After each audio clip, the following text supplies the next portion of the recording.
Racecourse in Saratoga Springs, New York. Week 3 of the 154th season. So much for easing into the week. No runs today. Bella Sophia, one of the best female sprinters in the sport. Odds-on favorite in the Grade 2, honorable miss. Trained by Rudy Rodriguez. All right, so that first win of the meet has proved elusive. It happens. Maybe that changes today. Not to be overlooked, Frank's Raquette. In May, she pushed Bella Sophia to the limit in the vagrancy at Belmont. What will happen in round 2? But first, start the day with hurdlers. The second steeplechase event of the meet is just moments away. This is Saratoga Live. That's a pony. As always, brought to you in part by America's Best Races. For the love of the race, visit americasbestracing.net today. Gorgeous afternoon in Saratoga Springs. The hurdlers are on the track, so we have to get moving just outside the Paddock on Lafitte Pinkai, racing from opposite ends of the spectrum. That's the theme of the first part of today's broadcast. From this steeplechase event, 2 1/16 miles up and over the hurdles, to the 6 furlong mad dash that is the Grade 2 honorable miss. A little bit of everything today at Saratoga. Let's take a look at the field and updated odds for today's first race, second steeplechase event of the season.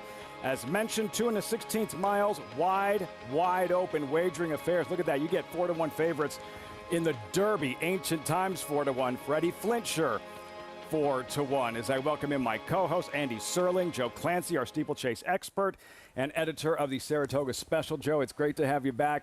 Last week we had that great story with the mare beating the boys in the Grade 1 AP Smithwick. What's today's steeplechase race all about? Today's race is a first level allowance, non-winners are 2, and to me the best part is you've got horses coming in from so many flat backgrounds, the pedigrees and race records of horses that ran for Todd Pletcher and Shug McGahee, and just a lot to kind of look at in terms of horses. We say it all the time, they're thoroughbreds. They've just switched over to something different, and here they are. It's a perfect example of that. Like watching Bo Jackson, yeah. Baseball, football, right, multifaceted. You like an 8-1 shot, correct, to kick this thing off here, the 7-horse. Yeah. A state of affair, because the edge and experience over many of these. Yeah, frequently when I like an 8-1 shot, they're no longer an 8-1 shot. But I 12 usually. Yeah, well, no.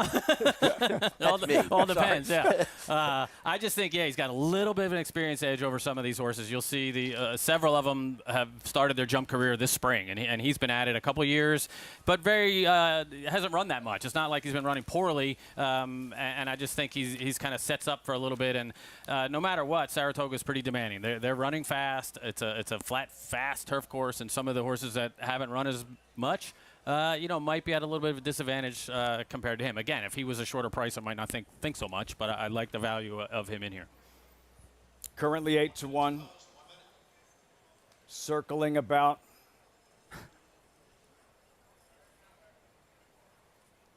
And the one here, Joe, Ancient Times, who used to be with trainer Todd Pletcher, right? Yeah, I think that's great. I mean, he was meant to be a very good flat horse, and they paid a lot of money for him as a wheeling. Here he is winning here 2 years ago, late in the meet, drawing off like he's supposed to do. I don't think anybody was thinking future steeplechaser when he did it like that, but he ends up in the sale at Keeneland. Arch Kingsley buys him as a jump prospect, and here he is, and he won at Colonial very nicely, and he'll be tough today. I think it'll be tough to catch. Looks like he's on his toes, and he's going to be in front. And you had brought up to me earlier when he won that race we just saw.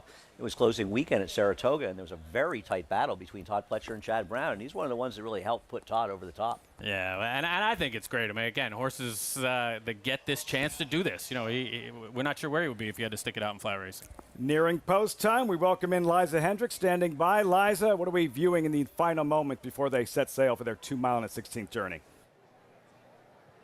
Lafitte, thank you. This is a very competitive second steeplechase race up here at Saratoga. A wide open field, as you can see from the odds. The favorite keeps switching around, but I'm going to land on the current favorite, the number 1, Ancient Times, that you guys were just mentioning. Like you said, he has great flat form, won up here on debut at Saratoga for Todd Pletcher. He broke his maiden over hurdles just 2 weeks ago down at Colonial Downs. I was able to speak to trainer Arch Kingsley. He said he has been training great since that race. He shipped up here on Sunday and was able to school over the hurdles here at the Oklahoma track that they have set up in the infield. So he's been training great, and he'll be my pick here. Lafitte? Times Liza and Liza's brother riding the 6, Freddie Flintscher, Parker Hendricks, as they are getting set here, Joe. Again, one of the biggest differences, thoroughbred racing, steeplechase, no starting gate. Yeah, exactly. And we just saw it there where the starter, Hector Soler, was not happy with the way they were lining up, and he wants to get them in that box. You see the 4 cones there? That's what the jockeys call the box, and they need to be in the box. They're in post position order where the 1 is still down on the inside, but again, there's no starting gate. There's no reason to roll away from the start at top speed with that fence right there, you know, and that's the whole idea. Harder to train horses to start their races this way than, say, conventional thoroughbred racing out of a starting gate? I think so. I mean, especially horses that have recent flat form, they might be a little confused. You know, they're looking, okay, where's the gate? Yeah, where's the gate? What do I do? I got to listen to this guy, you know, and it's just a little different. And again, the starter's job is to make sure it's a fair start, not necessarily lined up like they would be in a gate, but that it's a fair start. And why is this jockey so heavy? Like 115 pounds. I used to carry, 115, not 150. Exactly. If horses could talk, they'd have a lot of questions for us, I think. But, again, you'll see them walk across here. Assistant starters are trying to lead them across. The 1 horse is the last one in. 9 can be a little crowded. Exciting way to kick off Jim Dandy week at Saratoga. Week 3, they're off. And it is Take Profit and Welshman who go out for the early lead as they race over the first of 8 fences.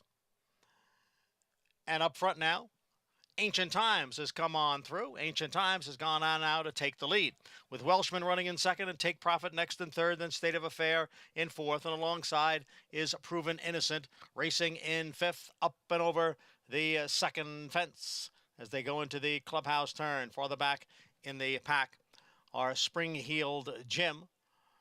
Moving up on the outside is Gray Giant, and the trailers are Freddie Flintscher and B Major.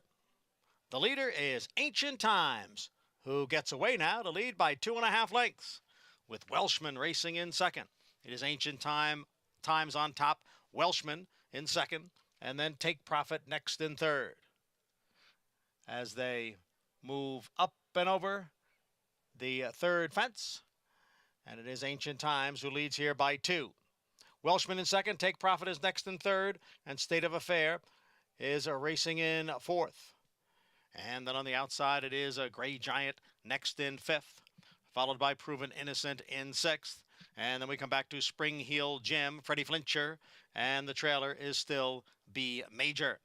And the leader is Ancient Times as they go around the far turn for the first time. Ancient Times is the leader, tracked by Take Profit and Welshman. And State of Affair is racing in fourth. And now they are coming to the top of the stretch for the first time. And Ancient Times has the lead here. Ancient Times maintaining the lead over Welshman and Take Profit. State of Affair next in third, with Proven Innocent in fourth, and all 9 have cleared that hurdle. Ancient Times the leader. Still Welshman and Take Profit racing second and third, with State of Affair on the outside and in fourth. Then comes the Gray Giant, who's in fifth, and alongside is a Proven Innocent. They have all cleared that 6th fence successfully. Ancient Times on top here. No change for the front 3. Take Profit and Welshman, second and third. Then State of Affair next and fourth, followed by Proven Innocent in fifth. Gray Giant is in sixth, followed by Freddie Flintscher, then Spring-Heeled Jim, and B Major. 2 jumps remaining, with Ancient Times leading the field up the backstretch. And it is Ancient Times up and over, and all have cleared that hurdle. 1 remaining. Ancient Times in front here, going to the 8th and final fence. It is Ancient Times. Didn't take that one as well as he has the others, and now he's challenged on the inside by Welshman and on the outside by State of Affair. So it's 3 of them across. Proven Innocent has gained ground now into fourth. Take Profit is back running in fifth. There goes Freddie Flintscher making a big move on the far outside.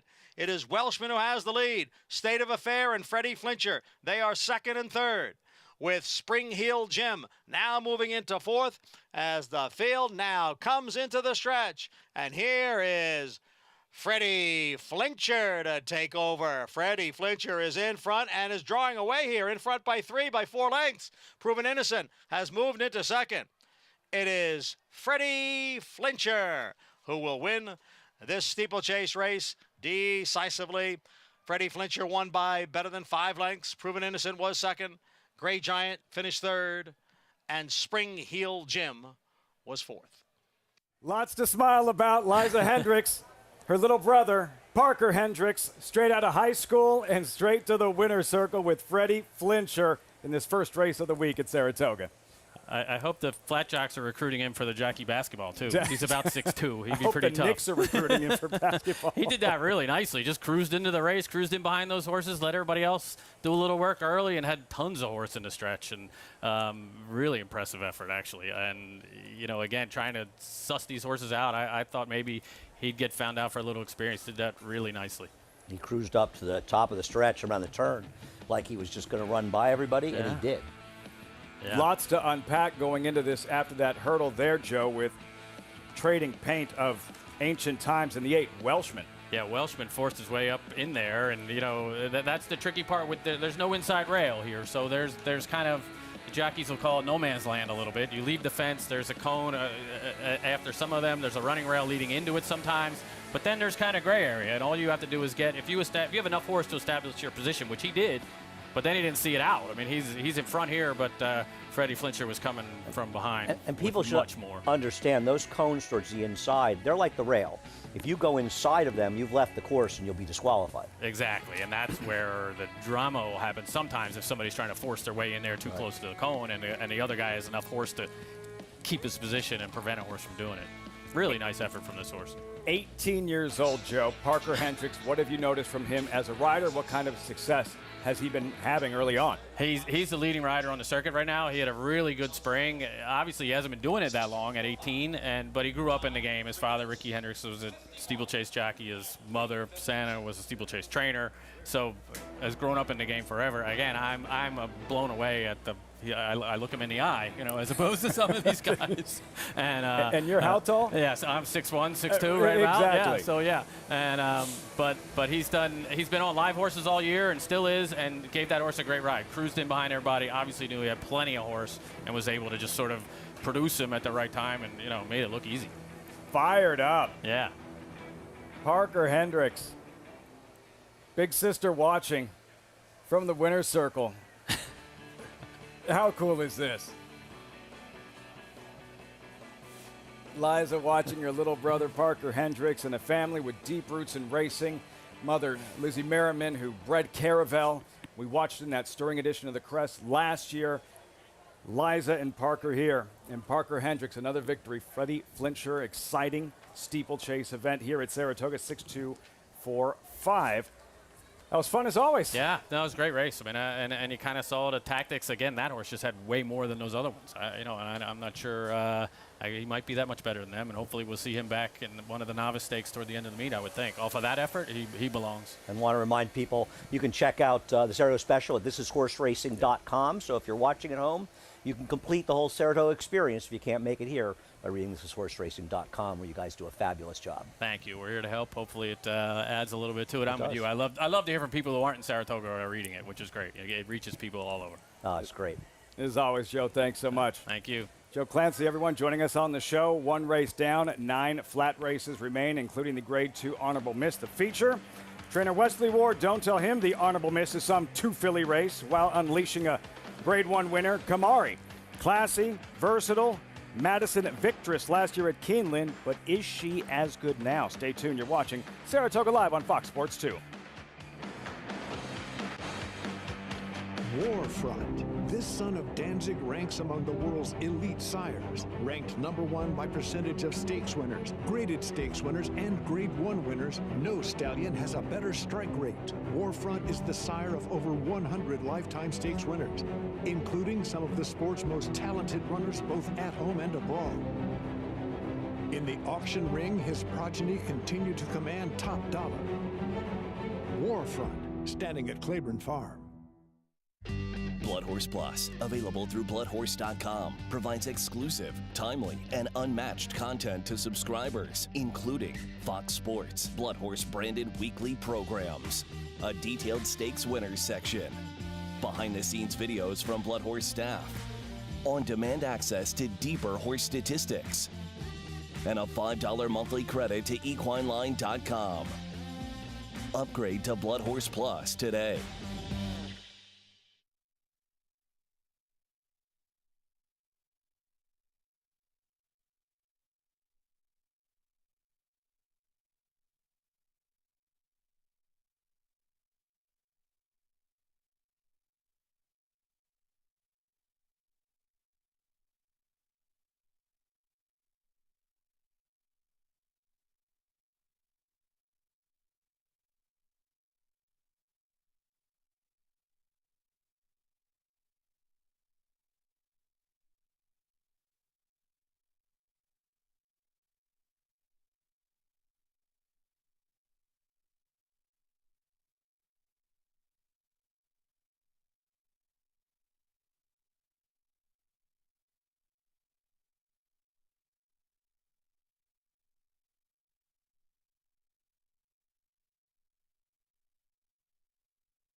Just getting started here on Saratoga Live, as always, brought to you in part by Claiborne Farm, 100 years, doing the usual unusually well.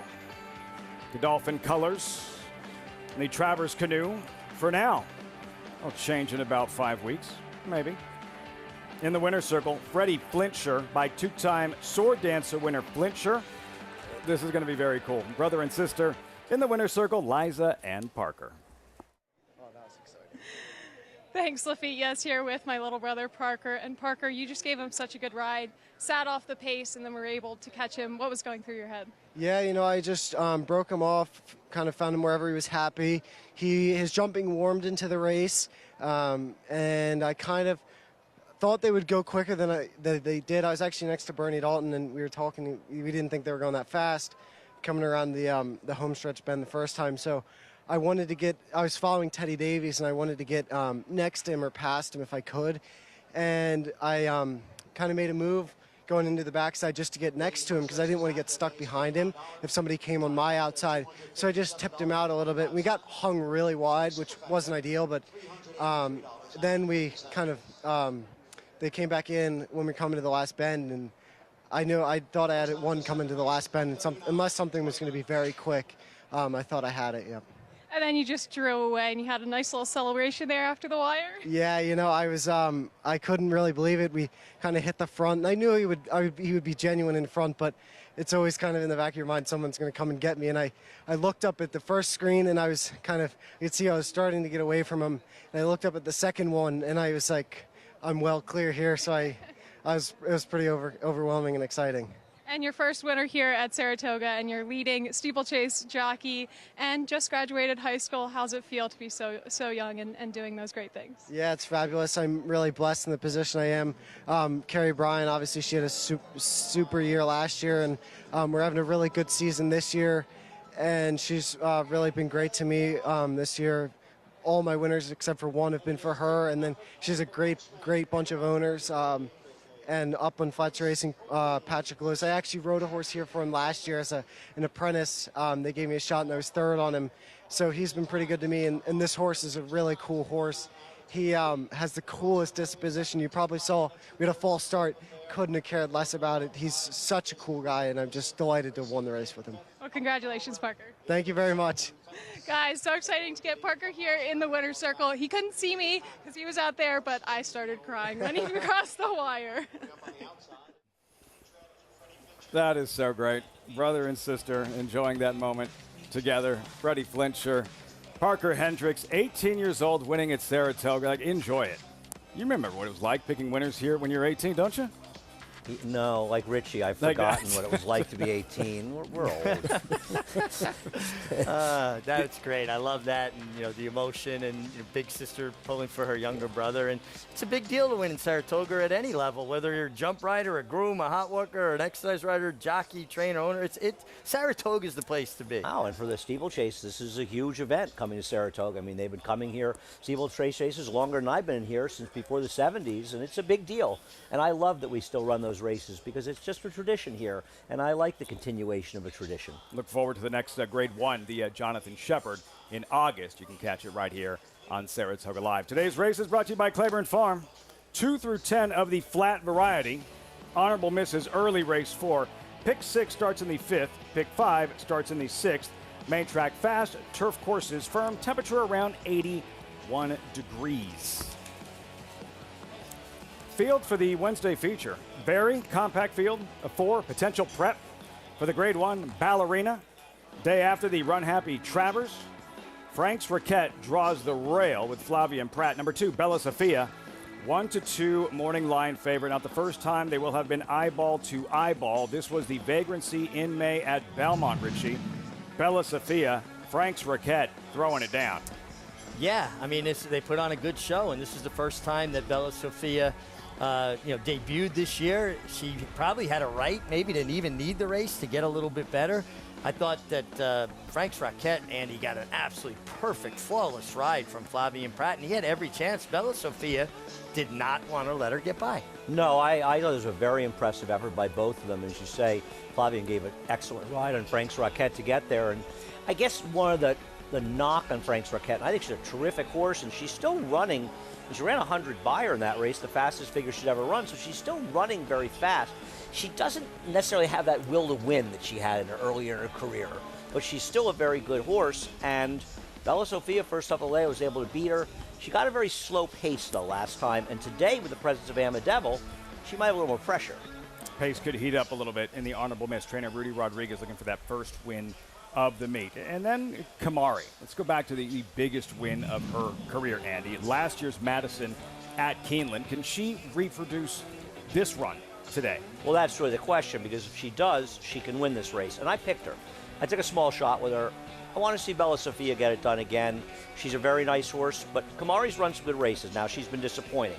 However, her race 2 back, she actually ran very well. That was an extremely fast pace that she got caught up in. And then it almost reacted last time, and they had her too far off the pace in her last race. So I think in this small field, she can get that good stalking position outside. And for my money, if you're trying to beat the favorite, it might be a fool's errand on my part, I'm going to take Kamari. Okay, I mean, I see what you're saying, because Amadella is the one that definitely holds the key to the race. How much pressure will she be able to apply to Bella Sophia? But do you think that Thistledown's Mountaineer form, that speed against a restricted company most of the time is going to translate against the kind of speed that Bella Sophia has? Well, I think she's going to make her run a lot faster than she ran last time. And to be fair, she should have lost last time because Obligatory ran the better race. Now, Obligatory's not in here. No, I don't think if they ran at a 100-yard dash, she can necessarily outrun Bella Sophia, but I think she'll show enough speed to put some pressure on Keep her honest, yeah. 31st running of the Honorable Miss. It's early race 4, post time around 2:50 Eastern. Time for some flat racing at Saratoga. Field and updated odds for the second. Fillies and mares are in the paddock. Start of the early pick 5. Not anymore is the one to beat. New York debut. Pictured currently 5-2. The second race from Saratoga in 14 minutes. You're watching Saratoga Live.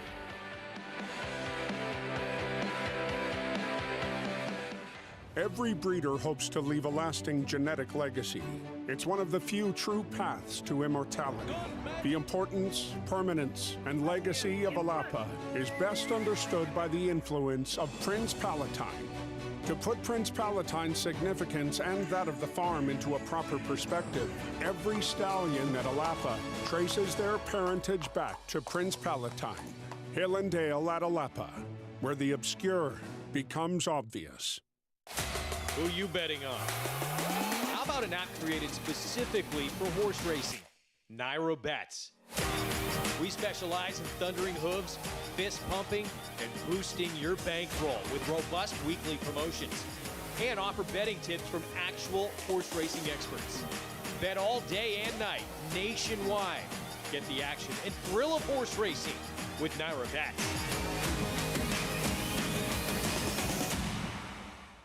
It's difficult to get a sire that can upgrade your mares like this stallion can. This horse does produce runners, very talented runners, 3-year-old runners, Derby contending runners. This horse is priced where anybody can afford to breed to him, and if you're trying to improve your mare, he's a horse that's shown he can do it. There is no younger AP Indy that moves his mares up like he does. It's America's original sport, and no one covers it better than America'sBestRacing.net. From the sport to the lifestyle, the best races, horses, and destination venues, cocktails, gambling, fashion, and more. America'sBestRacing.net is a sport for you. Live it, love it, bet it.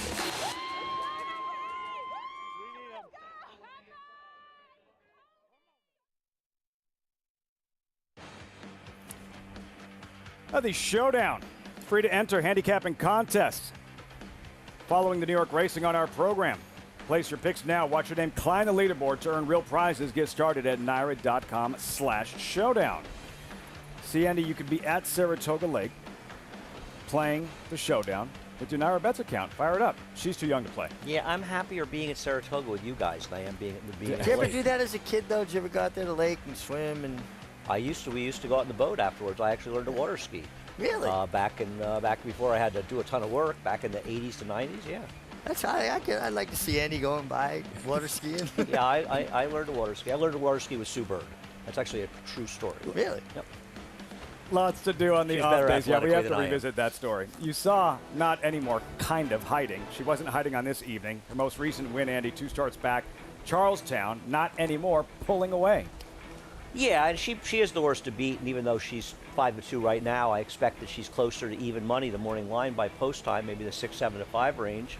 And listen, she's found the right field to ship up here from Charlestown to win. One thing that concerns me a little bit with her is her trainer, Brittany Russell, wins a very high percentage in general, a 25% trainer, sometimes win higher percentage. She has not had that kind of success in New York. At Naira on the dirt, she's just 6 for 35 over the last 5 years, and it's not a terrible 17% win average, but the ROI is 98 cents for every $2 bet. So her performance of her horses may not be as strong as it is out of town, and make no mistake, she is shipping this horse up here to lose her in the claim box. That's what the stats say, but how does not anymore look to the trained eye? We welcome in Maggie Wolfendale standing by with this Race 2 Paddock Report. Maggie. I like that, trained, Lafitte. It's just a lot of reps, as we'll take a look at Not Anymore here in the paddock. She is coming off a defeat in which there were only 3 other rivals, and she was well beaten that day. But what I noticed is that while she went straight to the lead, she looked as though she was getting out. Granted, Charlestown is a bull ring, so she gets a little bit of a bigger circumference to work with today. She is wearing a Houghton bit. Obviously, this is the first time I'm laying eyes on her. I don't know if she typically wears that equipment, but I noticed that she did that in her last race, and I do see a Houghton bit. It's that bit that's a straight bar with a bar underneath. It really helps horses that have that propensity to lug in and out, giving the rider a bit more leverage.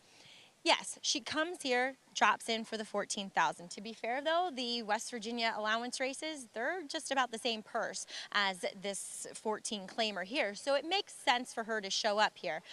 Physically, I'm not in love, to be honest. As a heavy favorite, she's just A, not that athletic looking, and B, just doesn't look as fit as I would hope a horse coming in from out of, with such a lofty look to her PPs.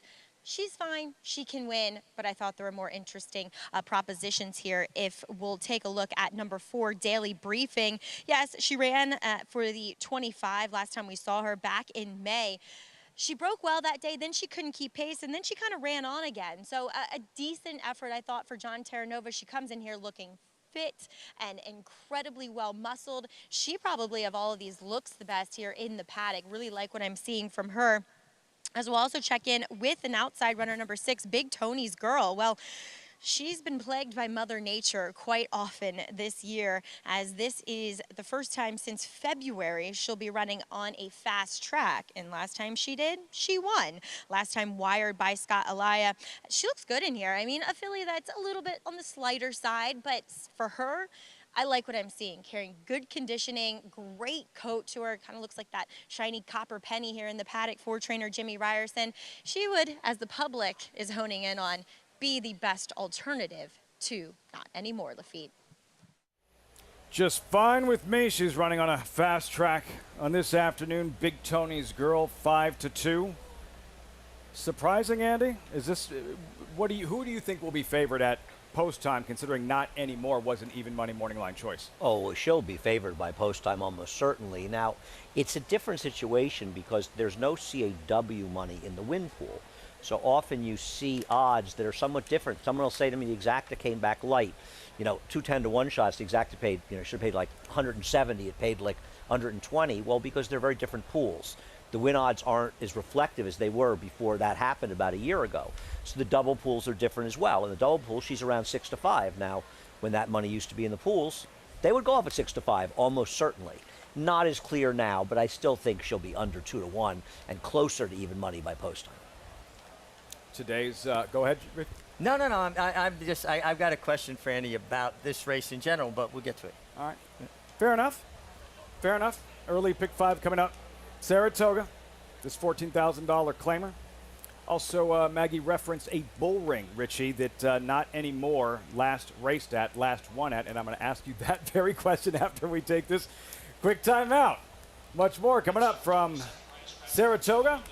Jockeys will enter the paddock. We'll have riders up, a post parade in the first flat race of the afternoon, start of the early pick 5. You're watching Saratoga Live on Fox Sports 2.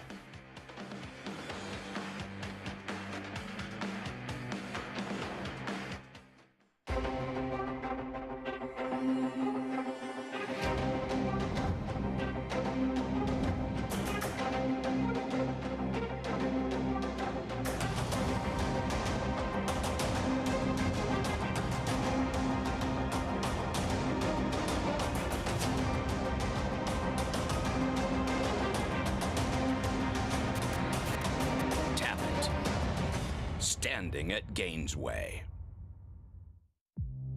Adelphi Racing Club, offering a truly personal racing experience. I would just say that it's a smaller, tighter-knit group. Everybody has a common interest. We spend a lot more time together than some of the bigger operations, and I very much enjoy that. We're not just a syndicate, and our members aren't just investors. We are partners. Contact us to get a taste of the Adelphi experience and come hang with us this Saratoga meet.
You can follow along and get all the stats on the horses, trainers, jockeys, and today's races with free Equibase past performances. Visit NYRA.com/TV schedule to download your free PPs on all the races on today's show.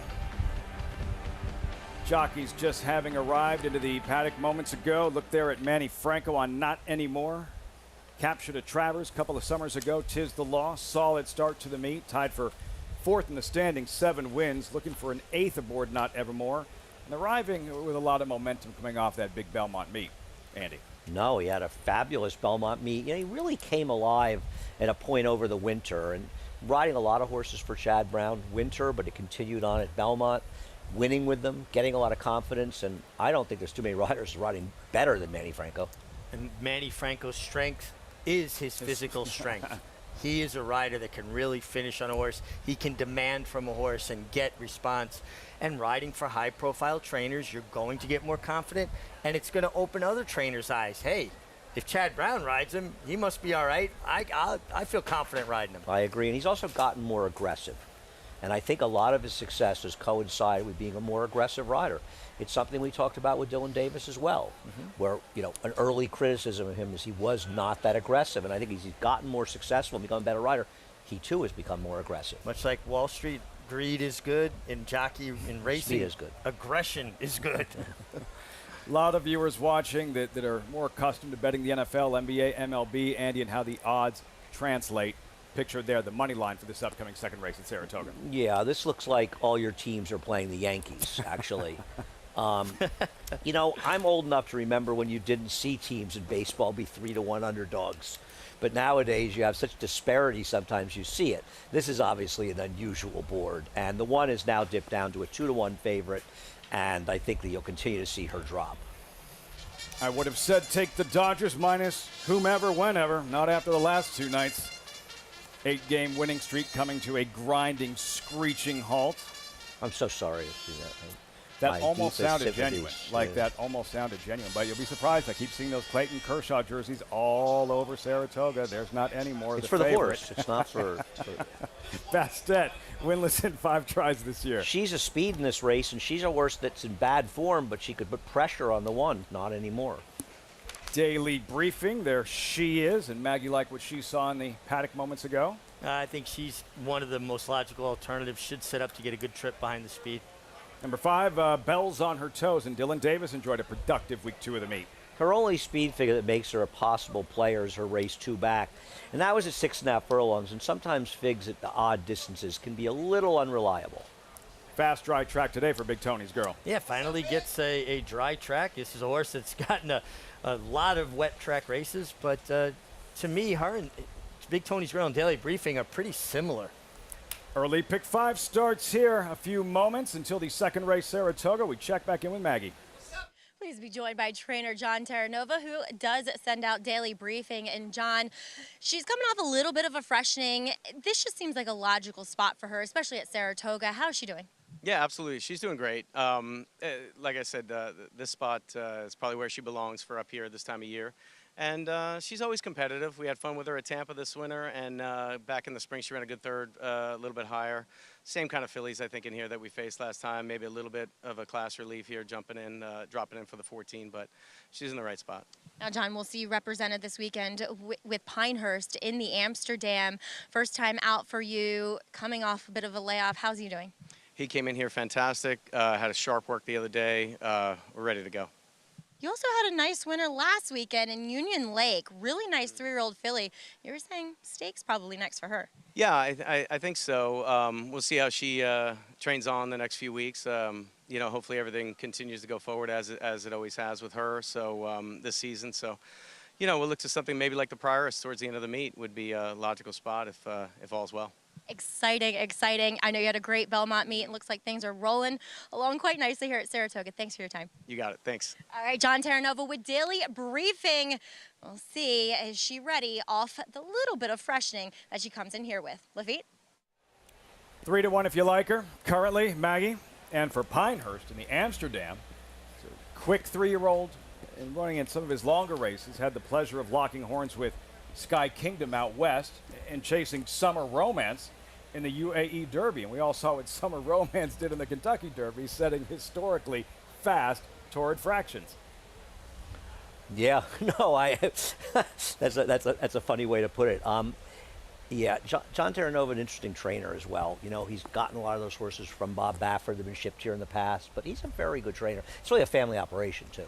Oh, absolutely. Him and his wife Tanya, they work closely together. I tell you what, the impression she made warming up and on the racetrack. I picked the 6 Big Tony's Girl, watching Daily Briefing warm up. I felt like I wanted to flip flop. Well, I'll give you some good news. I picked her the 4, so might be fine. Well, but if I was on her, then all 3 of us, Maggie, you, and I would be on her. That's too much weight. Oh, it's way too much weight. I think we won a race recently where everybody picked a horse, but it's highly infrequent. Highly doubtful. Does it really matter? Does it affect things? I don't know at this point. I have no idea. Not anymore, Richie. That bull ring that Maggie was referencing at Charlestown, what's that all about? Yeah, in racetrack parlance, that's a smaller racetrack, a 5-furlong racetrack, much tighter turns, shorter stretches. You know, we're kind of spoiled in New York. We have a 1.5-mile main track at Belmont. We had a 1.5-mile main track at Aqueduct and Saratoga. Yeah, we don't really have those kind of races, and there are 6.5-furlong races go around 2 turns. Not here. Not anymore. Drawn inside at 2-1. Start of the early pick 5. John Imbrial standing by with the call. Race 2 live from Saratoga.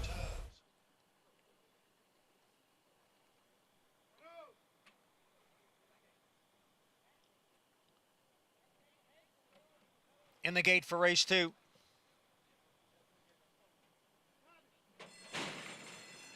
And they're off.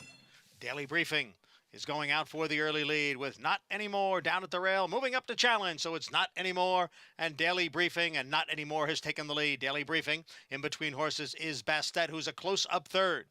And then it's 2.5 lengths back to the 2 trailers, Bells on Her Toes and Big Tony's Girl. The leader here is Not Anymore by 3 parts of a length.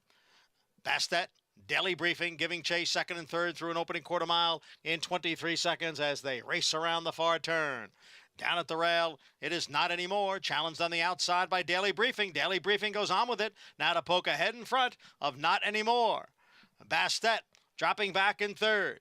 Big Tony's Girl is on the move from 4th, and farther back it's Bells on Her Toes. Daily Briefing leads as they head for home, the half in 47-1. It is Daily Briefing in front, and in front now by a half dozen lengths. Big Tony's Girl moving up on the outside into second. Then it's Bastet, Not Anymore, and Bells on Her Toes. Daily Briefing all by herself as they come on for the finish. Daily Briefing much the best under apprentice Jose Gomez. Big Tony's Girl was second, and Bastet finished third. Runaway winner in the second at Saratoga. Daily Briefing. You heard from John Terranova. Maggie liked what she saw. Had her on top. Andy pegged her as well. Daily Briefing 2-1 at post time in the second at the spot. And the public got it as well. She ended up being the co-2-1 favorite with the 1 Not Anymore. And Not Anymore, who I believe finished last in here, they kind of knew. For a horse that was short in the double and a short price morning line, she was a basic no-show. But this horse, basically, Richie, you knew this race was over less than halfway through. Yeah, by the time they got to the half-mile pole, the way she was traveling, you thought the race was over, and she drew off at will. Nice to see Jose Gomez get another win here. I know it's tough up here. So many good riders to get an opportunity, so nice to see him get another winner. And Big Tony's Girl was a well-beaten second. And even though Jose Gomez obviously is spending 2 months of his apprentice life up in Saratoga, and he's not going to win a zillion races up here, especially this colony, he's probably gaining a zillion rides of experience. Yes. It's so important for his development to continue to ride with good riders, and you learn good habits, how to prepare properly, how to approach the game properly. And I'd have to believe he is an overwhelming favorite at this point of the season to win the Eclipse Award for Champion Apprentice. Well, clearly anyone can win that award, judging by the guy to my left, but yeah, he's a heavy you favorite. You hurt me. I know. I'm sorry. Do you want to hug? That was a dagger. You hurt me. Couldn't resist. Unprovoked and undeserved attack. You know, you say unprovoked. I'm not sure it was undeserved. I'm gonna but now anything goes now, you understand. It's on. Please, bring it on. It's on. Daily Briefing, Jose Gomez. 4-6-3-5 results when we come back. And, of course, last summer, was historic for trainer Steve Asmussen. Becoming North America's all-time leader right here at the Spa. 5 Grade 1 wins. And he's on the Travers Trail once again, a race he's never won. Back with Epicenter, running in Saturday's Jim Dandy. That's next.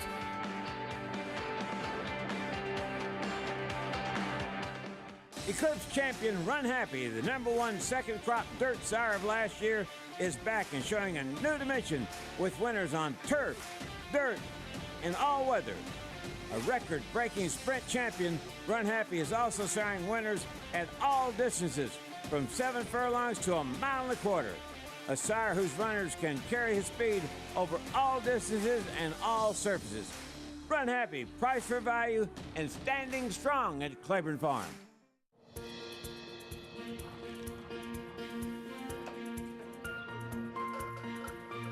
We take pride in what we do. I'm an assistant trainer. Carpenter.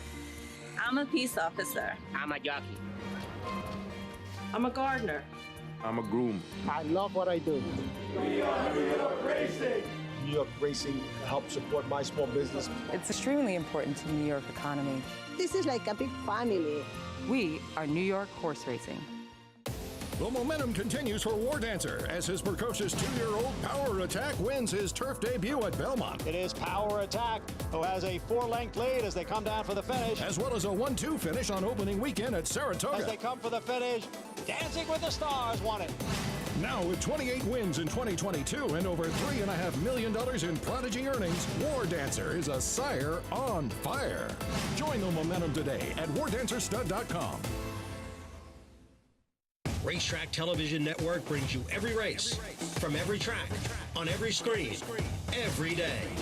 With monthly packages starting as low as $5, RTN gives you great value and access to more live HD streaming and race replays than anyone. Visit RTN.tv today to sign up and watch on almost any device, including Roku and Amazon Fire.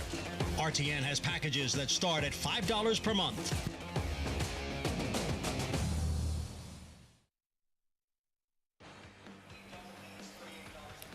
Another gorgeous afternoon in Saratoga Springs. Saratoga Live, brought to you in part by Run Happy, Eclipse champion with record-breaking speed. Now the sire of winners on all surfaces, dirt, turf, and all weather. Race you just watched on the main track and daily briefing. Maggie liked what she saw pre-race, fit, muscled, and her pegged her on top. Daily briefing, the winner with Jose Gomez. Gomez's second win of the meet, standing by with Maggie in the winner's circle. Lafitte, I felt like I owed him an interview since I didn't get him for his first win at Saratoga opening weekend, Jose, but winning races at Saratoga, for a young man like you in the middle of your apprenticeship, what's that feeling like? No better feeling. You know, this is the great place, you know, the place to be, and I'm just grateful to keep getting opportunities to ride. One of your best attributes that I've noticed is getting horses out of the gate, and you got daily briefing to break like a little rocket today. Talk about what you do in the gate to get them to break so alertly. You know, I just got to give a big thanks to the gate crew. You know, we got a good gate crew. They got them standing right and try to, you know, help them out of there. But the most important part is to make sure they're standing right. You improve each and every week that I watch you ride. She's not a big filly, but boy, you folded up so nicely on her. What do you do, you know, when you're not riding horses, whether in the morning or in the afternoons? What are the exercises you do to improve? I mean, I just run. You know, I'm a bit tall, so I can't do much weights, you know. So I just try to run, swim. Yeah. Swim, nice. Are you good at swimming? I've been swimming since a little kid. I love swimming, yeah. You're also good at riding horses, so congratulations, Jose. Thank you very much, Maggie. All right, daily briefing, apprentice rider Jose Gomez, still bringing in winners like he has done all year at NYRA. Lafitte? Maggie, thanks so much. Richie, when you're folding up for a rider, what's that mean? It means getting low, getting your body to meld with the horse and be as flat as possible. Less wind resistance. Also, from a vanity standpoint, you want to look good on these horses. Like George Velasquez used to say, it's not good enough to win. You got to win with style. Winning and looking good. George Velasquez, not many did it better than the Hall of Famer. Moving forward, New York bred 2-year-olds coming up next. Disarmed, favored at 9-5 with about 23 minutes to post. We get it. It sounds rhetorical, but it is another big weekend of thoroughbred racing here at Saratoga. It is Jim Dandy Week, the final local prep for the Run Happy Travers, Saratoga's signature race. It all starts in the 4th race today. Honorable miss in about an hour. Marathoners, Birdstone tomorrow. Curlin, Travers Prep Friday. Trio of graded stakes races on Saturday. Bowling Green, Grade 1 Vanderbilt, and the 59th running of the Jim Dandy. Top 2 Preakness finishers, early voting, and Epicenter. Andy, go back to the start of the Preakness. Like, what happened here? Well, I think a couple of things happened. I'm always curious to hear Richie, and we agree a lot. Sometimes we agree. I don't think he broke with the same kind of speed he's had in the past. And that's what the problem was. It wasn't that Joel steadied. It wasn't those things. This happened, and he stays a bit there. And I think it probably happened because, and I think, let me say, Joel makes the most of it by getting good position. Luis Saez got in some trouble in the Philly, and he ended up bad position. Listen, I think Steve Asmussen is as good a trainer as in the game. And I think he had a great game plan for the Derby to take him back. But I wonder if it dulled his speed a little bit. And I have a feeling you're going to see a lot more speed from this guy when he comes back on Saturday. I think it was compounded by the fact that it looked to me like the ground broke away from him a little bit. So he didn't jump with the same, verve or exuberance, but then the ground kind of broke away from him. And then he did get steady. Not the first few steps. It was a little bit further on. And then Joel made a decision. Go to the fence, pick my way. Worked out a good trip after that. Had a lot to do. Let me ask you a question. Do you think he was he best in that race? It's hard to, I think, qualify that. I think if he had gotten more position going forward and was able to tuck in some way, maybe. Okay. I agree. I think it's very, very tricky. Big names, Jim Dandy, you see there. Early voting. This was his final Jim Dandy breeze on Saturday. Oklahoma training track. This is Jose Ortiz aboard, Richie. What have you noticed? Well, kind of the way he worked up to the Preakness. They were allowing him to sit offside of a horse, and he waits for his rider. He's not a rank horse. He's a horse that has a lot of natural speed, but you see, he's just, all right, what do you want me to do? I'm content to stay here. That's why he was able to sit just off a horse in the Preakness. I think it was a good lesson for him to learn in the mornings. And here, he's a very relaxed horse. Doubly dangerous. No, it goes slow, he makes the running. They go fast, he can sit off a horse. I have a question for you, Richie. Epicenter, do you see him as more of a finished product? Now, you could not finished, done, but he's run a lot of races. Sure. He's a very, very good horse. Now, you could have said the same thing about Gunrunner, who improved in leaps and bounds. Sure. But is early voting a horse that's improving with every start and may have even a bigger step forward in him? That's a good question. With these horses, they're always changing. Young horses are consistently developing and evolving. I think that there's a chance that early voting can take more steps forward because he has less racing. Look at this, because he's only had the 4 races, the 3 wins, Withers winner, Preakness winner, early voting. In fact, the only horse to have defeated him, an eventual Belmont winner, Mo Donegal, in the Wood Memorial Andy. So circling back to the top of this conversation is, what are you expecting from early voting, not only in the Jim Dandy on Saturday, but for the second half of 2022? Well, it's also a big question because everybody wants to win this Jim Dandy. Make no mistake. Sure. But if it works out that it helps them win the Travers and they lose, nobody's going to be crying when the meet's over, and nobody's going to remember you lost the Jim Dandy when you win the Travers. So they all want to win here, but they also all have their eye on a much bigger prize. Well, ultimately, it's a prep race. It's still an important race that you'd like to win, but it is a means to an end, right? And I also think when you start talking about early voting and Mo Donegal and Zandon and the whole group, Epicenter, I think it's a very deep group of 3-year-olds. I think it's been underestimated in some respects. I agree with you. I think they're fast enough that with a little improvement, they have a chance to challenge the older horses, at least 1 or 2 of them. And let's go back to the Kentucky Derby. The nuclear pace, speed falling apart, Rich. It's down to 3, Epicenter, Zandon, and someone named Rich Strike in a brilliant ride. Well, Rich Strike, everything just fell right. The racing gods were smiling on Rich Strike at every turn. And listen, Epicenter got a great ride and a great trip. Zandon got a great ride and a great trip, but they still moved a little early into the teeth of what was a crazy pace. Well, it's interesting. There are people that think that Steve Asmussen overreacted after the Preakness. Put yourself in his shoes for a minute. I mean, the guy was like, he was there. He was like, the Red Sox on the steps, ready to charge the field in the World Series in the Derby, which he's never won. And he looks around, he goes, what just happened there? Ball goes through Buckner's leg. He gets in trouble early in the Preakness, and you can understand why the Preakness ended. And Steve thought, I ran the best horse again, and I lost again. So if people wonder why he lost it, so I got to think he's really got Epicenter ready, man. I will say this. I have watched Epicenter work here, train here almost every single day, and I really like what I'm seeing from him. I am really looking forward to these races. I mean, Yeah, it's a lot different now. Jack Christopher didn't win the Haskell, but we saw Cyberknife pointing towards the Travers. These are some big dogs out there. I'm looking forward to seeing them Saturday and then in the Travers. It's exciting. Yeah, picture of Epicenter we just saw. Wow, equine version of like an Adonis, and same can be said for Zandon, who's absolutely striking. And Richie, Chad Brown has been very pleased with his training, his final Jim Dandy tune-up last weekend. It's interesting for a horse that's more of a closing type. He's one of the horses that Chad Brown trains solo because he wants to do too much. You would think he'd be a speed horse with that enthusiasm in his training. He does not miss a beat, this horse. He trains sensationally, continually, as I'm trying to talk over this bugles.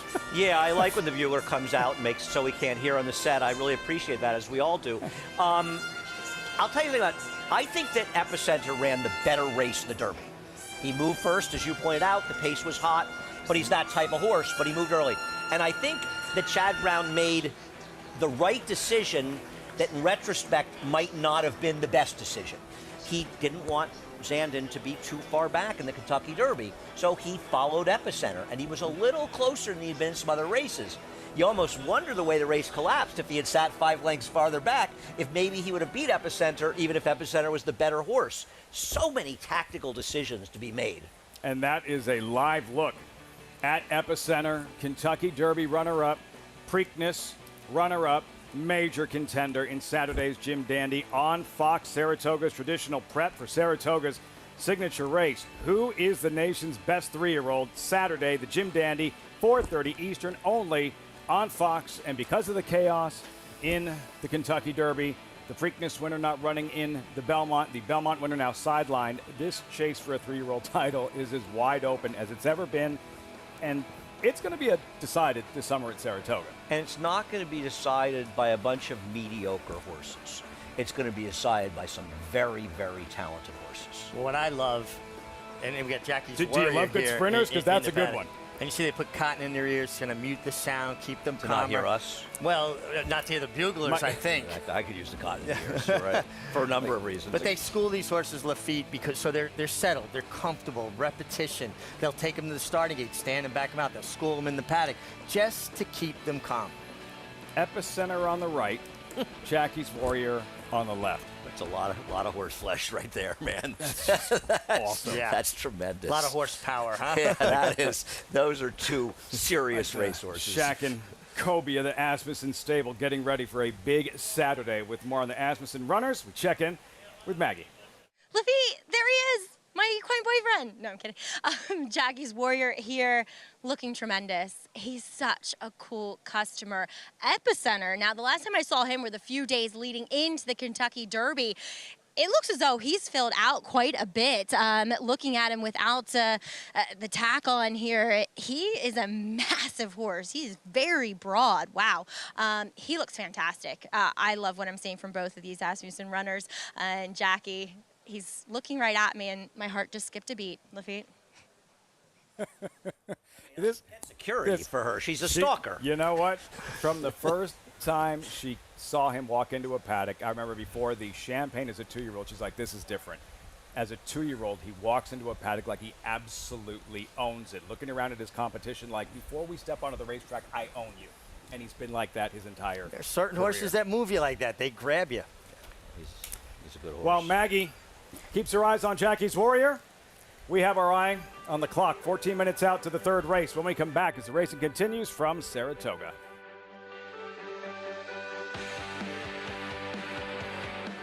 A Grade 1 winner on both dirt and turf, War of Will became a classic winner with this victory in the Preakness Stakes and added a Grade 1 with turf credentials in the Maker's Mark Mile.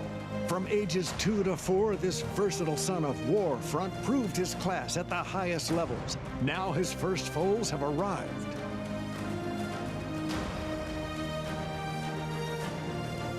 War of Will, standing at Claiborne Farm. How do you become the gold standard in racing partnerships? One horse, one partner, one victory at a time. Congratulations to all our partners who have made West Point the gold standard for the last 3 decades.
New York breds in the third at Saratoga. 2-year-olds, the strength of New York breeding. For more information, visit nybreds.com. Updated odds, race 3. New York bred freshmen, several first-time starters, and disarmed at 9-5, the current favorite. Over to Maggie in the paddock with this much-needed 2-year-old paddock report.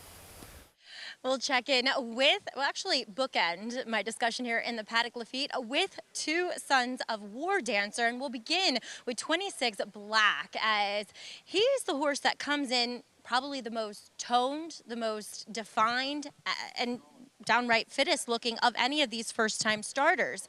My problem is that watching his workout, at least the 1-2 back when he broke from the gate, he just looked like a horse that wanted to go long. And he physically here looks like a horse that wants to run long. But I will say, blinkers on, like they were in that work. And he is aggressive in here. So at least I know he's not going to be too out-footed going the 5.5.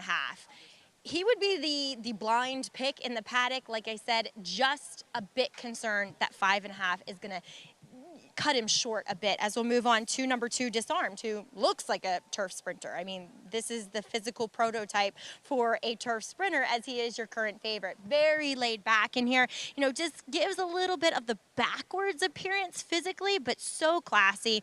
Obviously, Christophe Clement, they school their horses so much, so they act like they've been here before. And watching this one's breeze on the turf, 3 back, he did work alongside Treasure Gem, who was 4th in the race that was declared a no contest here last Sunday, but she was going long, and I like what I saw from him because he sat off of her about 3 lengths, and as soon as the rider opened her hands and asked him to go on a bit, you could see the gears. So he displayed gears that turf sprinters have. So I like what I'm seeing from your current favorite. I think he's a very logical runner. As we'll move on to number 5, Noble Huntsman. There's plenty of turf pedigree with this one, as he is out of the dam, who won nearly $250,000 while running primarily on the turf.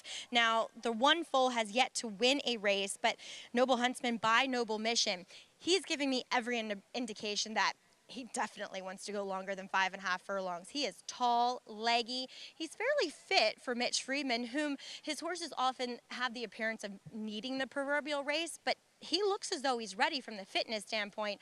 I just don't know if he's going to be ready to go the 5.5 and win at first asking. Same thing can be said for number 7, Vince the Prince, the other son of War Dancer. This is the right kind of spot with regards to the surface, for sure. But again, a horse that looks like he wants to run long, just a rangy type of frame, very classy acting. I like the way that he conducted himself in the paddock here at first asking, but also gives me the impression that a start's going to be needed. So Lafitte, to summarize, Disarmed looks like the likeliest winner.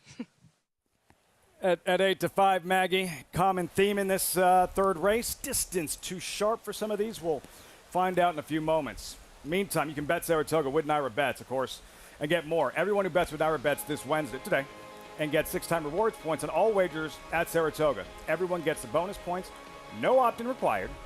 Earn more this weekend with your Naira Bets account. Get your account today at NairaBets.com.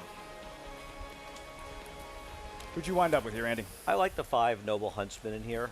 I used the 5 Noble Huntsman and the 7 Vince the Prince. I know Richie wants to talk about a little bit. The Dam of Noble Huntsman won her debut going 6 furlongs in the turf at Belmont. She was a very nice turf horse that won over $250,000. She ran 89 Buyer. She produced My Caramia Mine, who probably should have won here in her debut last year. She was 4th at 30-1 in the maiden race, but she's got some turf ability, and I thought she was an interesting player. I understand there's obviously a very good story on the 2. For this one, for to be a much shorter price for Christophe Clement. Yeah, the 5 at 6-1 is taking money. I mean, for a Mitch Friedman firster that usually doesn't garner a lot of attention, even though he's very capable. I agree. Javier Castellano off to a good start this meet. Couple of stakes victories. Robin Sparkles at 21-1. Last Saturday in the Caress. Castellano aboard Noble Huntsman. See him in the post parade. We start with 26 Black here. Debuting homebred, first of 2 by War Dancer. This one's taking somebody down the inside. It's a half to Happy Hill Lil, and as you were pointing out, Richie, a better turf sire. Disarmed, the favorite, Jump Sucker Stable, first-time starter. Yeah, by McLean's Music, it's 14% with his turf sprinters. The mare did have 1 turf winner, and the horse had an opportunity to work on the turf course over at Oklahoma. I find that important. General Banker, Seacoast Thoroughbreds of New England, debuting homebred. Not a lot of turf pedigree on this one, at least on the Dam side. She was 1 for 11 on the turf. Number 4, Disco Demolition, Richard Lugovich, first-time starting homebred. Horse training on all weather is by Busted Stones, gets 15% with turf sprinters and 16% with dirt sprinters. There he is, Noble Huntsman, Javier Castellano, 6-1. Yeah, my top choice in here. There's plenty of pedigree here, and the price is right. I don't want to take short prices in turf sprint maiden races. Wayhill Farm Road, changing things up for his second start. Yeah, but it is out of a mare that was a stakes winner on turf, adds blinkers, and gets to the surface that he got to train on up here in Saratoga in the spring. Vince the Prince, second of 2 first-time starters by War Dancer. I think this one's dangerous as well. There's some pedigree on this one, and a War Dancer also for Michelle Nevin. I thought these horses could be interesting, the 5 and 7. Field for the third race, 2-year-old New York maidens, sprinting 5.5 furlongs on grass in 5 minutes. Circling back to Disarmed with jockey Joel Rosario, the 3-2 current favorite. Still looking at Vince the Prince. Disarmed with Rosario. There he is. Second in the standings with 10 wins. This is his first mount today, Richie, and kind of a light lift for Rosario on this afternoon, but he could still do some damage. Well, absolutely, and really you want quality, not quantity. That'll make you last for a 40-day meet. Ron Anderson, the best agent out there, knows how to kind of manage his riders and get the most out of them. I'm sure both he and Johnny be on a lot of horses over the weekend. You know, we really are giving. There's some pretty good agents. Steve Rushing, the job he does with Irad Ortiz. No disrespect to Ron, who's I'm a friend and a very great agent. Steve Rushing has managed to put Irad Ortiz in just about every favorite at the meet. Now I understand people want to ride Irad, but Steve has a claim on that one too. There's a lot of good agents out there. I'll frame it better. The best agent I ever had, Ron Anderson. Well, that's not saying much. I mean, you've had. I had about 25 of them. It's because you fired them all after a month or 2. Great card talk with Jonathan Kinchin last week, Ron Anderson. And there's Jose Ortiz, rides outsider Emma Devil in the honorable miss. Pace factor. He'll guide 26 Black here. His mounts the rest of the way while he has his hands full with 26 Black. Solid start to the meet, Andy, for Jose Ortiz, a 3-time Saratoga riding champion. Well, the trivia question is so few of us, and I wouldn't have got it right until I found it out, is that Jose Ortiz has won more running titles here than his brother has. I just found that recently. I would never have guessed that in a million years. Swayze looks very dangerous here for Horacio de Paz. And you point out something very interesting about the pedigree in this horse being a half to Happy Hill Lil, Richie. Yeah, Happy Hill Lil was by his sire, Handsome Mike. Not a lot of turf influence there. This horse is the half to her, so the mare has produced by a very strong turf influence in War Dancer. Right, no, you've got a much better turf sire. And something I've learned to do when you're looking up pedigrees, you look up dams and you see how is their production with turf horses. But it's important sometimes to look at who the sires were of the horses, especially when you're looking at a horse today that has a good turf sire. You ask, you get, Andy. Jose Ortiz, 3-time riding title. Angel Cordero riding title. Irad Ortiz, 2-time Saratoga riding champ. I think we all would have lost this bet.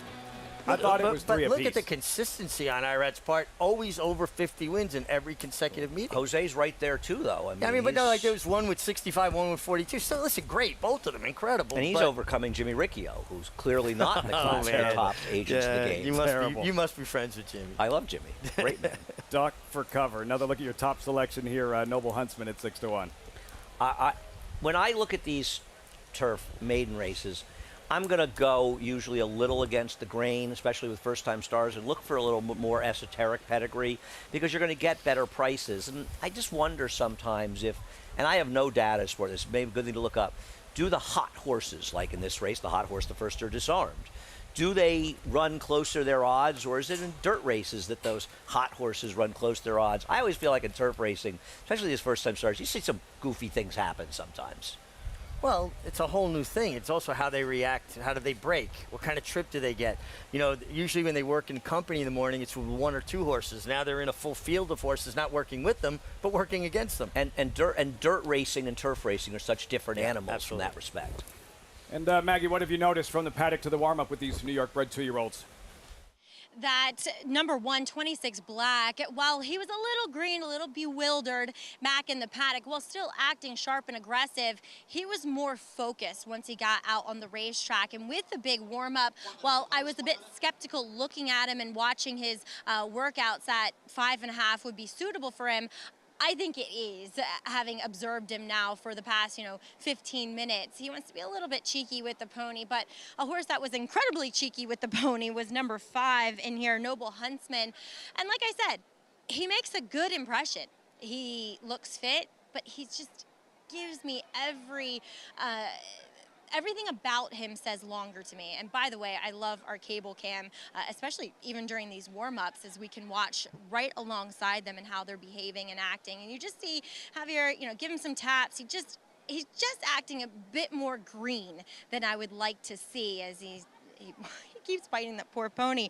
As number 6, Wayhill Farm Road, he's going to try the turf. He's the only horse in here with experience. There really isn't much turf pedigree on the top, but the dam was 3 for 5 on the turf, and she was a New York Bred Stakes winner on it as well, and 2 of the half siblings have won on the turf. He doesn't scream it, but he just looks like he's come out of that race a bit more developed. He puts the blinkers on, and he's remained calm from first start to second start. That's when you'll see a big swing, maybe in disposition with horses when they know what's going to happen now, that sometimes they'll become a bit rattled. Not him. He's incredibly laid back, and I just feel like maybe the turf will give him a better opportunity than what the dirt did while he adds those short cup cheater blinkers today. Lafitte? Wayhill Farm Road. Maggie, thanks so much. Those great images are thanks to our production team. These 2-year-olds warm up, New York-bred 2-year-olds for the 3rd race, crossing over to the turf course, Wayhill Farm Road. And Christophe Clement, it might not be epicenter in Jackie's Warrior, but a strong 1-2 punch in this 3rd race at Saratoga. Listen, Christophe somehow managed to not win a race last week. Considering how well he's done this year, I wonder when the last time he went through a week in New York without a win, because he had an incredible Belmont meet.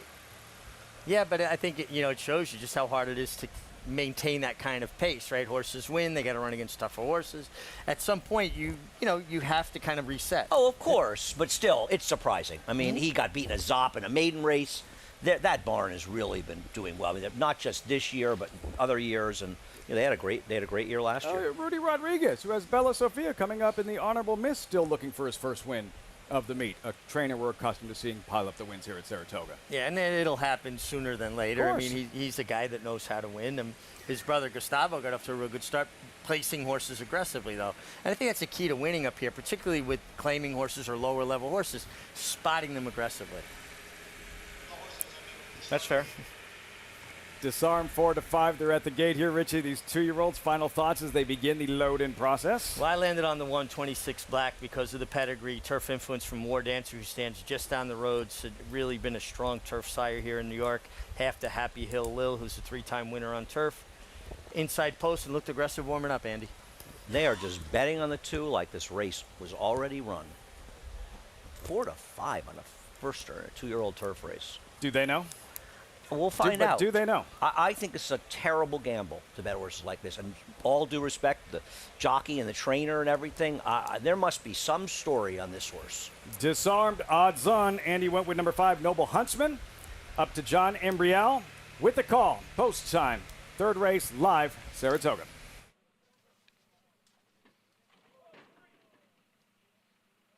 Riders off number 5, Noble Huntsman behind the gate. Noble Huntsman just about in there, going in riderless. Javier Castellano will get back aboard. And waiting now for Wayhill Farm Road and Vince the Prince.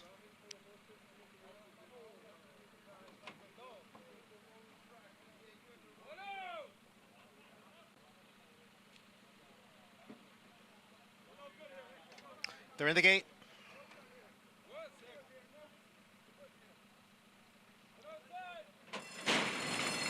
And they're off. Slow beginning for number 7, Vince the Prince, and he trails. General Banker and 26 Black out for the lead. 26 Black has the lead. General Banker, Disco Demolition, Wayhill Farm Road. Those 3 moving up, so it's 4 of them stacked across the track. And in behind and steadying there, steadying once again, the favorite, number 2, Disarmed, who is now at the back of the pack. The quarter 22-1. Wayhill Farm Road, Disco Demolition, they are heads apart for the lead. They've opened up 2.5 lengths now on Noble Huntsman, who is racing in 3rd. 26 Blacks on the outside in 4th. And then comes General Banker, Vince the Prince, and Disarmed, who is widest of all as they come into the stretch. And here is Noble Huntsman to take the lead. It's Noble Huntsman in front by almost 3. Then 26 Black in 2nd. Followed on the outside by Disarmed, and at the rail by General Banker. Noble Huntsman, 1 by 5. It's a photo for 2nd between General Banker and 26 Black. Disarmed finished 4th. Lots going on in this one, especially right after the start, but in the stretch, it is all Noble Huntsman. Andy zeroed in on this one, Richie. Noble Huntsman, Javier Castellano, not necessarily running straight, but running fast and drawing away. 7-1 at post time. Well, he was a little bit green, changing leads, got to looking around, but he was very good. I mean, he put separation on the field through the final furlong, and I agree with Maggie. He has a look to him like a horse is going to appreciate going further. He won sprinting because he's good. There were a lot of trips heading into the far Yeah, and turn. I want to say about Maggie, and I'm glad you pointed out. Maggie said it was green, and some people are going to stand in the winds and say, Maggie, she was right. Oh, he was but he very still green. won. She wasn't wrong. Still won. Right. Richie, what happens right from the start? Okay, well, watch the one horse, 26 Black under Jose Ortiz. He's on the inside, and he sends hard. You could see the movement of his arms. He wants position. He wants to go forward. Now he makes the lead. The guys outside of him, starting with the 3, General Banker, and then horses outside of him, well, we needed to go back and see all the way to the turn. We'll reload it for you. Yeah, we'll reload it. But it's important because I think Richie. this is when you really learn how to watch a race and when a rider, to me, was very undecided, which is very out of character for Jose Ortiz. He'd already taken out of the spot by then, didn't he? No, go in here. No, this now is watch. the start. That's he's the start. in front. He's in front. We go by that. Now watch when he's going to look over and see that he's got company. But he's already established his position. Right here, he made a decision. You know what? I'm going to take back now.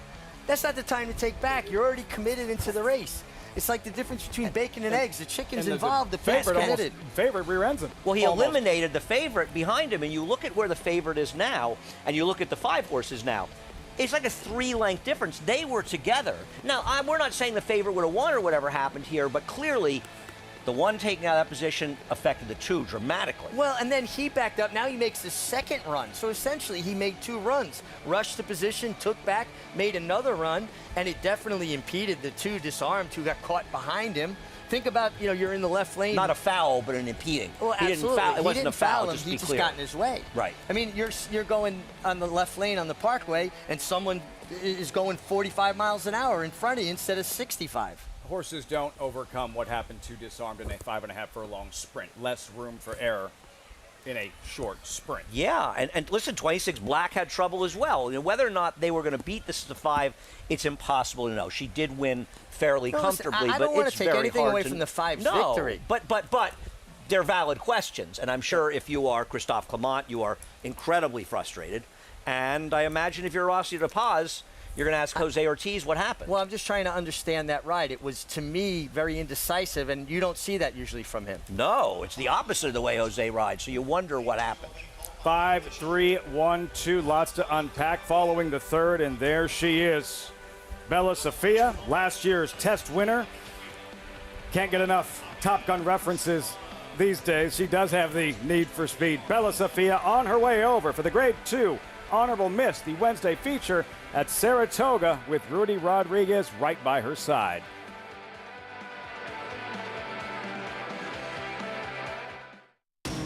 Every hair, every muscle, every contour, every pulse. In the juvenile, in the Belmont,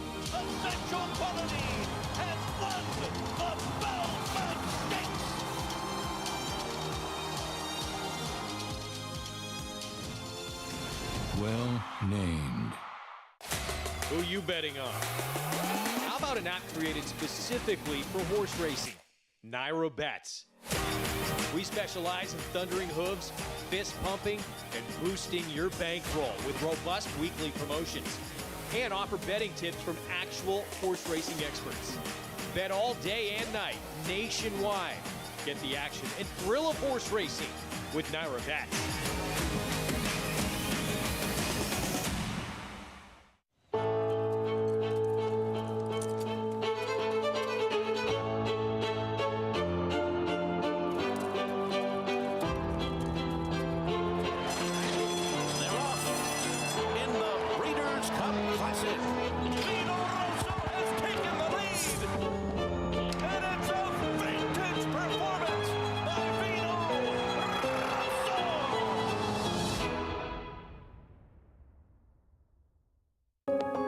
There's no doubt that Kentucky breds are #1. We never could compete with New York and Florida and all those tracks. We needed a boost, and HHR has given us that boost. The purses that the Kentucky breds are now running for matches how dominant they are. We really have an opportunity to create new jobs and new tax revenue for the state on a year-round basis. This is just the beginning. I don't think anybody has any idea how good it's going to get.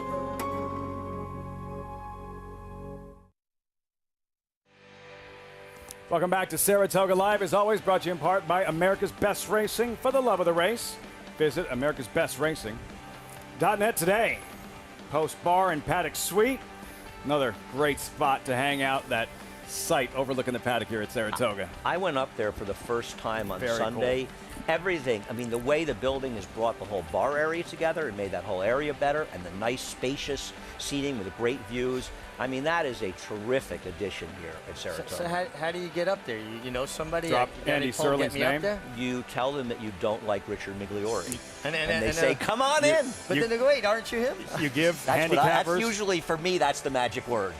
I hate Richie, and they just let me in. You hand out $17 winners. That's what you do. Yeah. Noble Huntsman. Not enough of them, believe me. We'll revisit the results. Let's get down to Maggie in the winner's circle.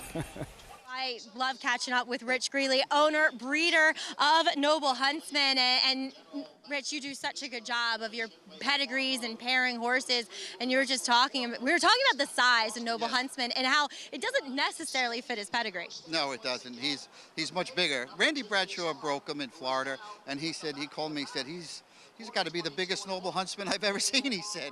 So her mother's big, but not this big. But we're just so happy. Everyone, we got to thank Hidden Brook Farm, Randy Bradshaw, obviously Mitch Friedman, because he's the guy behind this whole thing. I just put up the money.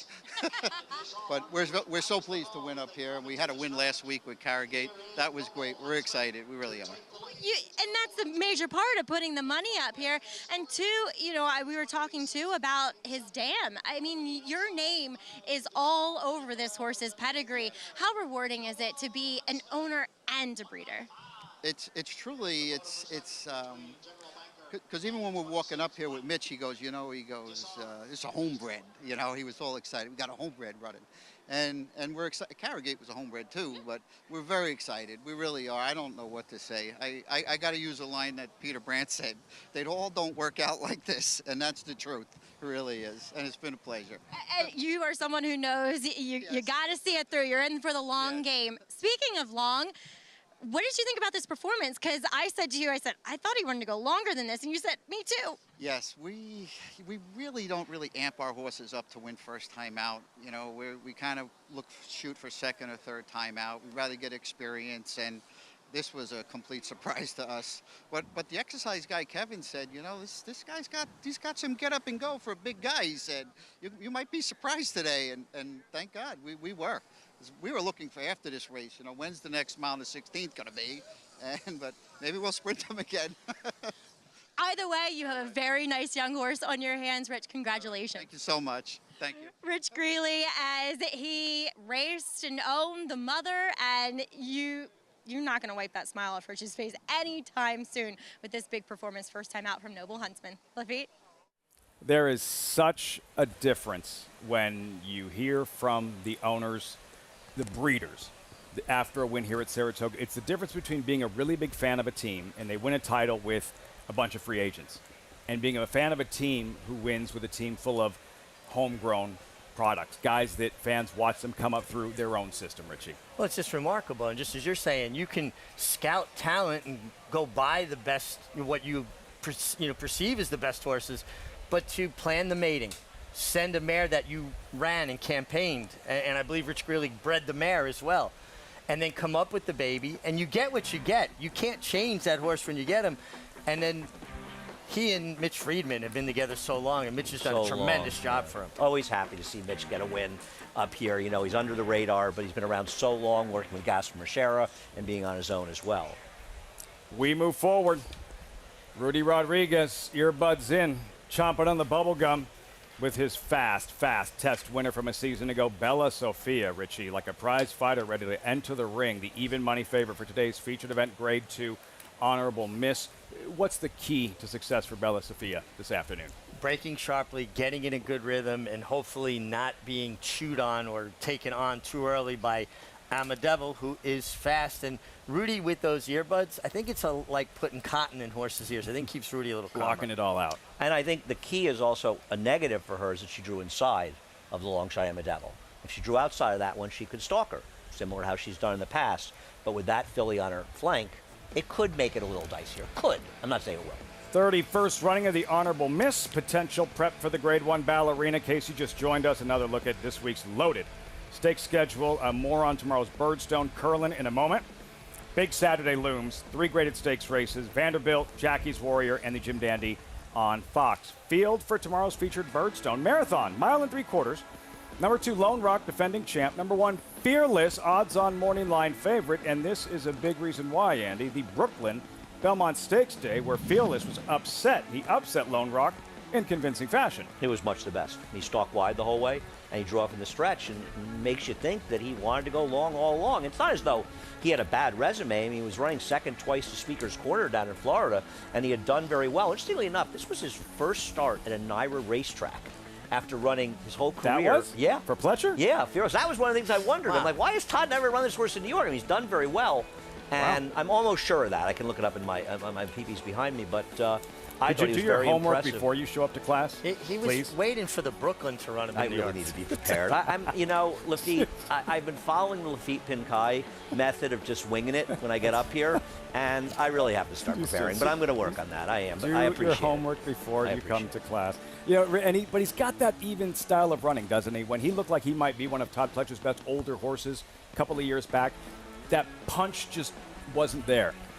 And at these longer distances, it looks like this is what he was perhaps designed for. To say that this is something Todd Pletcher does well, because he does everything well, but this is something he really has done extremely well. Finding the right horses, you think about his record in the Belmont Stakes, and not with a bunch of short-priced horses. He is also, in these marathon races we run, Todd has such a keen eye for the ones that want to go long. And on Friday, Jim Dandy, not the only Travers prep this weekend. Curlin, remember this is for 3-year-olds who've yet to win a graded stakes race this year at a mile or farther. Richie, let's start with Creative Minister. This was his last win, Derby Day Churchill, before testing the Triple Crown waters. Yeah, I mean, he was very good on Derby Day, drawing off nicely. I thought his run in the Preakness was terrific. I think that pointed him out. He probably just didn't want any part of a 1.5 miles in the Belmont. And this is a very appropriate spot for him. This is a grade 1 placed horse getting in a race for horses that have not won a sweepstakes. I agree with all of that. I mean, I picked him in the Belmont, obviously not my usual Belmont pick. He ran 5th. But he didn't want the distance. I mean, you could see it. He looked in the turn like he was running well, and he just had no run. I think we might see a reprise of last year's Curlin, where Todd Pletcher and Mike Rapoli beat Chad Brown, in that case with Miles D and Peter Brandt. Dynamic They one. could be the two outside there, and I kind of like those two, and I like the Todd Pletcher Rapoli horse a little more. 3-year-olds in the Curlin. As for the honorable miss, lady sprinters in the paddock, last year's test winner Bella Sofia out to do more damage at the Spa as we honor one of the all-time great legendary female sprinters, honorable miss. That's next. You're watching Saratoga Live on Fox Sports 2. We'll be right back.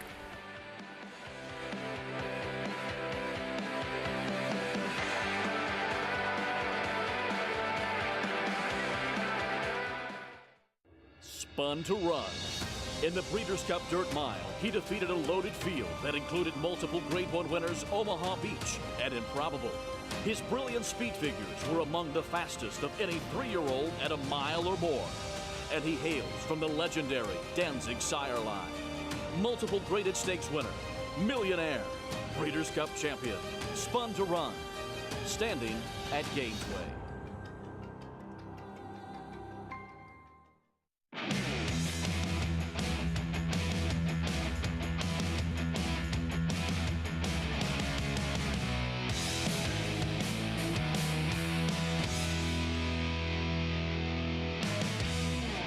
New for Saratoga, the $3 triple play pick 3. Choose the winners of 3 selected races on the Saratoga card each Friday, Saturday, and Sunday of the meet to win big. Go to NYRA.com/triple play for more details.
The 2016 Ballerina Grade 1 at Saratoga is my favorite race for a number of reasons. One is the fact that we won it with Have You Gone Away that year, just made it extra special. It's a race with an enormous amount of prestige, and it was our first Grade 1. There's something very special about the Ballerina. I don't know what it is, but the nerves had been building up and building up and building up. Remarkably, probably the time I was at my calmest was on race day. They're off in the Ballerina. I loved the post that day, and at this stage you're just hoping that you get a clean trip. We wanted a bit of pace to run at, but on paper there didn't appear to be a lot, so I said to Johnny, just make sure that she brakes cleanly and you get a nice position on the outside. I was hoping that we weren't going too wide around the turn, but Johnny really just stepped on the gas here a little bit, but he was also very careful not to hit the front too soon and not to give away too much ground, he said to me afterwards. Here's Have You Gone Away on the outside, and she's coming with a rush. At this point, I still thought we were going to be second, but she just in the last 5 strides got up. Have You Gone Away has won. After the race was a bit of a blur, to be honest. I remember the trophy presentation and some of the interviews, and then I remember just trying to digest it all, and I actually struggled a little bit, I have to say. It was an extremely emotional time, and it was also kind of a little bit lonely in that the owners weren't there, Maggie was still working, it was Travers Day, and I went and sat at a stall by myself for hours and hours on end, just hung out with us. Maggie and I went through a lot with that filly. We owe Have You Gone Away an awful lot, we really do. She was our first flagship horse. God, it still sends shivers down my spine watching that. Look at that. That's so cool. Great story, what that win meant to their family, and it still means today. Have You Gone Away, one of only 3 ever to have won both the Honorable Miss and Grade 1 Ballerina. Maggie, that's kind of the theme of today's show, at least this feature race today. It's all-time favorites. I do feel silly asking you this, but who is your all-time favorite female sprinter? Well, I guess just everything my husband said in that piece. Have You Gone Away? Look, I picked her because I actually thought the guys on the set may have picked Extra Heat, who I will say is my all-time favorite female sprinter, and that I wasn't necessarily connected with, though very good friends with the Salzmans. I loved Extra Heat. But Have You Gone Away, as Tom was saying, it seemed as though she was in our barn for only a breath of a moment in life. And it was funny. She came into the barn when we found out we were going to have our first child, and she left and she was sold at the Fasig-Tipton Night of the Stars sale in November, a week before I gave birth. So, but she had such an impact on us, and wow, did she have gears. You could see those gears in that race, in that Ballerina, in the Honorable Miss in which she won, and including that Ballerina she beat By the Moon, who would come back the next year and take down the Grade 1 Ballerina as well. So, and look, she came from nowhere. You will see a lot of times these horses, they don't have much pedigree, these sprinters, these female sprinters. Like I said, she only sold for $1,200 as a 2-year-old at a mixed sale. And kind of the same thing as Bella Sophia. She came from nowhere too. She did not cost a lot of money, but they lay it all on the line out on the racetrack, Lafitte. Bella Sophia pictured 4 to 5 riders up. Have You Gone Away? A great story, and she could absolutely motor. Going right back to Maggie. Of the 4 of them, what have you noticed as they've warmed up when we get closer to post time for this Grade 2 Honorable Miss, Maggie? The horse that really caught my eye, Lafitte, as she walked in the paddock was Frank's Roquette. I know Bella Sophia definitely got the better of her, and considering Bella was coming in off of a layoff, Frank's Roquette should have been able to kind of turn the tables on her, and she was unable to do that. But I swear this filly has, mare now, has grown so much, has filled out so much, and it really looks as though Saratoga, I know she's been training at Belmont, but it just feels like it's agreeing with her for whatever reason. Now we'll see what she does from that inside post position and what kind of tactics they decide to use with her. But look, she's going to have Bella Sophia blasting away from there, and she is aggressive. Bella is intense. Once she got the tack on, all her handlers had to keep her at bay. She's been with the pony throughout her time here, and she's just a ball of muscle. She is so strong, so massive. She definitely looks more like a colt than she does a filly, Lafitte. On the muscle, these sprinters, 4 of them, with all eyes on Bella Sophia and the vagrancy, Andy, when Frank's Rocket, Bella Sophia, an absolute pitch battle to the wire at Belmont Park. I remember watching this sort of early in the Belmont meet when we hadn't seen a lot of Flavien Prat, and I remember thinking, wow, this guy really can ride. And watching the race, you really thought she was going to get it done. Now, perhaps she doesn't have that desire to win the way she once had, while still running extremely well in races, but Bella Sophia was very, very game, especially off the layoff. I think she ran into a horse that did not want to get past. Bella Sophia pinned her ears back, bared her teeth, got next to her and said, no, I'm the herd leader. Now, that was a terrific horse race between these horses. This one should be as good. Perhaps a rematch, maybe round 2. Frank's Rocket, Bella Sophia, post parade for the grade 2 honorable miss. There is Frank's Rocket, always fires, but lately someone else just runs better. Yeah, and that's the case, but when you see the kind of form she put in last time, you know that was her fastest buyer speed figure of her career. Bella Sophia, lightning fast and hard to catch. And just tough. Hickory does not want to lose.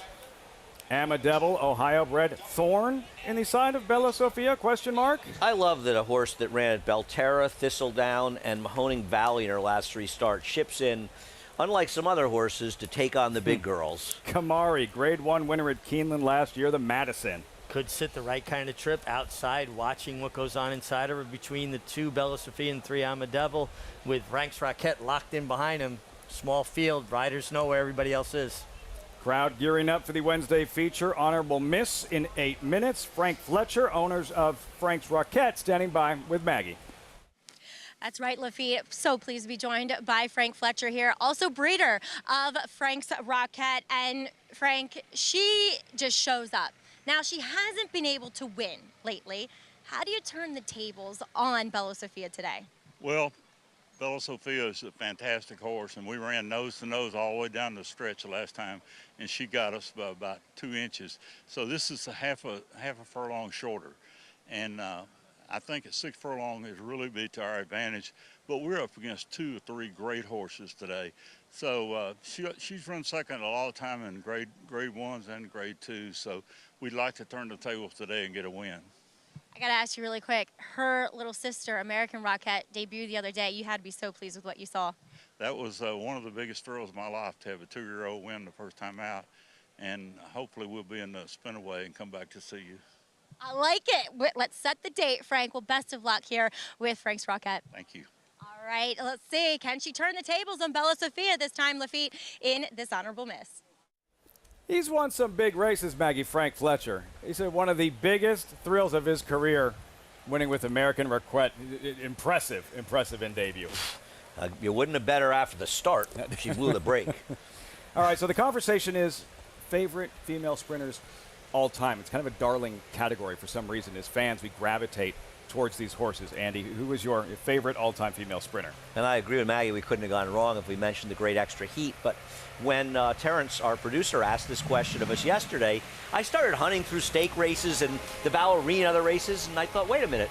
The answer's right in front of your face. One of the first horses I kind of fell in love with as a kid was Honorable Miss, and she won the Fall Highway on Columbus Day in 1975 from 14th in a 14-horse field with a quarter mile to go. Yeah. I mean, she was about as fast for the last quarter as any horse you could find, and she was just really, there it is. Look at that. I mean, look at That's this. the Grand National on dirt. Such a cool racehorse, trained by Frank Whiteley.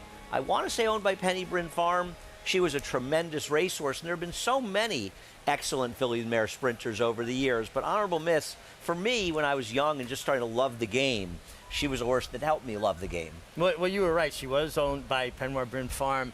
Frank had her the first Fall Highway. David Whiteley had her the second Fall Highway. You know, it's funny you say it, because I thought maybe David had it and somebody said Frank had, so they both did. Yeah, they both did. Yeah. Who comes to mind, Richie?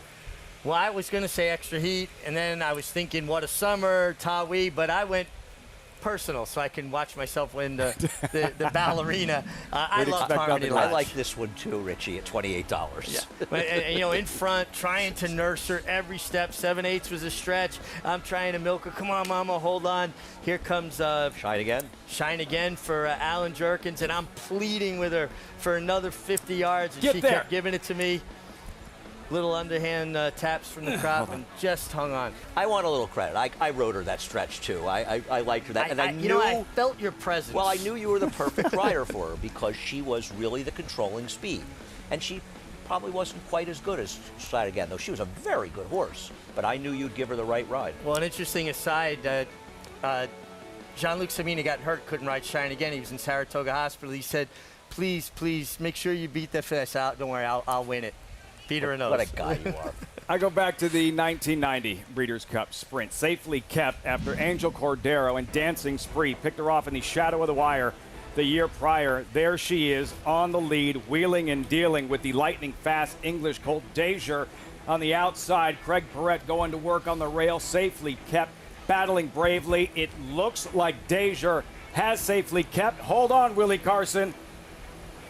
Jumps the shadow about 50 yards from the wire and safely kept, snatches victory from the jaws of defeat. I realize it. I get it. Deja was probably best on the afternoon, but considering how well she ran the year before and lost, and how well she ran that year, and just how good of a filly she was overall, absolutely loved safely but kept. Lafitte, do you realize you said she got picked off by the shadow of the wire by Dancing Spree, and Deja got picked off by the shadow of the wire? Okay, first of all, Lafitte's favorite horse is a horse that's biggest race was a Lucky Win. Says a lot about me. Yeah, it really does. She was a tremendous horse. Oh, she really fantastic. was a great career.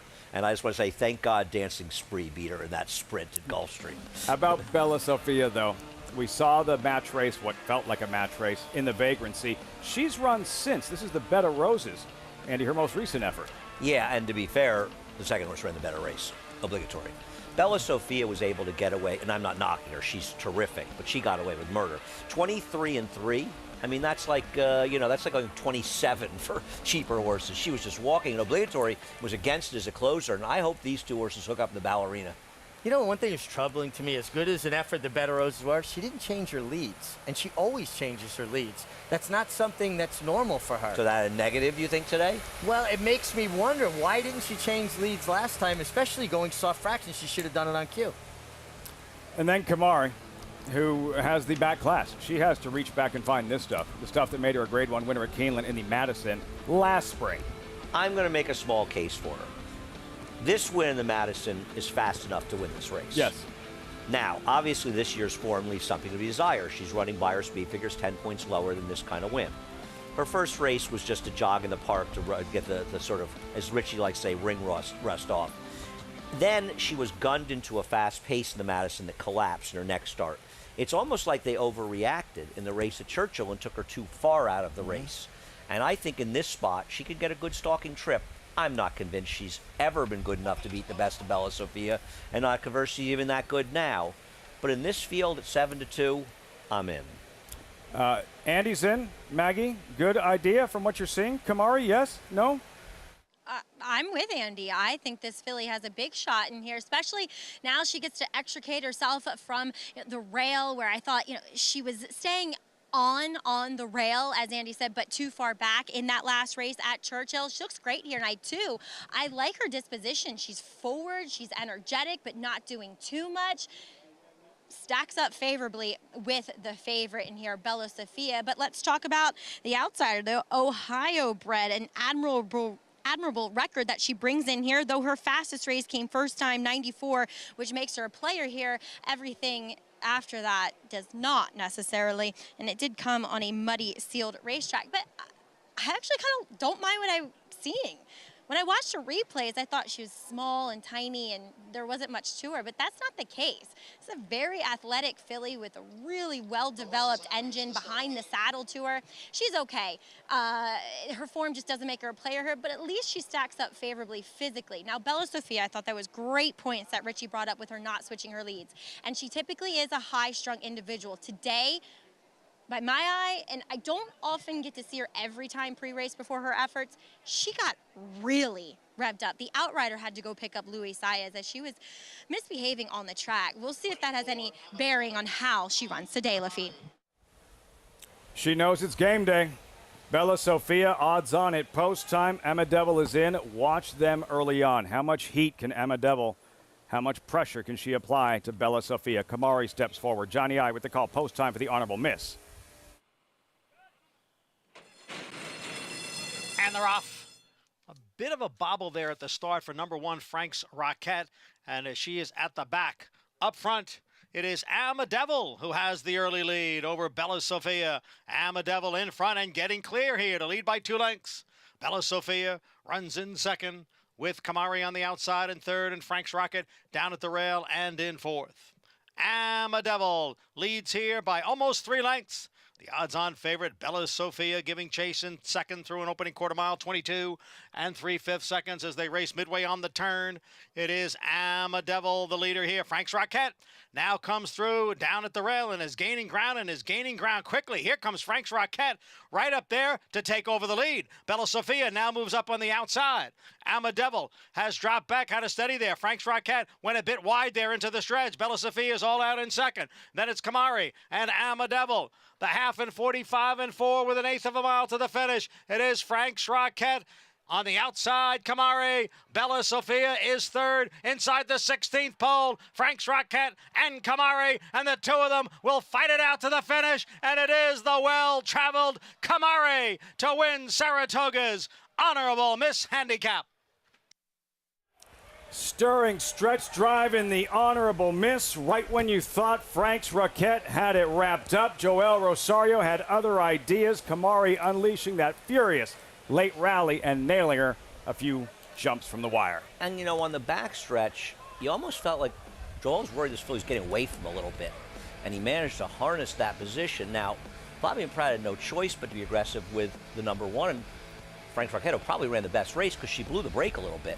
Rushed up early, and Joel took advantage of it. Yeah, he babbled at the break a little bit, but I'll never blame a rider for being aggressive. And Flavien was aggressive because he had the spot in front of him, and he said, I'm going to try to pull the rug on Bella Sofia, which essentially he did, but it made her get just a touch weak. And Kamari, who did sit that good trip, and Joel rides so confidently.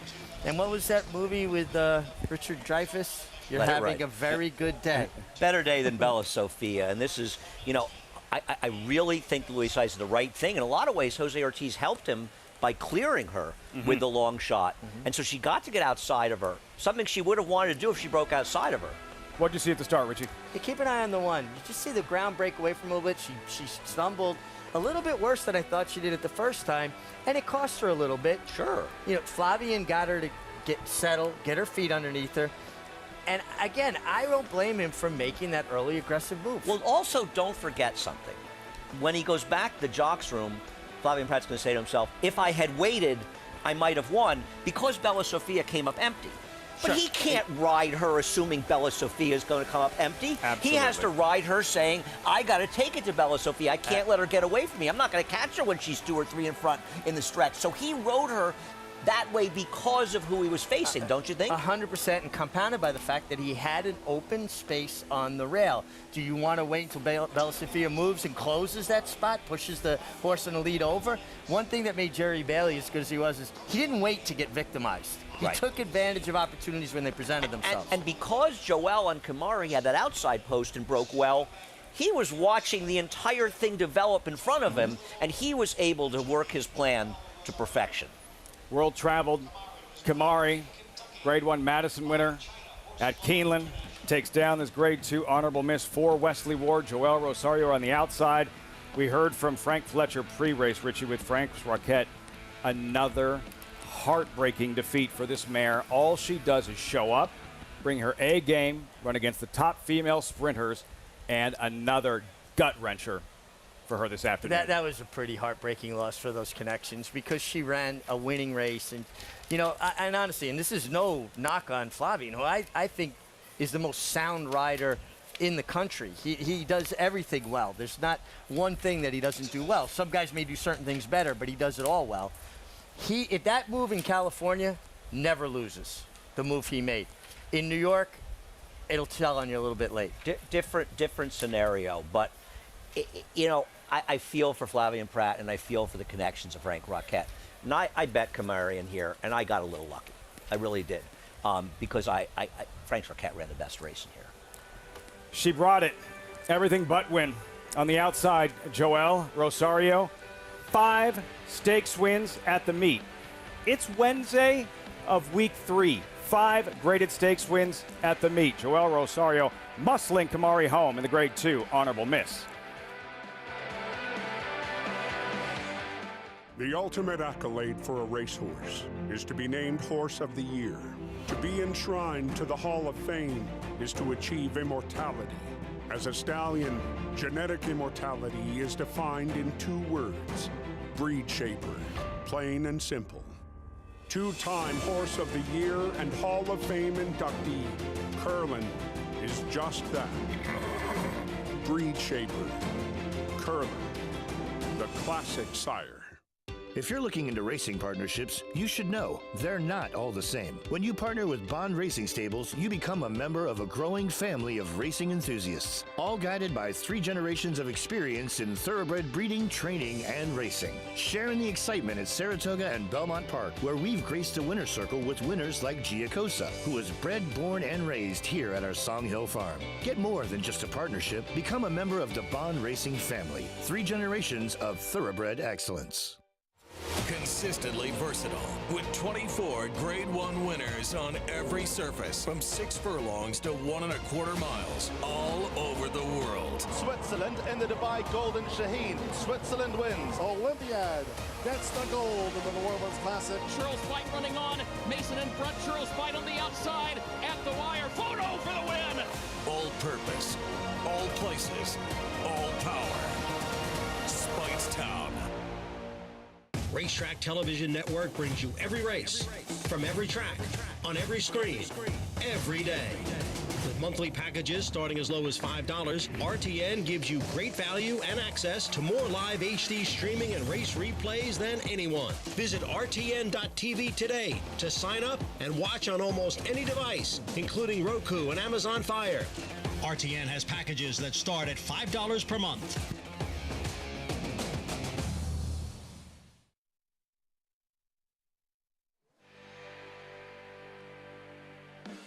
Welcome back to Saratoga Live. We are proudly brought to you by Naira Bets.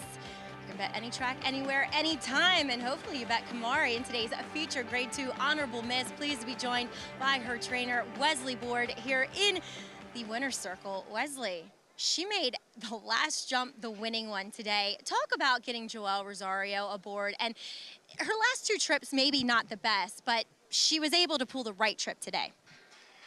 Joelle is like he's made for this filly. She's just he fits her like a glove. I mean, she needs like a cool sitter and a go-getter, and that's him. And she always runs great races for him, and we were really, really happy to have him. I like that, cool sitter, go-getter. That's exactly what Joelle is. And you've always had high hopes for her. Talk a little bit about maybe a slower start to this campaign as a 5-year-old. We kind of got off to a good start there, down at Gulfstream, and we went into the Madison where we won it the year prior, and it just didn't set up right for her, and then and it was my fault. I kind of run her back there on Derby Day, and I kind of knew that was a bad move, and we gave her a lot of spacing, and she ran here, and she ran beautiful today. Speaking of spacing, will the month to the ballerina be sufficient? Well, we'll talk it over with everybody at Coolmore there and see where we're at. The ultimate goal would be the Breeders' Cup because it's at my and her home track at Keeneland. But, with this filly, you can't thank Julio Garcia enough. He puts a lot of time in on all my good horses, and he as well in the morning fits her like a glove like Joelle does in the afternoon. So I want to thank everybody involved with her, though. Teamwork makes the dream work, Wesley. Congratulations, though, Kamari, getting the job done today. Thank you very much. All right, Kamari, as Wesley picks up my AirPod for me that popped out of my ear. Always a gentleman. Good to see him win this honorable miss, Lafitte. Would expect nothing less. Wesley Ward had Kamari ready, touched on Julio Garcia, a terrific jockey, big part of the team. Kamari 8-10 over Frank Roquette, another tough loss. Bella Sofia. Kamari entering the winner's circle moments ago.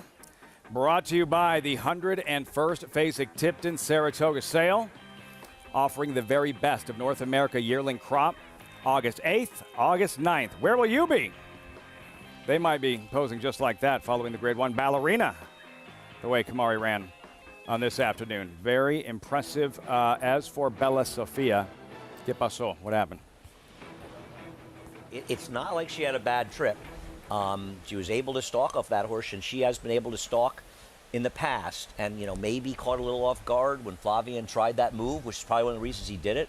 But Richie, she did not run a race. No, she showed speed, allowed Almadevo to clear. There was plenty of separation. He was able to get in the clear, lay second, and really just came up empty. Yeah, she did not run a race. She's a much better horse than that. Hopefully she's okay, and maybe she can come back and regain her strength in her next start in the ballerina. Kamari, based on that, would you put her right at the front of the class in terms of ballerina? Right, it's the most prestigious race for older female sprinters in Saratoga. Sure. I'm looking forward to seeing obligatory. She gets a little more pace than she got in the Bed of Roses. She's a very good horse for Judd Mott and Bill Mott. We're going to reset, take a deep breath, welcome in new viewers as our coverage continues from Saratoga Racecourse.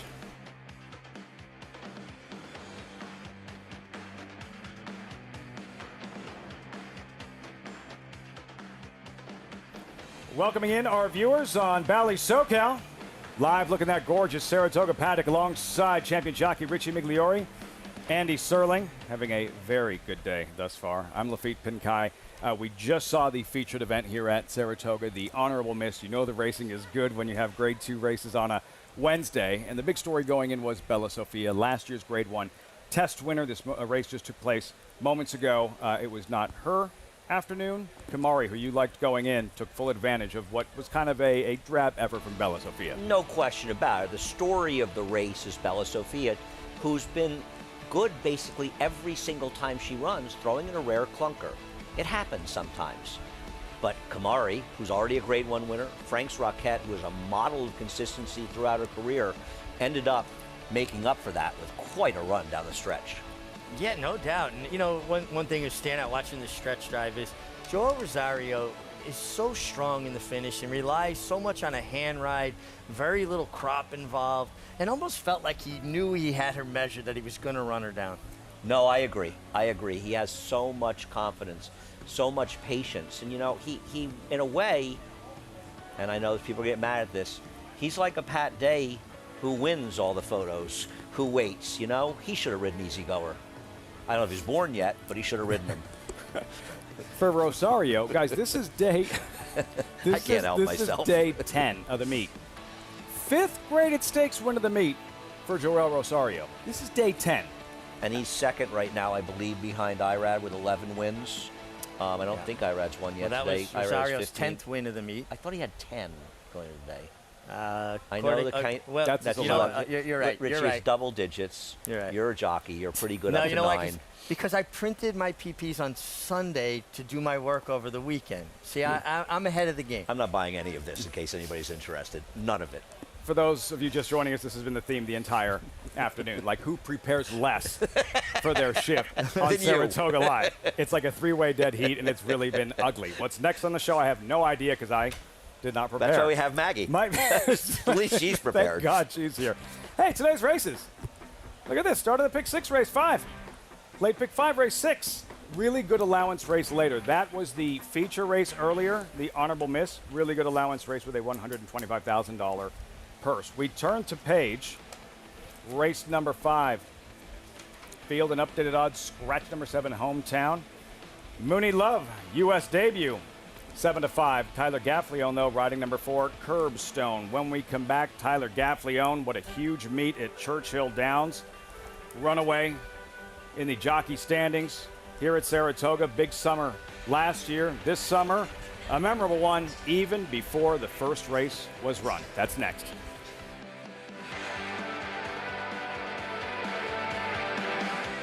Eclipse champion Run Happy, the #1 second crop dirt sire of last year, is back and showing a new dimension with winners on turf, dirt, and all weather.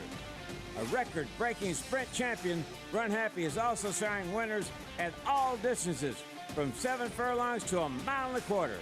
A sire whose runners can carry his speed over all distances and all surfaces. Run Happy, price for value, and standing strong at Claiborne Farm. For over a century, success starts at Saratoga. As America's #1 ranked yearling sale by percentage of Grade 1 and graded stakes winners, Saratoga is the can't-miss event of the summer. One catalog of selected yearlings offered over 2 electrifying evenings. Recent Grade 1 winners include the brilliant Flightline, Bleecker Street, Maracuja, and Queen Goddess, plus new Hall of Fame inductee Tepin. The Fasig-Tipton Saratoga sale, August 8th and 9th in Saratoga Springs, New York. Where will you be?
Mile-and-a-half marathon is next. Welcome back.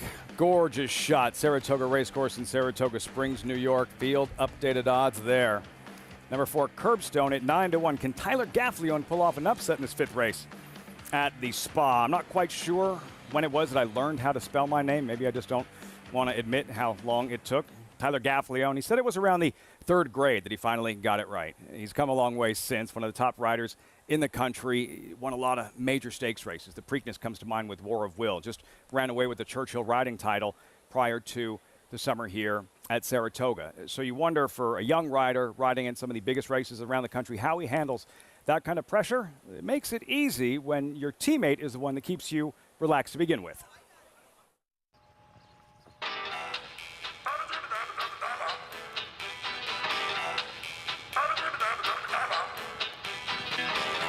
I love the horse. I love being around them.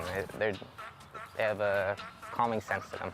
Tyler Gaffalione pretty much knew he wanted to be a jockey before he could spell his name. No, just the way that set up early. Tyler Gaffalione. I remember 3rd grade, I think I finally perfected it. I used to get a couple of the letters mixed up. Tyler felt he was destined to become a 3rd-generation jockey, following in the footsteps of his father and grandfather. I remember my first pony when I was 5, I believe, was Chipper Jones. I named him after my favorite baseball player, and he didn't really like me, but we developed a relationship after a while, and he taught me a few lessons, but I need to learn them. I was born in '94, and I think he rode maybe a year or 2 after that, and I think he called it quits. He got in a pretty bad spill at Delaware. He taught me everything I know. He used to spend hours with me on my equicizer. I'd ride a few pretend races during the day, and at the end of the day, I'd go, Dad, come see what I learned today, come see what I worked on, and he was just so supportive of me. Never pushed me to do anything I didn't want to do, just supported me, and just gave me all the love in the world. Gaffalione established himself early on as a top jockey in Florida. However, it would be aboard War of Will in the 2019 Triple Crown that would put Tyler on the map nationally. Tyler Gaffalione has War of Will 4th at the rail and 4 lengths off the lead. A similar trip to the Kentucky Derby, right behind the pacemaker. Just a pure happiness. He's a very special horse to me in my career. He taught me a lot, not only about this game, but about myself. Even to this day, I still get chills watching the race. It doesn't even seem real. But it's War of Will coming down to the 16th pole in front. In front by 2 lengths late. A late charge from Longshot Everfast on the inside 2, but nothing stood in his way. War of Will The spa is one of Tyler's favorite places. It had extra meaning in 2022. He got married in Saratoga 2 days before the meet started. We decided to do it up at Saratoga. Most of our families from up there. They were born and raised, went to school there, and it just makes it easier for everybody traveling. And we're going to be there for the meet anyway. So it's a very exciting year for us. We're thrilled. Number 6 is Got Stormy, the rider, Tyler Gaffleone. I enjoy what I do. I love coming to work every day, and anything can happen no matter what you do. So you just got to enjoy life and make the most of it. Terrific rider, Tyler Gaffleone. Terrific agent. It helps. No question about it. I mean, we talked about agents in the show. His agent, Matt Musiker, who's as good an agent as there is in the game, has had played such a tremendous role in his career. Sure. Working together, deciding when to go to Churchill, when to come to Saratoga, not going too soon. And obviously his father had a huge influence on him, but we shouldn't leave out what a job Matt has done with him throughout his career. Lots to smile about Tyler Gaffleone. Maggie, what about his mount in this fourth, though? Curbstone. Can he pull off the upset at 9-1? I am really intrigued by Tyler's mount here at Curbstone Lafitte as he gets back to the turf. I mean, this horse is bred much more for the turf, as he is a half-brother to Proctor's Ledge, multiple graded stakes winner on the turf, and also a foal to Showat Bridge, who has multiple turf winner herself. He has a massive turf hoof to him, and the fact of the matter is they've tried this distance just on arguably the wrong surface. I know he won going a mile and a quarter, but that was on a sealed racetrack. And as I often say, those sealed racetracks, especially at Churchill, mimic a turf course because they just are a little bit easier to push off of. Now, he definitely has the right disposition for a horse that is going the mile-and-a-half distance, incredibly laid back here, but he just looks built to do this, as we'll take a look at number 2. That is Forwardly. I didn't see him in his last start at Belmont, which was a win, in which he got a fabulous ride and trip beneath Flavian Pratt. But he has done incredibly well from 2 to 3. He was a bit of a, not backwards necessarily, but just very compact and definitely had that 2-year-old baby look to him last year. He has developed tenfold. He's gotten so much longer. He's a really attractive horse now, and he's the one that, if you put your PPs aside, he's the one that I want here based upon his physical appearance. And then we have your favorite coming in from Germany for trainer Bill Mott, first time in this country. And look, he's been doing this. He's been running these marathon distances. He's bred to do it. He looks like a marathon horse, but for me, he's not necessarily my cup of tea. He's a very slightly framed horse. You can see he's wearing that breast collar there because he's just very long and tubular. There's not much bulk to him whatsoever. So I take the wait-and-see approach with him. Yes, this is the right spot for him, but I prefer the aforementioned 2 and 4 in here, Lafitte. Wait and see. Mooney Love 3-2. All that great information. So what do you do with it? You fire up your NyraBets account. Don't have one? Sign up today. Use that promo code TOGA200. Earn up to a $200 deposit match after your first deposit. Bet any track, anywhere, anytime. Join now at NyraBets.com to earn your $200 deposit match. Some reservation from Maggie on Mooney Love. Andy, 3-2. There he is, the German about to make his U.S. debut for Team Valor International. I think he's the horse to beat. Now, Bill Mott does not have great numbers Germany, I should say. With his European shippers. He's just 3 for 24 with foreign shippers on turf, going routes over the last 5 years. 9 hit the board. The ROI 76 cents for every $2 bet. I like the 4 Curbstone in this race. I think the Tyler Gaffleone just puts him on the lead in here. And I wonder if he's sort of quietly his horse that's wanted to go long on the turf his whole career. His best race on the dirt was on a mile and a quarter in the dirt. Yep. This horse ran 69 Beyer as a 2-year-old in the turf. That can easily transfer to the 80-ish Beyer, which seems to be the number that could win this race. I think he's very dangerous. Plus 800 sounds good to me, man.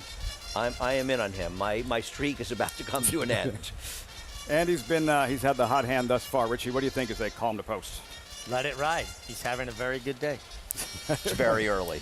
Neotropic pictured Jose Ortiz in the saddle. Yeah, not impossible, and nice to see Jimmy Toner with a horse here as well. Forwardly, we'll revisit his maiden win in a moment. Flavian Pratt for Chad Brown, and improved in each start and got to go long last time. Giroux, leading rider Irad Ortiz.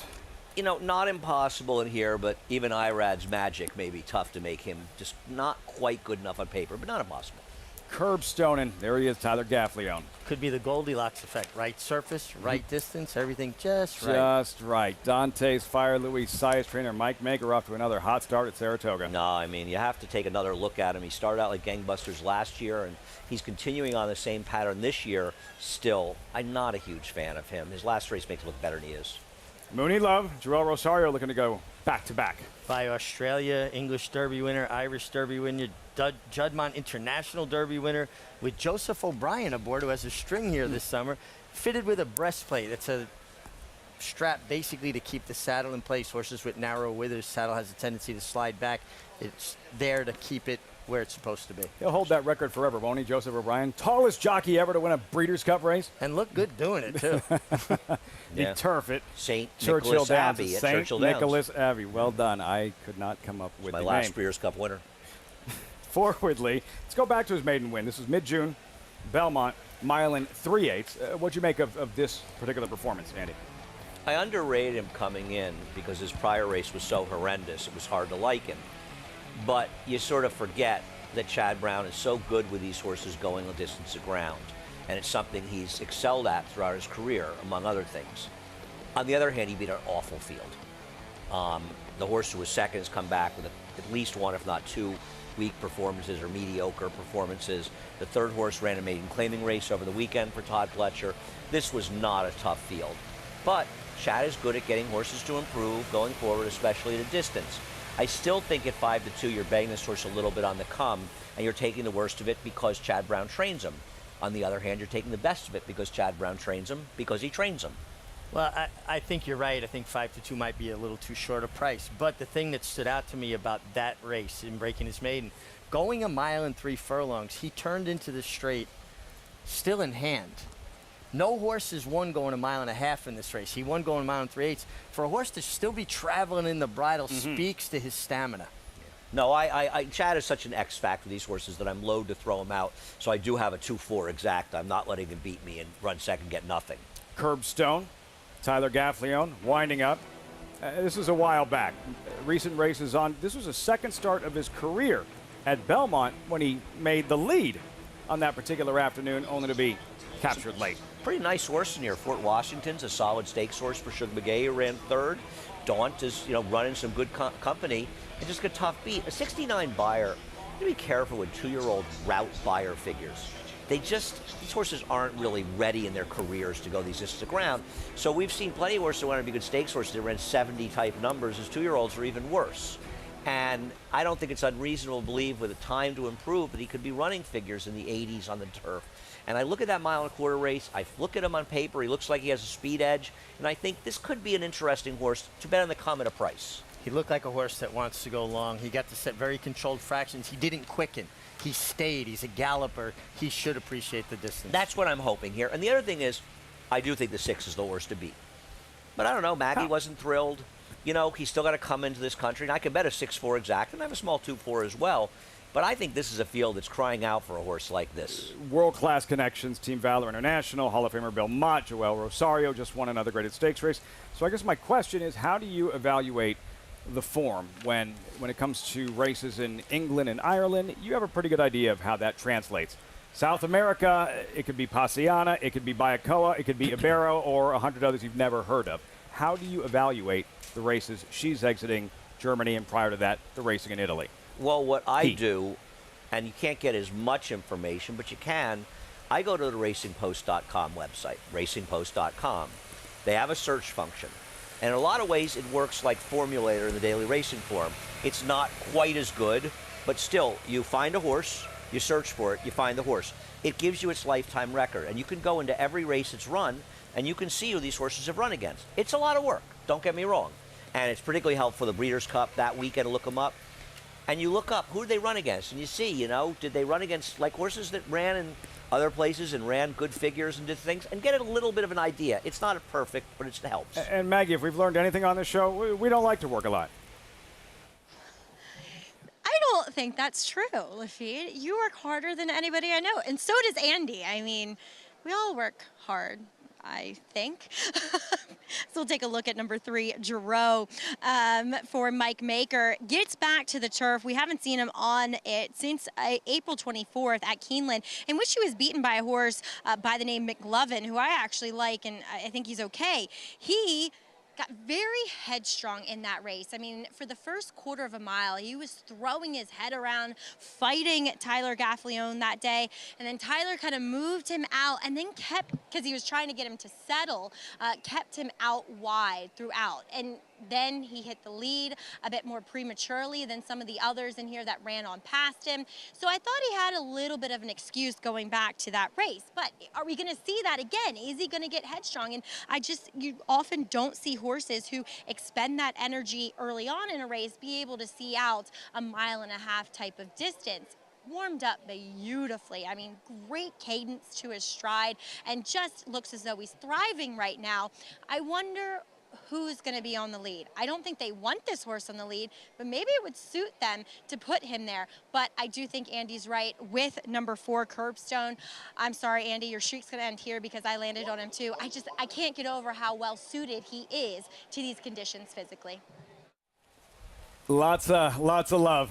Curbstone, Richie, and then Dante's Fire Picture with Luis Saez. That's where I landed. I like Mike Maker's horses coming back off the first try, going 1 mile and 3/8. I thought he ran well. Balthus is a horse for Chad Brown that has really kind of found himself, and I think he's really improving. Here tomorrow, I think. Yeah, I thought that was a very good race last time at a huge price, but I think he could be better for that experience going 1.5 miles. And I definitely was not sticking with Andy because at some point it's got to blow up. Oh, Maggie jumped in the bandwagon right in time to come to a crashing halt. Richie, if a young jockey comes up to you, and a good, fun, energetic crowd here at Saratoga on this Wednesday afternoon. Young rider says to you, I've got this 1.5 mile race coming up. What's the first piece of advice you would give a young rider in terms of how to be most effective in these types of longer distance races? I think there are 2 critical things to getting horses to stay marathon distances, 1.5 miles. Getting them to switch off. You don't want a horse to pull for too long. They use too much energy. Horses that pull don't finish. And save ground. It's 3 turns here. You have to save ground at least 2 of the 3 turns unless you're much the best. And turf racing, most of the time, you're not much the best. Can you remember, one of my favorite wins for you in a distance race was Lunar Sovereign. I want to say either Man-O-War or Joe Hirsch, I think it was. Man-O-War. When you opened up on the field around the turn. Do you have a favorite 3-turn route race here that you won on the turf? Oh, gosh. Assuming you won one. Yeah, no, I won a few. Actually, a horse named Dadine that won an allowance race right before he won the Lawrence Realization. Oh yeah, right when Lawrence Realization was still a good race, right? Sure. And he beat a horse of Bill Mott's called Yagli. Ooh. And it was a real good race. And Dadine was a little scrappy guy, and Yagli was a much bigger, stronger horse. And it was me and Jerry Bailey, the wire. We got the best of them ahead, and that's what made them go on and run in the Lawrence Realization. If he didn't win that day, he wouldn't have won. What horse did your agent put you on the Lawrence Realization? You probably got hurt or something before it. No, I rode him in the Lawrence Realization. Realization. Oh, you did? Oh, you did. Yeah. I remember Lunar Sovereign and Richie, and he wasn't the best horse in the race. But Richie knew that. And he was nursing along the league. And then over around the 3/8 pole, it was a little bit like Tribuven, the way Manny Franco tried to win the race by the 8th pole. Yep. And you did. It is an art. 1.5 mile race riding. What are we looking for early in terms of pace? I'm looking for the 4 to be in front. He's got to break. He breaks cleanly. The 4 I think Tyler puts him in front. the main speed. And I'm going to hope he can wire the field. That's my hope. If he's not in front, I'm not confident in his chances. Let's say he's in front, Andy. I'm not confident. Let's say he's in front after 3/4 of a mile. Let's say Curbstone's in front. What time do you want to see? About 1:33. But I'm expecting it'll be around 1:15. But it's like, what do you want to pay for this car? don't want to pay anything for this car. Realistically, I want a 4 in front and 124. 1:15 to 1:16. I wonder if there's a little give in the turf. The one turf race seemed a little on the slower side, and we did have some serious rain here on Monday. Monday morning. Yeah. Listed as firm. They get Giroux straightened out, steps forward with Irad Ortiz. Tyler Gaffalione knows how to spell his name now, knows how to win big races at Saratoga. That moment with Gutstormy last summer in the Grade 1 4-star, Dave, only female to have ever done so. And what about Mooney Love? Irish Colt U.S. debut for Team Valor. The favorite at post time. Johnny I standing by with the call. 3 turns, 1.5 mile, 5th race, live from Saratoga.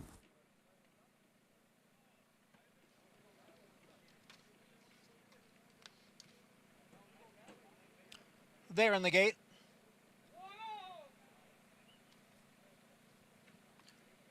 Mooney Love is actually still behind the gate, about to move in.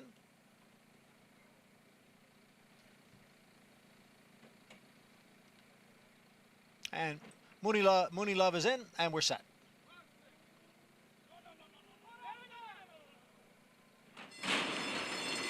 And they're off.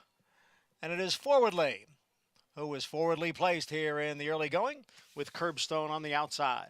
Forwardly is the leader by a little more than a length. And Curbstone runs in second. Then it's 3 lengths back to Dante's Fire next in third. Giroux on the inside runs in fourth. Then Mooney Love in fifth. And Neotropic trails the field in sixth as Forwardly steps away here to open up a 4-length lead. It's Forwardly in front with Curbstone racing in second. The opening quarter mile, 23 and 4/5 seconds as the field will come into the stretch for the first time. Forwardly sets the pace here and is the leader with Curbstone running in second. On the outside is Dante's Fire. Farther out is Mooney Love. Down at the rail is Giroux, and Neotropic continues to trail. It is Forwardly with the lead with 1 lap remaining. Forwardly on top. Curbstone runs in second. And then comes Dante's Fire and Giroux, followed by Mooney Love and Neotropic. The half mile in 49 and 3/5 seconds. Forwardly has been in front right from the start, continues to lead as they go around the clubhouse turn and head for the back stretch. It's Forwardly by a length with a Dante's Fire. I'll make that Curbstone on the outside running in second. Then it's Dante's Fire along with Giroux, a break of 3 to Mooney Love and 3 more to Neotropic. 3/4 and 1:15 and 1 there, midway up the back stretch. Forwardly is the leader by 3/4 of a length. Curbstone runs in second. Then it's the duo of Giroux and Dante's Fire. They are right together, third and fourth. Mooney Love is in fifth and being asked to pick it up now. Mooney Love is about 6 or 7 lengths from the front. Neotropic is the trailer. And they're going around the far turn. Forwardly is the leader. Giroux now comes on through to grab second.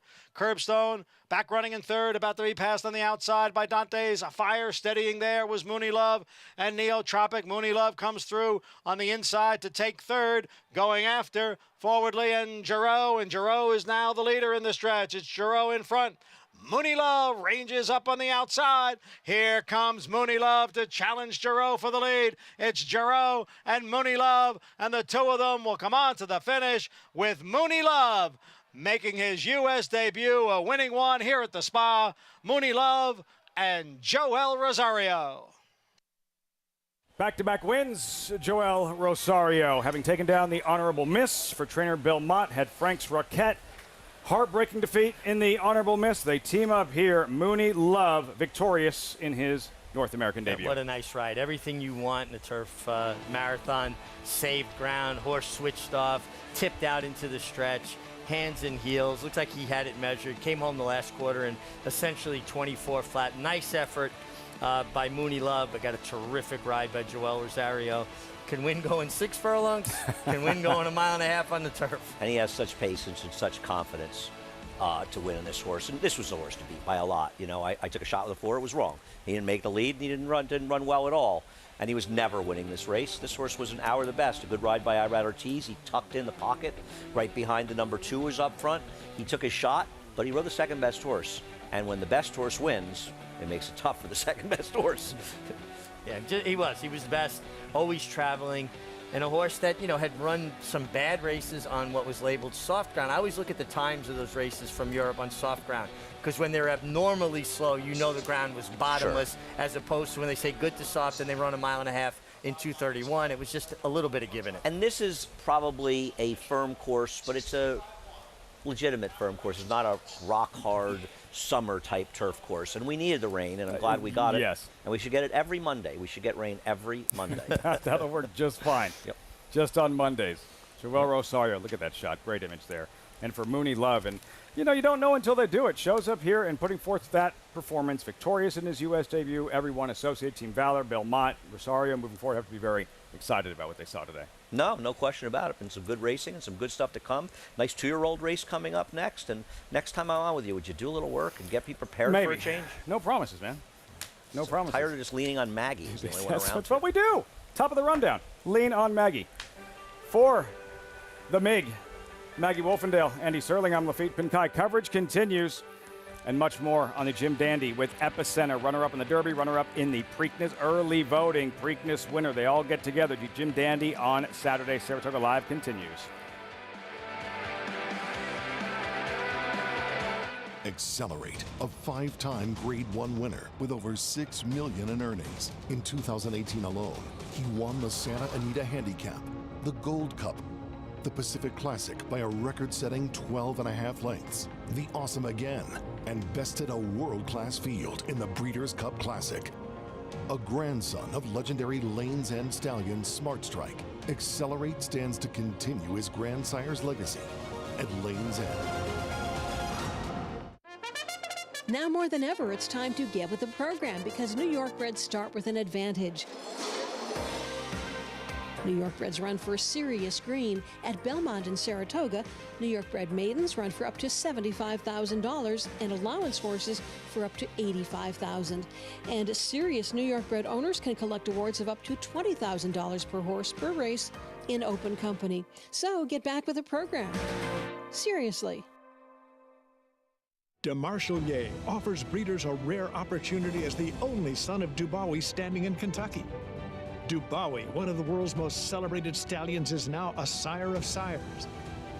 His top sons at stud are making a name for themselves across the globe. With a picture-perfect pedigree, this son of Dubawi brings one of the world's most potent bloodlines to America. DeMarchelier, standing at Claiborne Farm.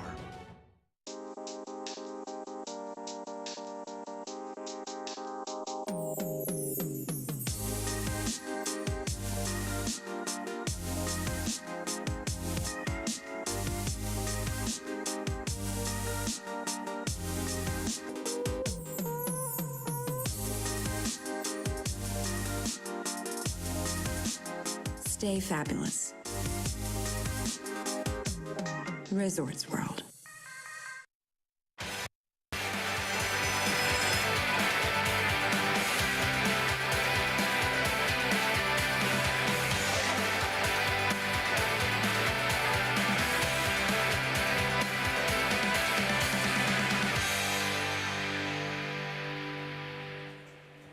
Welcome to Saratoga Racecourse as we gear up for a big weekend for 3-year-olds with 2 Travers preps.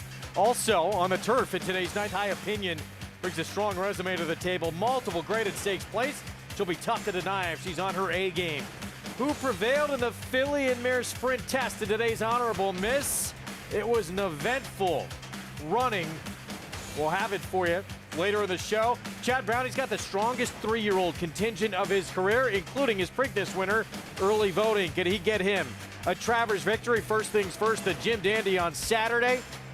And his stablemate, Kentucky Derby third place finisher Zandon, gives Brown a formidable 1-2 punch. How will he bounce back from his first start since his run for the Roses?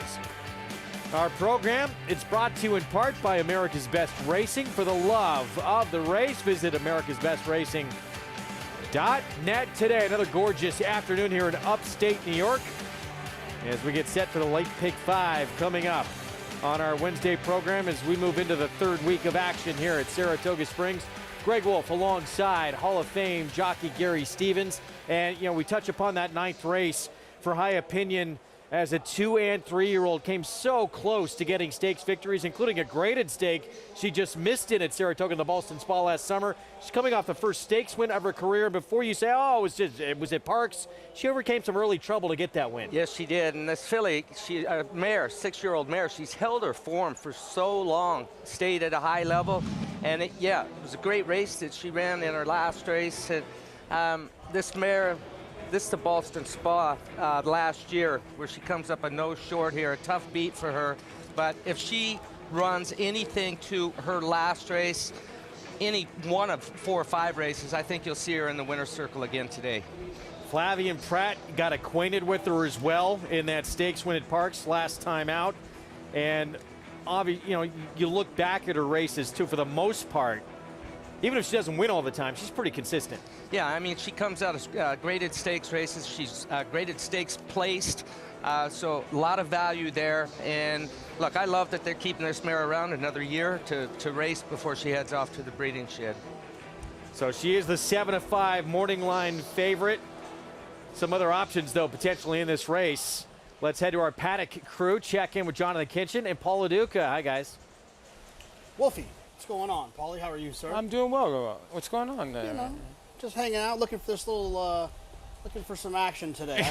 I am trying to beat Amalfi Princess. I don't know about you. Yeah, I am too.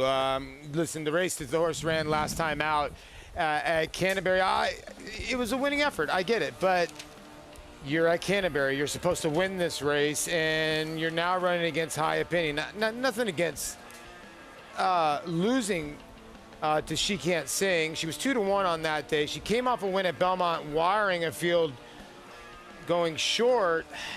I just don't know if it's going to happen here today. She just got such a nice trip in here, and I don't care if she was running at Canterbury or if she's running at Belmont. When you have a nice trip and you don't win, I want to deduct a couple of points. Evie Jets, on the other hand, she comes back in 17 days, but she seems to be running pretty darn good at the moment, and we know she likes it here at Saratoga. Yeah, she's been a different filly at age 4. I mean, her buyers have gone up, her numbers have gone up. You know, 2 starts back, she was a little keen, and then Eric took her back. Eric Cancel, the rider, last time out, and this filly by Twirling Candy responded late, was able to get up in the shadow of the wire. Amalfi Princess, the 4-horse, and the 7, Evie Jets, they better bring their running shoes if they want to beat the 1, High Opinion. No question. She is talented. She's been very good in graded stakes company, as we mentioned here at Saratoga as well. That'll be the 9th on our card this afternoon as we take a look at what's ahead, presented by Claiborne Farm. Pick 5 is next. We're about 19 minutes to post. Fast and firm on this Wednesday card. Race 7 kicks off the late pick 4.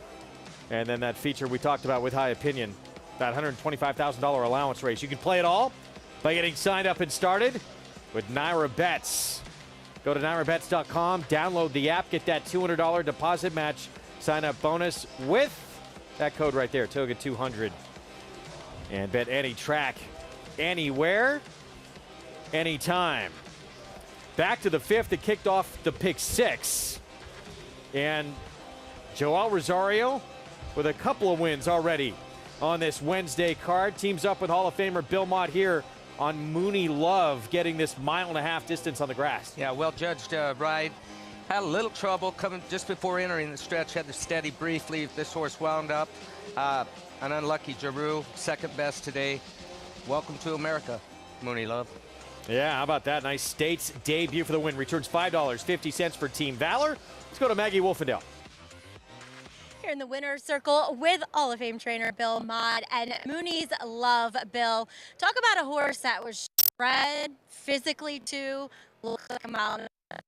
Well, I had one in the barn. I mean, we're lucky enough to have Channel Maker in the barn for a number of years, and he's 8 years old now, so maybe it's time to. This one can pick up the baton when, you know, when Channel Maker retires. I hope he's half as good as Channel Maker because he had been very good. But a very good plan by Barry Irwin. He bought this horse and he came from Germany. Asked me when there was a certain type of race, which I picked out, and he coordinated the travel arrangements for him, and we got him over here. And you know, got to give the kudos to the previous trainer because he did most of the work. So we just got him here and got him over to the races, and Joel did the rest. Very gracious of you to say, and hopefully some stakes are in his future. But Bill, I do want to ask you about Frank Strockhead in the honorable miss.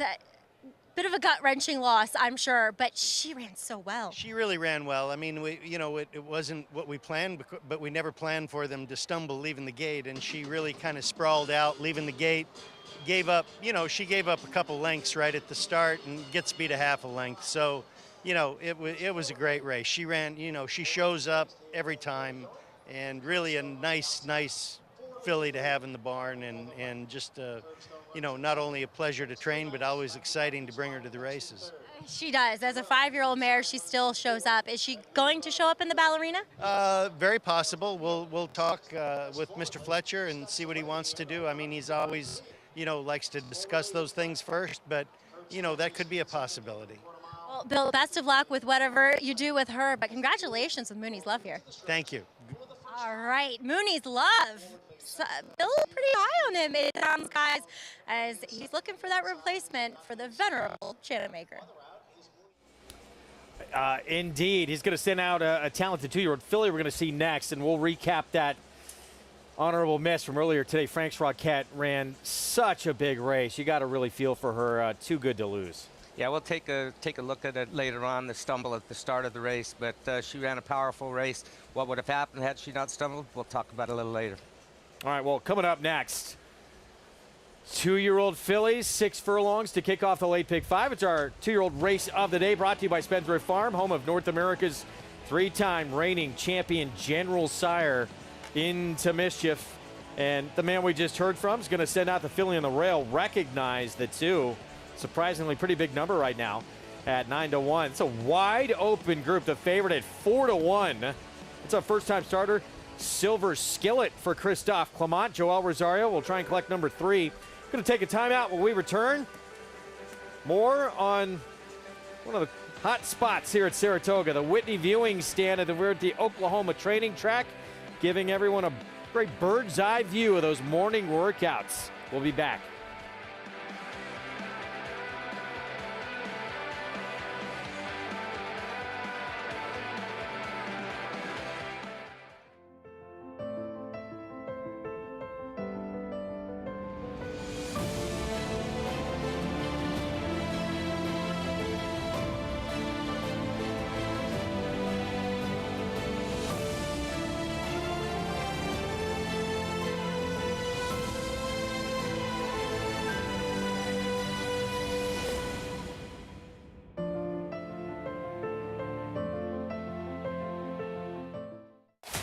Who are you betting on? How about an app created specifically for horse racing? Naira Bets. We specialize in thundering hooves, fist pumping, and boosting your bankroll with robust weekly promotions. And offer betting tips from actual horse racing experts. Bet all day and night, nationwide. Get the action and thrill of horse racing with Naira Bets.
Located at the Oklahoma training track, the Whitney viewing stand provides a picturesque view of morning workouts.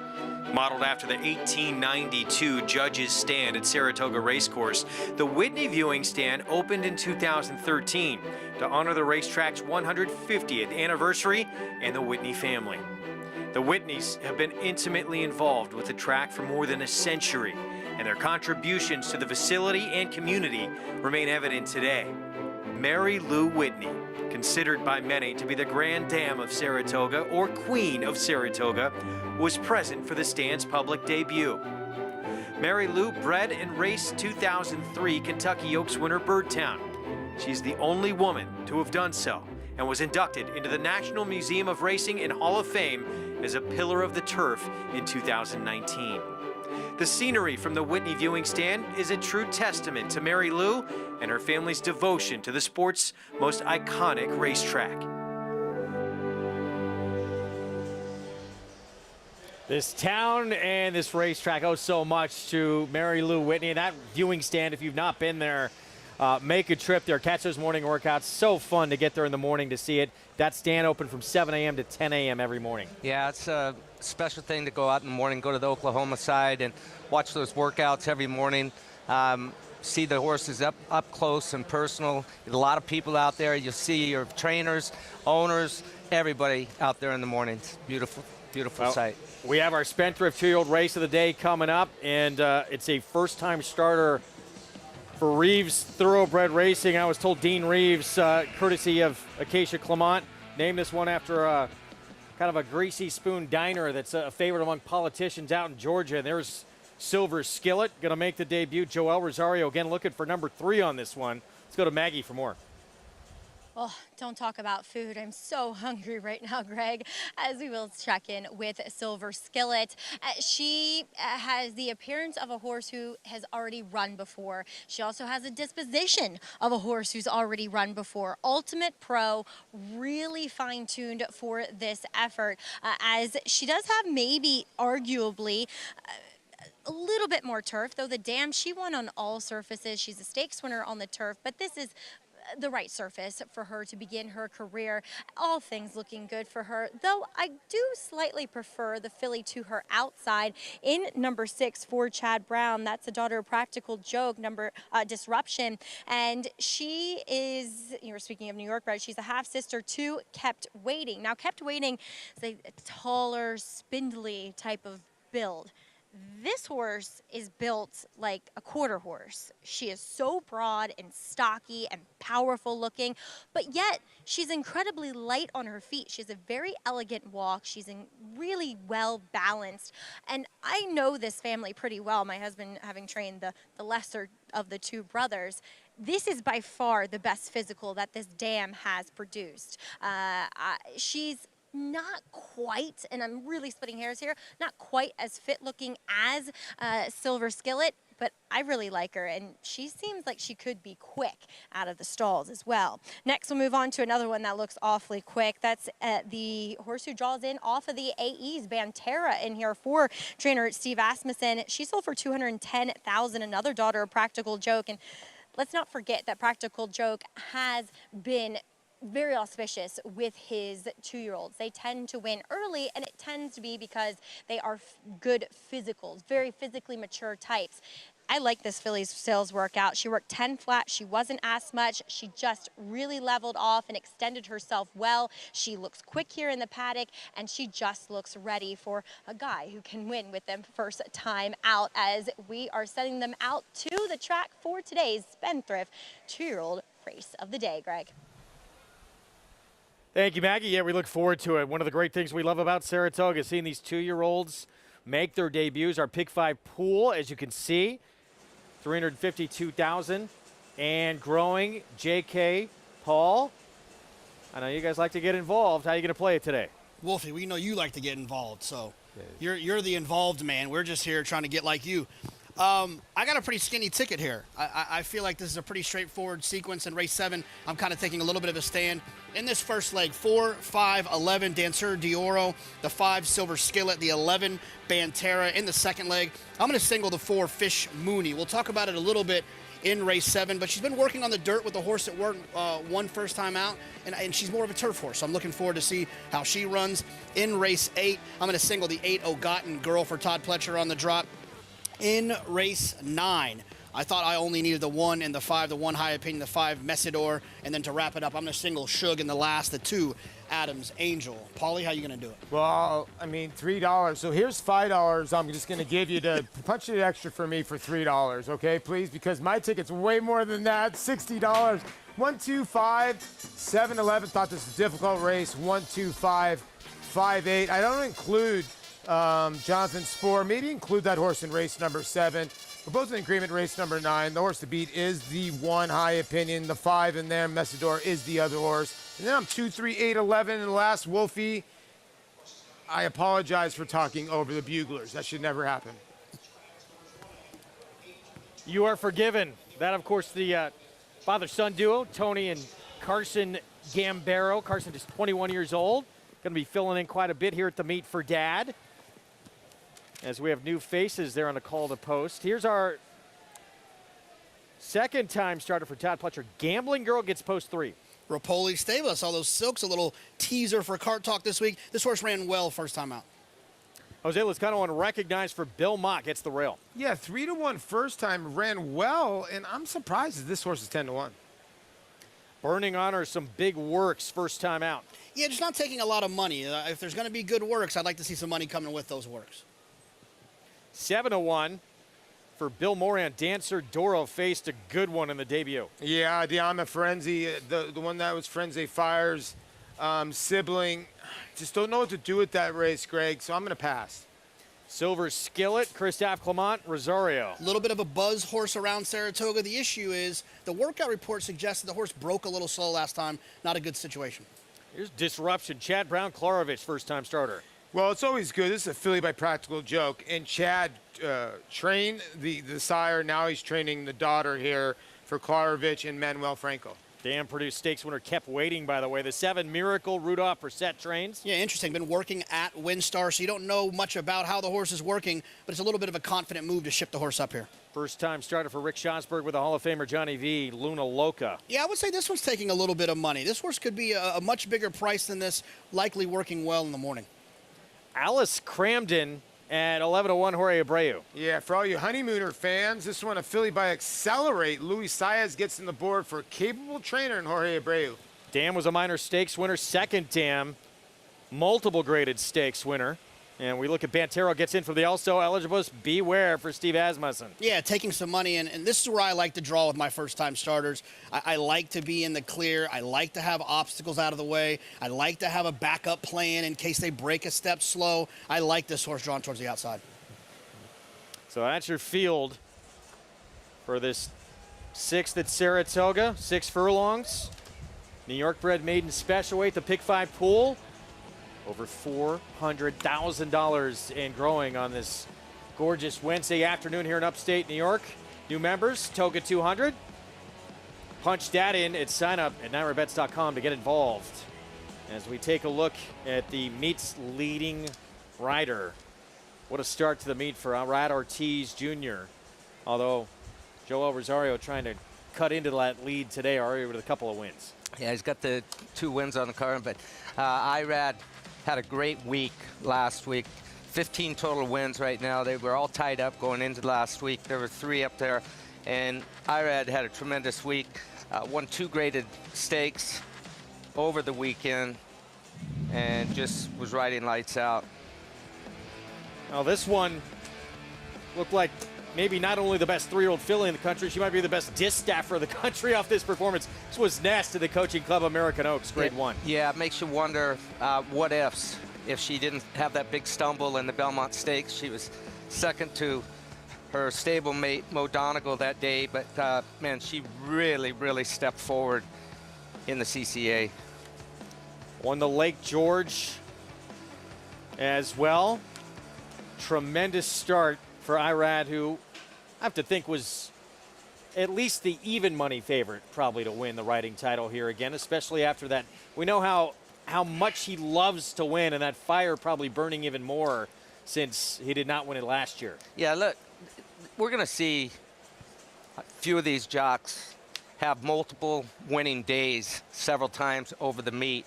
I didn't think that he would open up like he did last week. Flavian Pratt was a little slow opening week. Went first couple of days without a winner. He's heating back up. Joel Rosario, always contending him. And then Jose Ortiz, his brother, he's not going anywhere soon either. Minute to post here in the race that kicks off the late pick 5. Let's take a look at the one that Arad will be riding. Coming out of the same race as Recognize in here. And Recognize wound up second. Gambling Girl was fourth, but Gambling Girl very far back early in this race and at least past the wire blows by this horse. What'd you think of these two coming out of this common race? Well, I like Recognize in here again today. I thought she ran well. Bill Mott's horses, they improve with racing by a hot sire, freshman sire, Bolt d'Oro. So I give her a chance to step back up today. But, I mean, the winner was much the best that day. They've got an extra furlong to deal with today, going from the 5 furlongs to 6 furlong.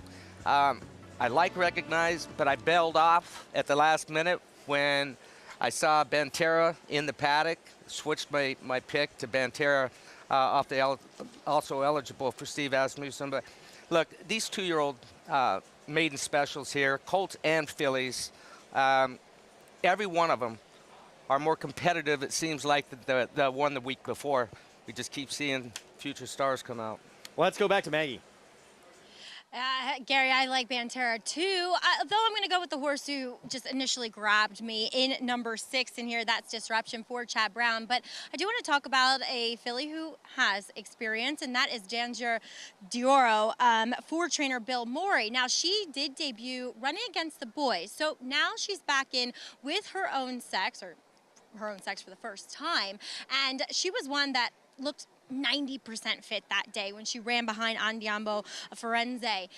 She looks fitter here. I liked her warm-up. For me, I think she was the one, at least from my vantage point, that I liked most with it, excuse me, with experience. So I'm going to give Dancer d'Oro another look in here for sure, as we've seen just the Bolt d'Oros get off to a great start.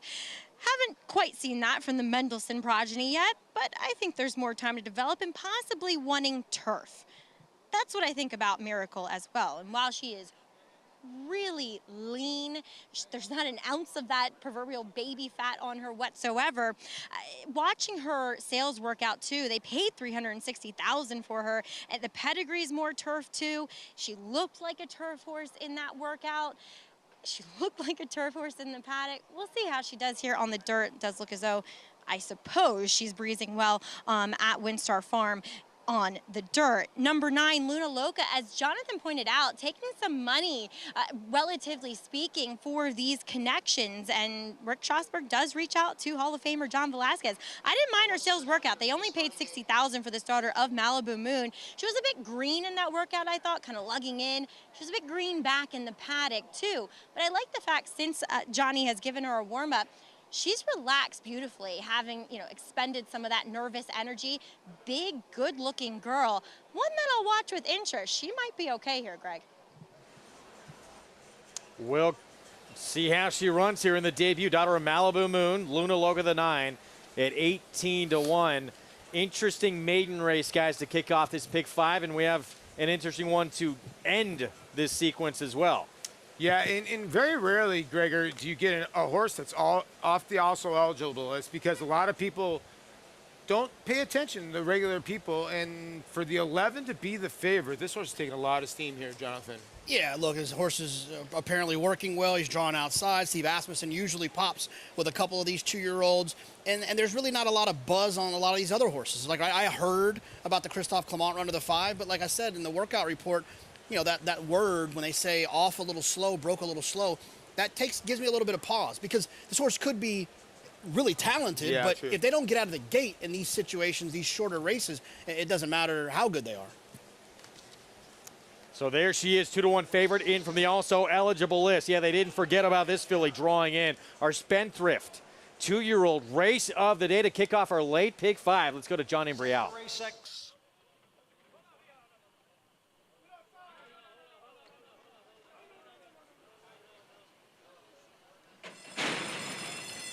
in the rough. It is Miracle going out for the early lead. Banterra broke well on the outside. Recognized now, rallies at the rail. So it's Recognized and Miracle heads apart for the lead. Disruption now comes on through to take third. And then it is Dansur Duro. Alice Cramden is up there. Banterra is racing in sixth. Down at the rail is a Gambling Girl next in seventh. Passed there by Silver Skillet. And then on the outside is Luna Loca. And it is a big break back to the trailer. Burning Honor in 10th. The quarter, 22 3/5 seconds. On the inside, it is Recognized, and on the outside, it is Miracle. Miracle with the lead. Recognized down at the rail in second. And then it is Banterra, followed by Alice Cramden and Disruption and Dansur Duro. The half mile in 46 2 as the field comes down for the eighth pole. And it is Miracle who has the lead. Banterra drives up on the outside to take second. Miracle is in front. Banterra giving chase in second. And it will be first-time starter Miracle to win here, going away at the end by 6 lengths. Banterra was second. Gambling Girl came on for third. Miracle, first time out. Looked like Banterra was starting to make up some ground, and then she re-rallied. Yeah, this filly just ran a spectacular race. A little bit green when she hit about the 16th pole, ducked in a little bit, but very, very professional early on. She's fast, quick away from there, and then accelerated nice coming off the turn. Daughter of Mendelssohn. Rudolph Brissett, first time out, guys, and a 14-1 start to the late pick 5. Yeah, look, she was impressive in here. A daughter of Mendelssohn. Obviously, you would think that both surfaces should work the way that Mendelssohn's family was, with being a half to into Mischief and also to Beholder. You'd think that both surfaces could work. And this is one of those sneaky ones, right? Like, we get to hear about the horses that are training here at Saratoga, whether it be on the main track or the Oklahoma. But when you have a horse that's being prepared elsewhere, it's hard to get a feel for whether or not the horses have any talent. This horse was training at Windstar Farm. And it's tough to, I guess, guesstimate, and I know that's not a word because I hate when people use it, and I just used it, but Flavian Pratt had been on the straight one Gambling Girl, a horse that you even said, Greg, really ran well first time out and sort of came close. And again, he opted to ride the 7. Now, I know Rudy and him are both Frenchmen. He rides a lot for Rudy, but Flavian got on this horse for a reason, and this horse showed it. And again, we've been seeing these times, 6 furlongs, 112, 113. This track continues to play a little deep, so I would not pay attention to the ending times here. And I'm sure Gary can add to this a little bit, but I do want to comment on the 11 Banterra with Jose Ortiz. Right when they were coming about to the half-mile pole, he kind of got stuck almost 5 wide. He had to then tuck in to try to save some ground. And I think that, look, I don't think there was many people that were going to beat the 7 today, but I do think that the 11 didn't get a great trip. I was ready to say that was a winning move. When he tucked in, he was 5 wide, he took back a little bit and dropped in and saved what ground he could. Still wound up losing some ground coming into the stretch, but it was a nice ride by him. This filly, Banterra, she'll improve next time out as well. 14-1 beginning. We're going to step aside for a timeout. When we return, Preakness winner, early voting, getting back to business and going to have a showdown with his stablemate, Kentucky Derby third-place finisher Zandon, for trainer Chad Brown, and Saturday's Jim Dandy. We'll have a preview when we come back.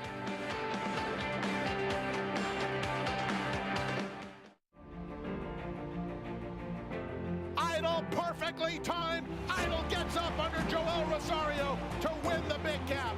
It's known agenda for St. Elias Stable. Race at the race, scintillating performance in the TVG Del Mar debutante. And Clariere will win the cotillion. Down to the wire. Who's going to win it? It's Mala by a neck.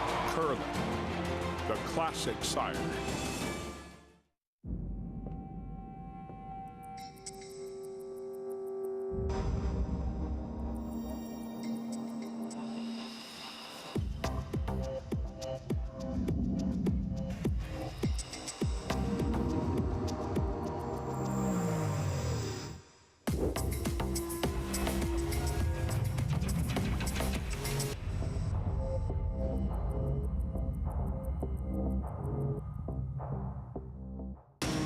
Every hair, every muscle, every contour, every pulse.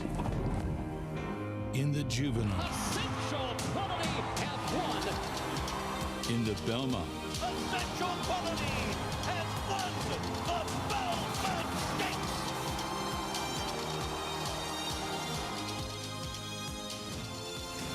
well named. Racetrack Television Network brings you every race, from every track, on every screen, every day. With monthly packages starting as low as $5, RTN gives you great value and access to more live HD streaming and race replays than anyone. Visit RTN.tv today to sign up and watch on almost any device, including Roku and Amazon Fire. RTN has packages that start at $5 per month.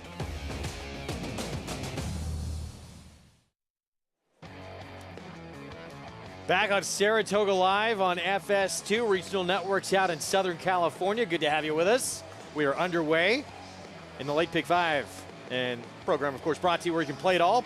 Naira Betts, as Paulie mentioned, French connection here in race 6 at Saratoga. Rudolph Brissett, Flavian Pratt for Windstar and Sienna Farm. 2-year-old filly debuting and winning at 14-1. Let's go to Maggie. Paul's right. They do team up quite a bit, you and Rudy Brissett. Is that a little bit of a countryman camaraderie? Yeah, probably. Well, Rodolphe does a great job, and it's always a pleasure to ride for him. Talk about this filly. She was quick, and then she even spurted away to get clear by and winning by almost 7. She was ultra ready. Yeah, no, Rodolphe always liked her.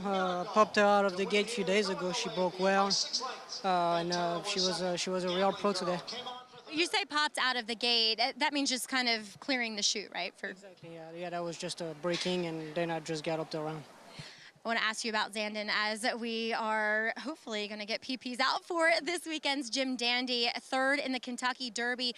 Flavian, in retrospect, going back to that race, was there anything you could have done differently? I know it's a Derby, it's just chaos out there. Not really. He broke well. I was following the horse that I thought was the horse to beat. Turn for home. Sorry. I got a good trip turning for home. I got the horse that I think is the one to beat right in front of me. It looks like I'm going to go by him. I don't go by him, and then Rich Strikes just went by us like we were tied to a pole. So it was a surprise, but I thought my horse ran a good race. Well, Chad says that he's grown up, filled out, and probably a little bit stronger with that respite that he's had since then. Wishing you the best of luck with him. Congrats here, though, with Miracle. Thank you. He definitely didn't need a miracle to win with this filly. First time out, Greg. Well, she was ready to go, and she was very strong. She kind of rebroke mid-stretch. That was impressive first time out, but yeah, we will see him on Saturday. Jim Dandy, 3 of the best 3-year-olds in the country lining up in that Travers prep. Yeah, I mean, Flavian's comments about the Kentucky Derby, you rehash, you go over and over and over those derbies, and there's always something that you think you could have done differently, but at the end of the day, you have split seconds to make decisions. He was not on the best horse that day. That was that day. We're going to see what happens this coming weekend. Yeah, who develops this second half of the year in this 3-year-old division? We're going to find out part of that equation in a couple of days' time. So a $31 beginning to this Late Pick 5. We move on to race 7. We'll be on the turf for the start of the Late Pick 4. Mile and a 16th on the Mellon Turf Course. $40,000 claiming event. And the wagering all over the place here. We got 5 of the 6 in this field between 2-1 and 9-2 on the board. We'll talk through it when we come back. When we return, early voting got the better of Epicenter, who had that compromise beginning. Will he be able to turn the tables on this classic winner for Chad Brown? The rematch on Saturday. Stay with us. The breeding industry is governed by one principle: performance determines success. And Constitution has won! Now, he's earning his stripes by siring stars. Independence Hall wins the Hagyard Bayette. Law Professor just in front and Law Professor. American Revolution, fireworks in the stretch here in the Cigar Mile. Constitution, a natural-born leader.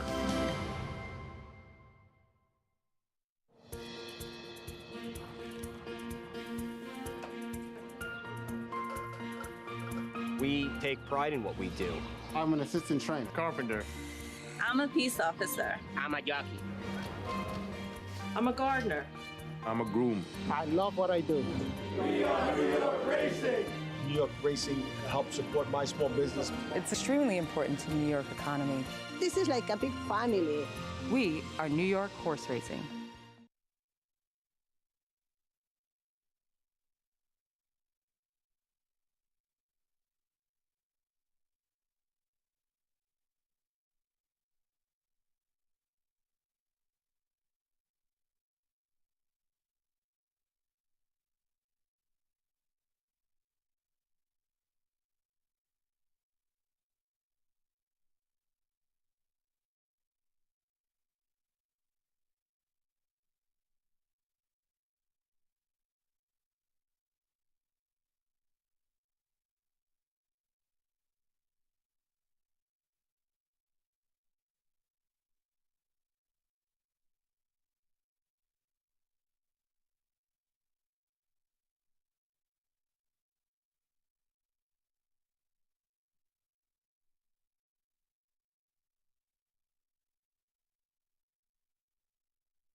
Back on Saratoga Live and FS2, Regional Networks in Southern California. Program brought to you in part by Claiborne Farm. 100 years of doing the usual, unusually well. Coming up on Saturday, the traditional Travers Prep, the Jim Dandy, named after that 100-1 long shot. It'll be the Triple Crown winner, Gallant Fox. Speed record, Nick Zito's Louis Quatorze back in 1996. Most wins by an owner. Godolphin got their third with Essential Quality. The 2-year-old champ became the 3-year-old champ last year as well. Todd Pletcher, last time he won it was back in 2013 with Palace Malice. He won 3 in a row from 2003 to 2005. 4 wins by a jockey. 3 of them have done it, including John Velasquez. 3 of those 4 wins coming for Pletcher. Jim Dandy winners named 3-year-old male champion. Horse last year, yes, Essential Quality, Horse of the Year. We're going to show you that Jim Dandy by Affirmed. It was sensational. He's one of 2 Jim Dandy winners who are now in the Hall of Fame. And Jim Dandy Triple Crown, Affirmed, the only one to accomplish it. What a run it was for him. Back in 1978, he was coming off a layoff. He hadn't run since he accomplished that Triple Crown. He was carrying 128 pounds. Sensitive Prince carrying 119 pounds, who at one point had an 8-length lead, and somehow Affirmed able to run him down and get this win like it was no problem. Yeah, he did some magical things on the racetrack. I'll never, ever forget his battles with Alidar throughout his career. Just a great horse to watch. Track, I know at that time it was playing really fast, but you're carrying 128 pounds and you break the stakes records, 147 and 4.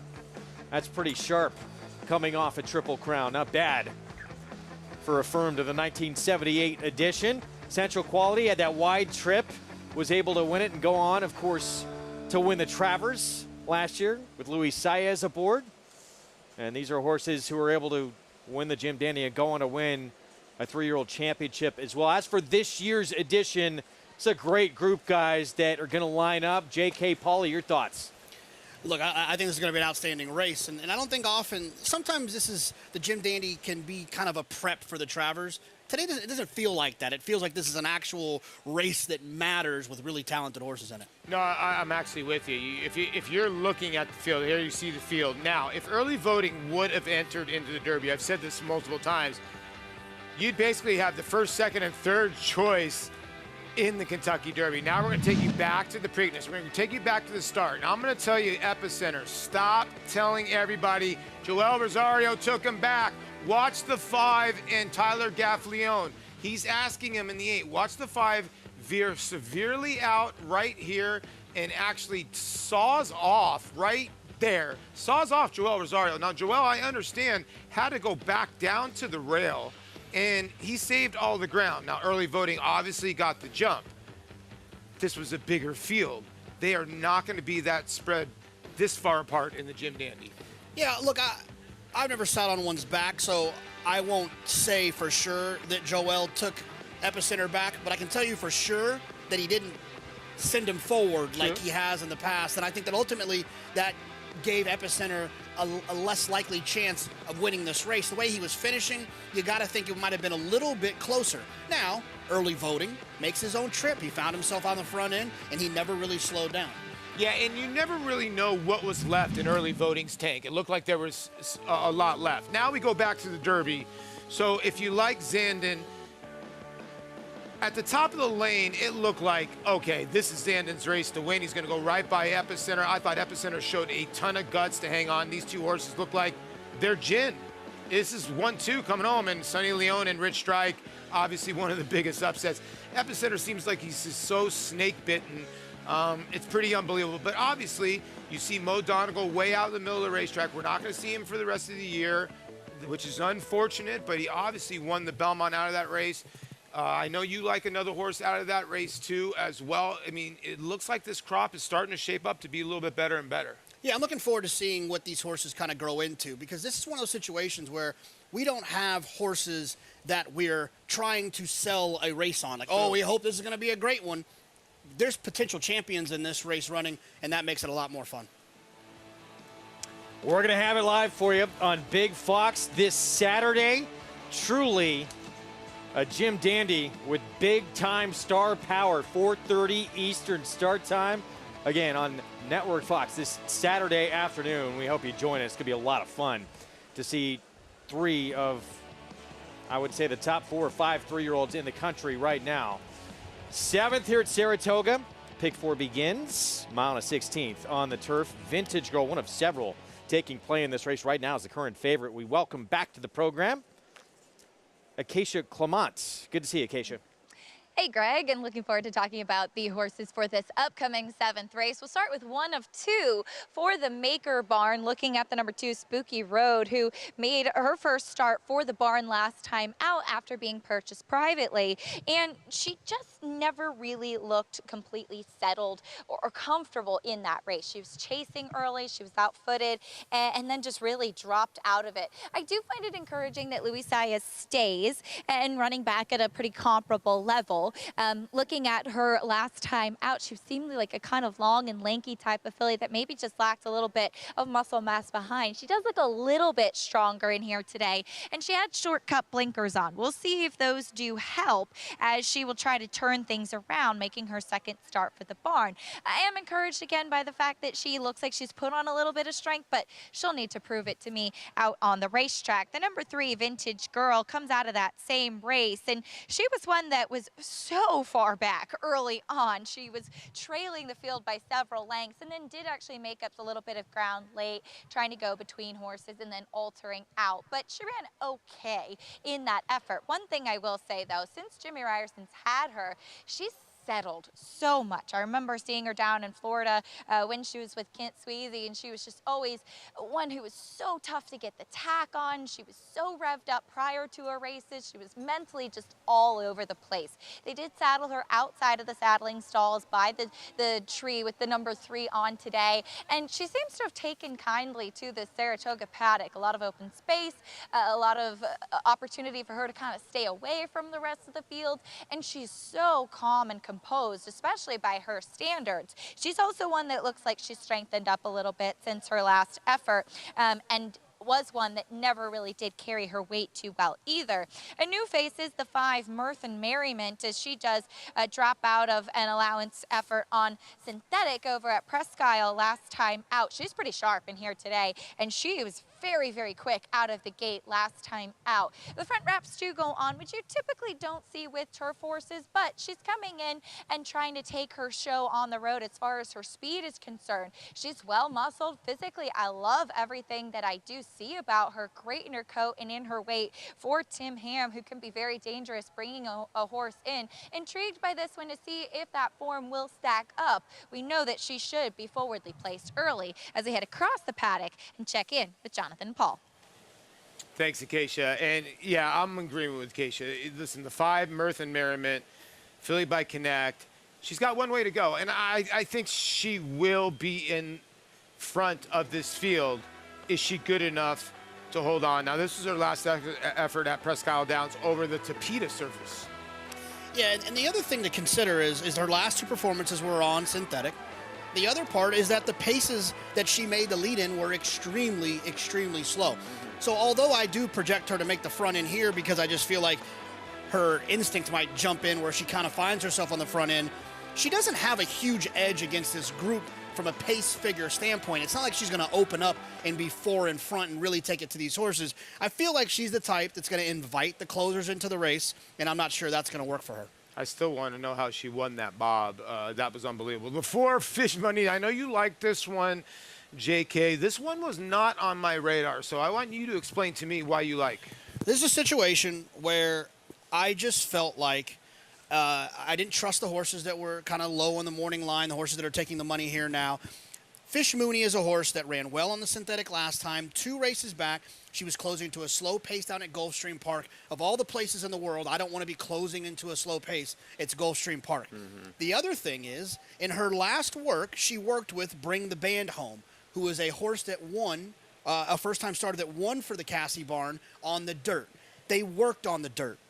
I think that she outworked that horse on the dirt. So if she's a turf horse, synthetic horse, who's in her current form is outworking a maiden special weight dirt winner here at Saratoga, she's in good form, and I think we're going to get a good performance out of her. Okay, real quick, the 3's the favorite, Vintage Girl, which I'm a tiny bit surprised considering the 1 Hatari. What do we do with Hatari not taking money 9-5 on the line with Irad Ortiz Jr.? Yeah, the 1 Hatari just a little bit too slow for me from a figure standpoint, and she seems to be going in the wrong direction. And then with the 3 Vintage Girl that you mentioned that was taking all the money, that's right there at 5-2 on the board. She had a trip last time, and I have no arguments against her. I just felt like if I didn't single Mooney, I was going to have to use a lot of them in here, and that's why I ended up landing on the 4. She is 5-1 right now, Fish Mooney. Tyler Gaffleone trying to get this meet kick-started a bit, teaming up with Mark Cassie and a filly who is looking for her first win on the grass in her 4th try. Yeah, I mean, look, the tote board says it all right here, how wide open this race is right here.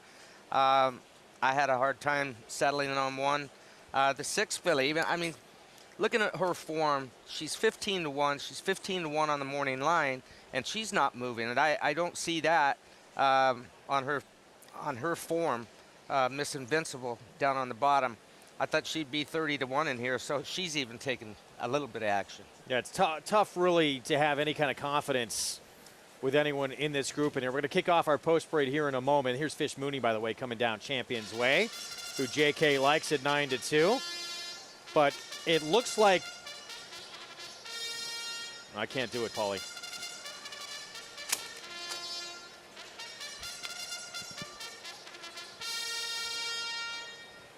After Paul refused to talk over the call to post, I can't do it. Here's Hattori, 3-1, Arad Ortiz Jr. It just seems to be going the wrong direction, excuse me.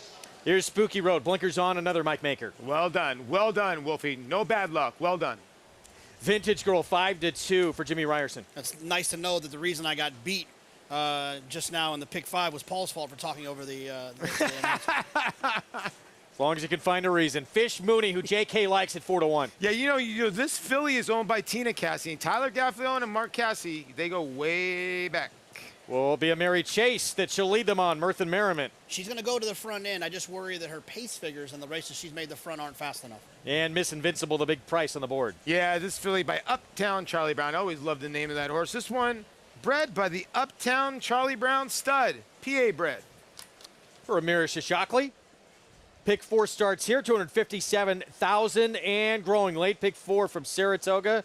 Next, when we return, here on Saratoga Live, wide open 7th to kick things off.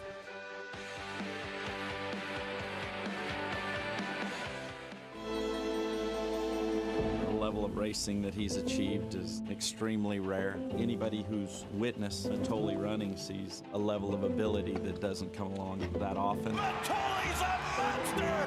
Matoli wins the sprint! Oh, what a horse he is! Matoli, he did it again!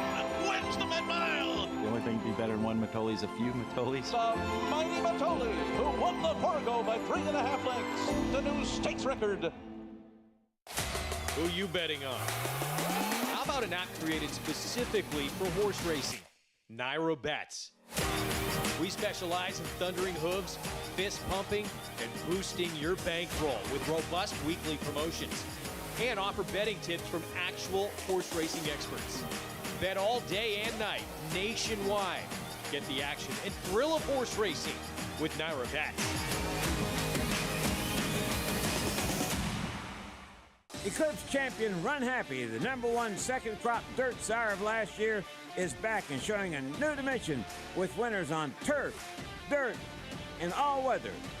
A record-breaking sprint champion, Run Happy is also siring winners at all distances, from 7 furlongs to 1.25 miles.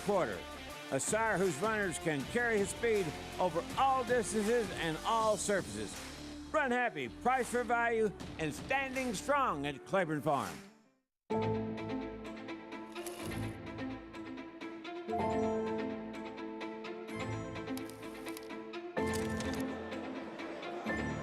Good morning, ladies and gentlemen, and welcome to the Keeneland September yearling sale. A terrific maternal pedigree, Grade 1 winners, and champions across the page. Echo Zulu Cornish, life is good. Next go, a superstar. Go to the back. Good luck.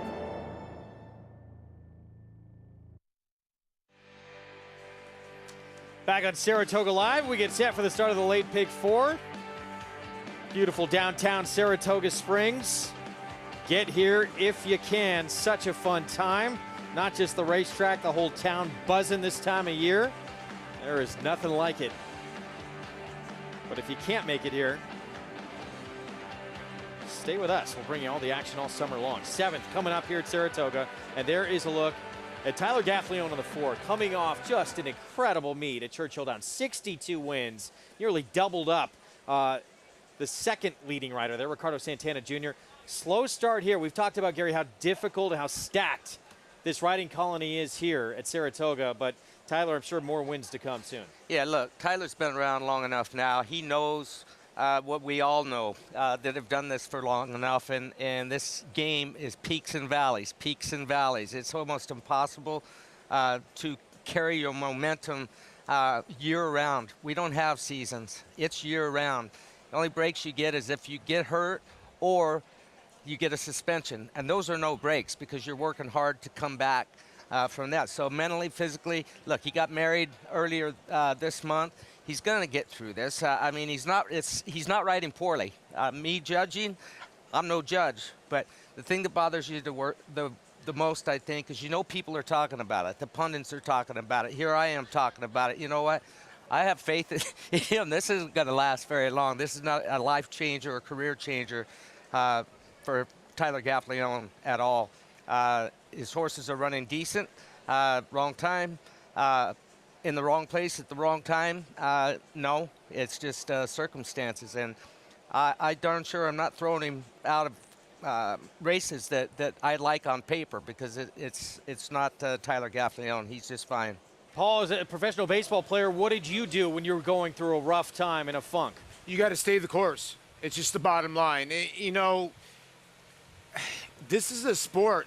I played a sport. If you failed 8 out of 10 times, you're in the minor leagues. You're not in baseball. You're gone. Now, if you fail 7 out of 10 times, you're in the Hall of Fame. That is the difference. You know, horse racing jockeys, and Gary can attest to this, you win at 17, 15, 20%. That is a great percentage over a full year. So you're feeling 75% on the time, 80% of the time, 85% of the time. So you got to learn to have a short-term memory, and I think that Tyler has grown to have that. That's what makes you professional. And how does he look on the racetrack, Acacia? Well, Tyler Gaffalione, I couldn't agree with you more, Paul. He's such a hard worker, so focused, and he looks laser focused out on the racetrack. I like the warm-up that he gave this filly, too. And it's funny, I did get a chance to catch up with Tina Cassie, Mark Cassie's wife, as she named this filly, as she is listed as the owner. This did not register with me, even though I've seen this filly many times, but Fish Mooney, a character in the TV series Gotham, and this filly out of Gotham City Girl. So a very clever name by Tina Cassie, as Fish Mooney does get back on the turf after running quite a few times on the Tapeta down at Gulfstream, and she looks like she should handle the turf just fine, actually looking for her first turf win. She's done well coming up to New York, though. She looks like she's put on some weight. Physically, I've liked her the best that I probably ever have as far as warming up and compared to her foes in here today. The number 1, Hatari, drops out a starter allowance company for Mike Maker, the other one for the barn. She has gotten herself totally washed out. She's been so sharp. A lot of nervous energy from her. Now, this is typical. I remember even when Jonathan Thomas had her, he had a hard time keeping her settled prior to the races, but still, you'd hope that she'd be able to kind of settle down a little bit more. If you see her up in a lather, though, it's something that she's done before, Greg. All right, good to know. Thank you, Acacia. Back down to 5-2 on Hatari, Rad Ortiz Jr., facing easier competition here after the last couple of starts, no question. But the favorite, this one here, as we get set to load, the one who's going to be leading them likely in the front end of 5. Yeah, Merthin Merriment. Junior Alvarado's going to try and take him as far as he can. Back to the one filly, Hatari. I noticed when Irad was legged up on her and Paddock, she acted like she was aggravated, like she was mad. And good to know that she's done this before and still performed all right, but it's not a great sign to me. There's the speedster. Can Junior Alvarado milk her with good fractions on the front end and finish at 1 1/16? We're about to find out. Start of the late pick 4 here from Saratoga. Let's go upstairs to John Imbrial. There in the gate.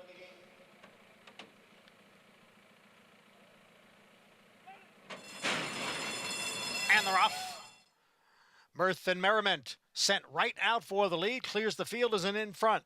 Spooky Road running in second, and on the outside is Miss Invincible as the field races into that clubhouse turn.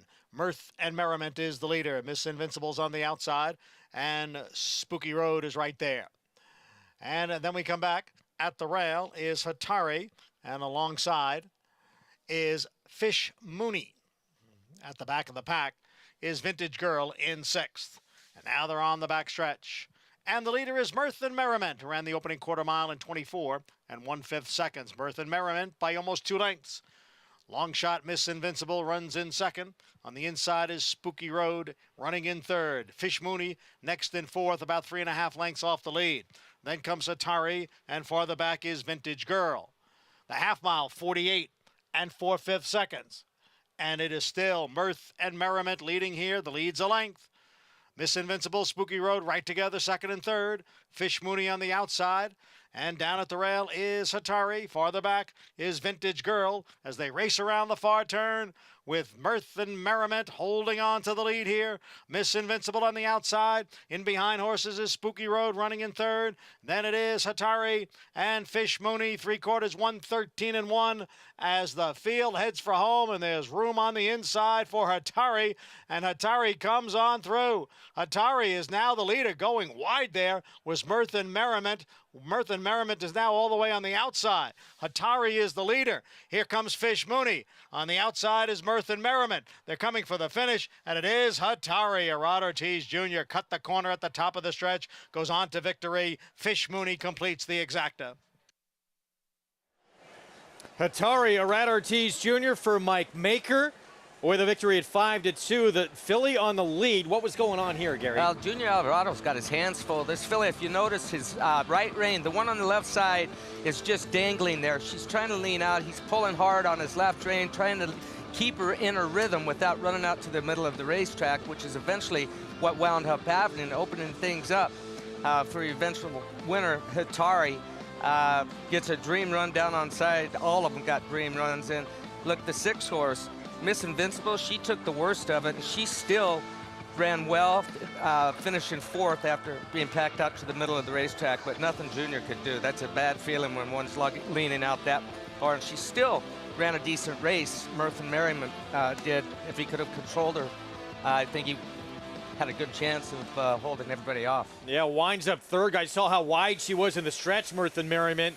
Some things, obviously, to try and sort out with her, but in the end, it's Hatari at 5-2, the win. Hey, Gary, real quick, I'd like to ask you this, because she's never shown it on the form that she's lugged out. Could it be the racetrack today, because she's never been at Saratoga? Yeah, I'm wondering how firm this turf course is. A lot of times, if the horse starts stinging, their feet stinging a little bit, if they're bad-footed, a lot of the horses, then they will run away. They'll try and get out. It changes their action a little bit. But I didn't see any. She looked like she was traveling fine and just having one of those days, guys. It was like a dog race almost there, JK. Everybody, I mean, when the 5 sort of lugged out and pushed the 6 out, the 2 ended up sort of getting green in the stretch. She lugged out, and then Hatari just came right up the rail. Yeah, saved all the ground on the inside from Irad. It opened, kind of parted like the Red Sea for Irad down in there. Yeah, and listen, Fish Money, that was a good pick by you, because she had to stop for a tiny bit.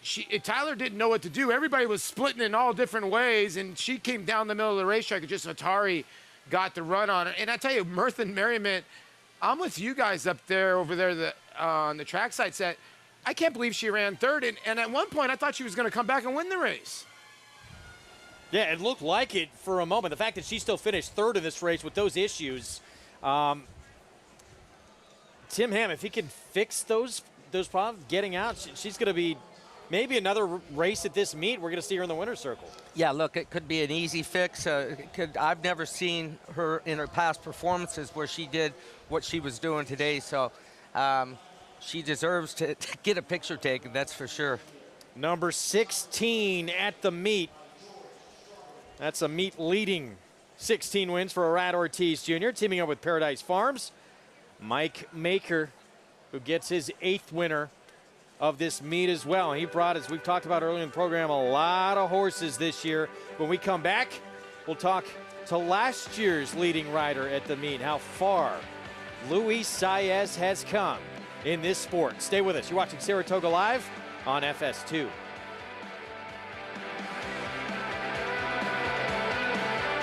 A Grade 1 winner of nearly $2 million, Silver State hails from the sire line of legendary Claiborne stallion Danzig. And his second dam is full sister to Kentucky Derby winner Monarchos. After winning the Oaklawn Handicap, Silver State defeated Knicks Go in the Grade 1 Metropolitan Handicap. On the board in 12 of 14 starts from ages 2 to 4, his career included a 6-race winning streak. Grade 1 winner Silver State, standing at Claiborne Farm. You don't have to be a multi-millionaire to get into this game. You can have a few $1,000s and have fun with it. But with the bonds, you're actually going to win. I've had the opportunity to win multiple races. In fact, this year I won 2 times in one day, which is almost unheard of to be able to do. This is going to happen with them. You will get into the winner's circle in Saratoga. You will walk that horse in, and you will stand there, look at the crowd, and the bonds will take you there and get you into that winner's circle. And it won't cost you a lot of money.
Back on Saratoga Live on this Wednesday afternoon in upstate New York. Our program brought to you in part by America's Best Racing. For the love of the race, visit americasbestracing.net today. Trainer Mike Maker holding his own with Chad Brown and Todd Pletcher. His 8th win of the meet. Arad Ortiz Jr. meet leading 16th win for him. For Paradise Farms, $7.20 for the victory. 1-4-5 finish. Let's go to Acacia. Joined by Peter Proscia from Paradise Farms and Peter Hatari, affiliate that you all had purchased privately, making her 3rd start for you. What was it about her that prompted you to go in and see if you could win some races with her? Well, we liked the finishing part that she did in Florida in the races that were down there, and we approached the prior owners, and the price was right, and we decided that maybe Mike could improve the horse a bit going longer. And I was quite surprised here. I thought we needed longer distance than this, but the hold opened up, and Rad took advantage of it, and we're very happy about that. She finished up well today, and sometimes it truly is just about finding the right spot for your horses. Correct. That's exactly right. We thought we might have claimed, a horse might have been claimed today, but I don't believe it had been, so we'll do this again in a couple of weeks, so we're happy about that. I want to give a shout out to Dave, my partner. He couldn't make it. He's been in California, in Oregon, and Seattle, I'm sorry. And he'll be here later in the meet, but we're partners, and I just wanted to give him a shout out. Congrats. We look forward to seeing him soon, and you've got some more action coming up this week with the Journey to Freedom tomorrow, but it's been a good meet so far for you and your team. No, the team maker's been doing great. They've continued to win. I think they have 8 wins, as you just said, and hopefully some more. So I'm hoping I'll be part of that, and look forward to it. Absolutely, Peter. Congratulations with the win with Hatari. Thanks so much. Hatari with the win, finding the right spot for her, and as Peter mentioned, Greg, the hole opened up at the right time. Indeed, it did. Nothing like winning here at Saratoga. By the way, the 5 Mirtha Merriment claimed, moving to the Jimmy Ryerson barn, and the 3 Vintage Girl claimed as well, going to Rudy Rodriguez. Yeah, and I tell you, Mike Maker having an unbelievable meet right now. He's got lots of horses here in New York, horses at Belmont Park, horses here at Saratoga, horses in Kentucky. He's got a lot of horses. Brought the most horses he's ever brought here, 63 horses to Saratoga. He's got another 50 at Belmont. So this year, unlike last year, he had that incredible first half of the meet. He's got the numbers to keep up with the Chad Browns and the Todd Pletchers. As we look at our late pick 5 follow along, big beginning, Miracle at 14-1. And now Hatari, who was the morning line favorite, did not go off the favorite though. No, she didn't. but she ran like the favorite. I was worried about the way she was acting prior to the race. She settled nice in the race, looked good coming home. Race 8, back on the main track, 6 furlong sprint, $16,000 claiming race, so they're all for sale. Horses who have not won 2 lifetime, and the current favorite, as expected, Ogotten Girl for Todd Pletcher, back to dirt and a big drop down in class after being given several opportunities. The man we're going to tell you about now will be aboard. Forced to play catch-up during most of the 2020 meet due to contracting COVID, Luis Saez showed us what he is capable of when healthy for a full summer here at Saratoga. His 64 wins, 4th most in the history of this racetrack, leading to his first ever Saratoga riding title. Richard Migliore caught up with Saez to talk about the highs and lows that have led him to where he is now. Louis, take me back to the beginning. You're a young kid, and you enroll in the Lafitte Pink Eye riding jockey school. When I first started, I went to the jockey school in Panama. I was 14 years old, and I left home. Living up there and go to the track, leaving the track, it was a pretty tough moment for me because, man, in the track I don't know nobody, and that play was so different. But I get through. You started riding professionally as a jockey, 16 years old. How old were you when you decided to come to the United States? When I left Panama, I was 17. That was like dream come true, just to come over here. And I came to Florida. The first day when I get there, I don't know nobody. And it was a little tough too because I had to find a place, and it was by my own because my agent just leave me there. The guy that bring me from Panama just leave me on the track. After, you know, I have a place to stay, everything starts. Maximum security. Country has 1-2 down to the line. Maximum security wins the Kentucky Derby. It's maximum security. He's never lost a race, and he wins it under Luis Saez. You actually finished first in the Kentucky Derby. Unfortunately, ultimately disqualified. How do you overcome that? I mean, because a lot of riders, I think it would just destroy them, but you handled yourself with so much composure and strength and class. Well, in the moment was a little difficult. I recognize that. But, you know, this thing is my joy. I love horse racing. I love the sport. I love the horses. And at that time, that happened, just happened. They stay way back, and I don't really, they don't really bother me.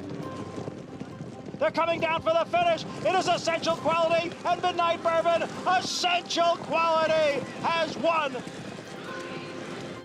Last year, lead-in rider in Saratoga. The Colony, as good as it was last year, seems even stronger this year. Is this the best Colony you ever rode with? Oh yeah, definitely. This is the best Colony.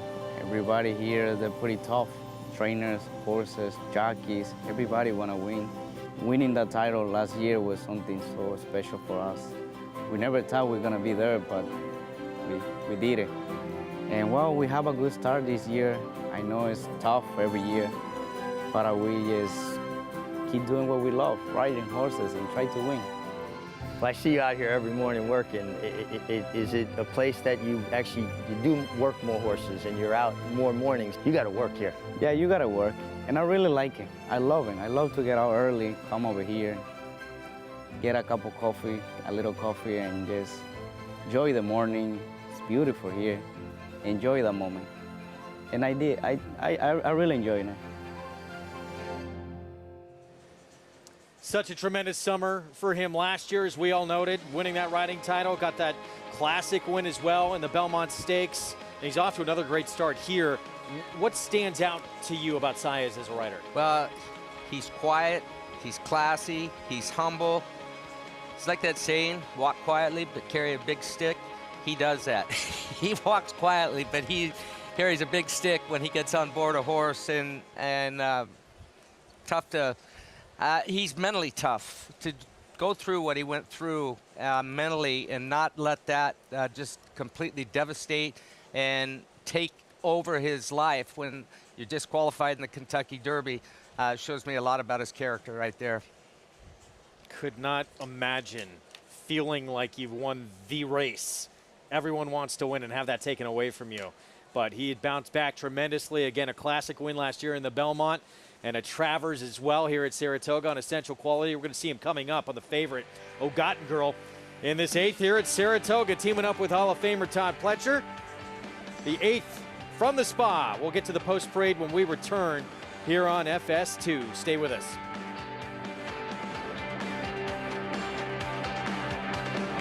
The sun shines bright on Caraconte.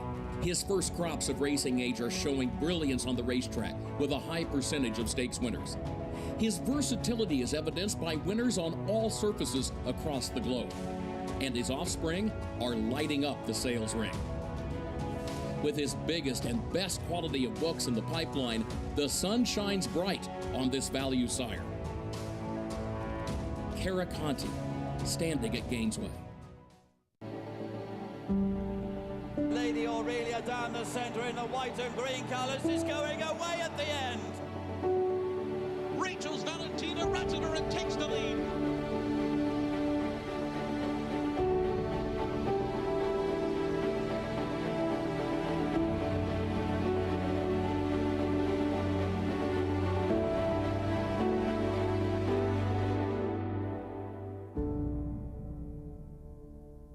Irish Hill and Duchess View Stallions, proudly standing the ultra-fast, multiple stakes winning son of Uncle Mo, King for a Day, the only horse to defeat 2019 3-year-old champion Maximum Security. Well, King for a Day was basically a clone of Uncle Mo. I mean, good speed, the ability to carry it over distance to ground, real professional horse and a really cool horse to train. Sire maker extraordinaire Uncle Mo, represented in New York by King for a Day.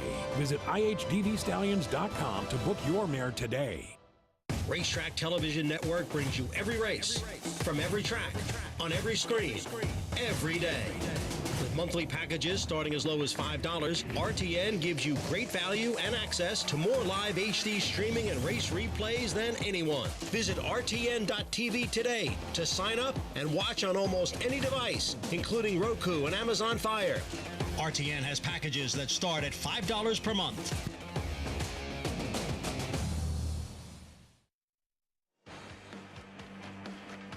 We're back on Saratoga Live, the new hot spot on the track at Treehouse, Paddock Suites.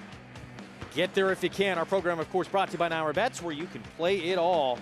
We got a late pick 3 ahead, and that is one of the great vantage points to look over the paddock here at Saratoga. New addition this year to historic Saratoga.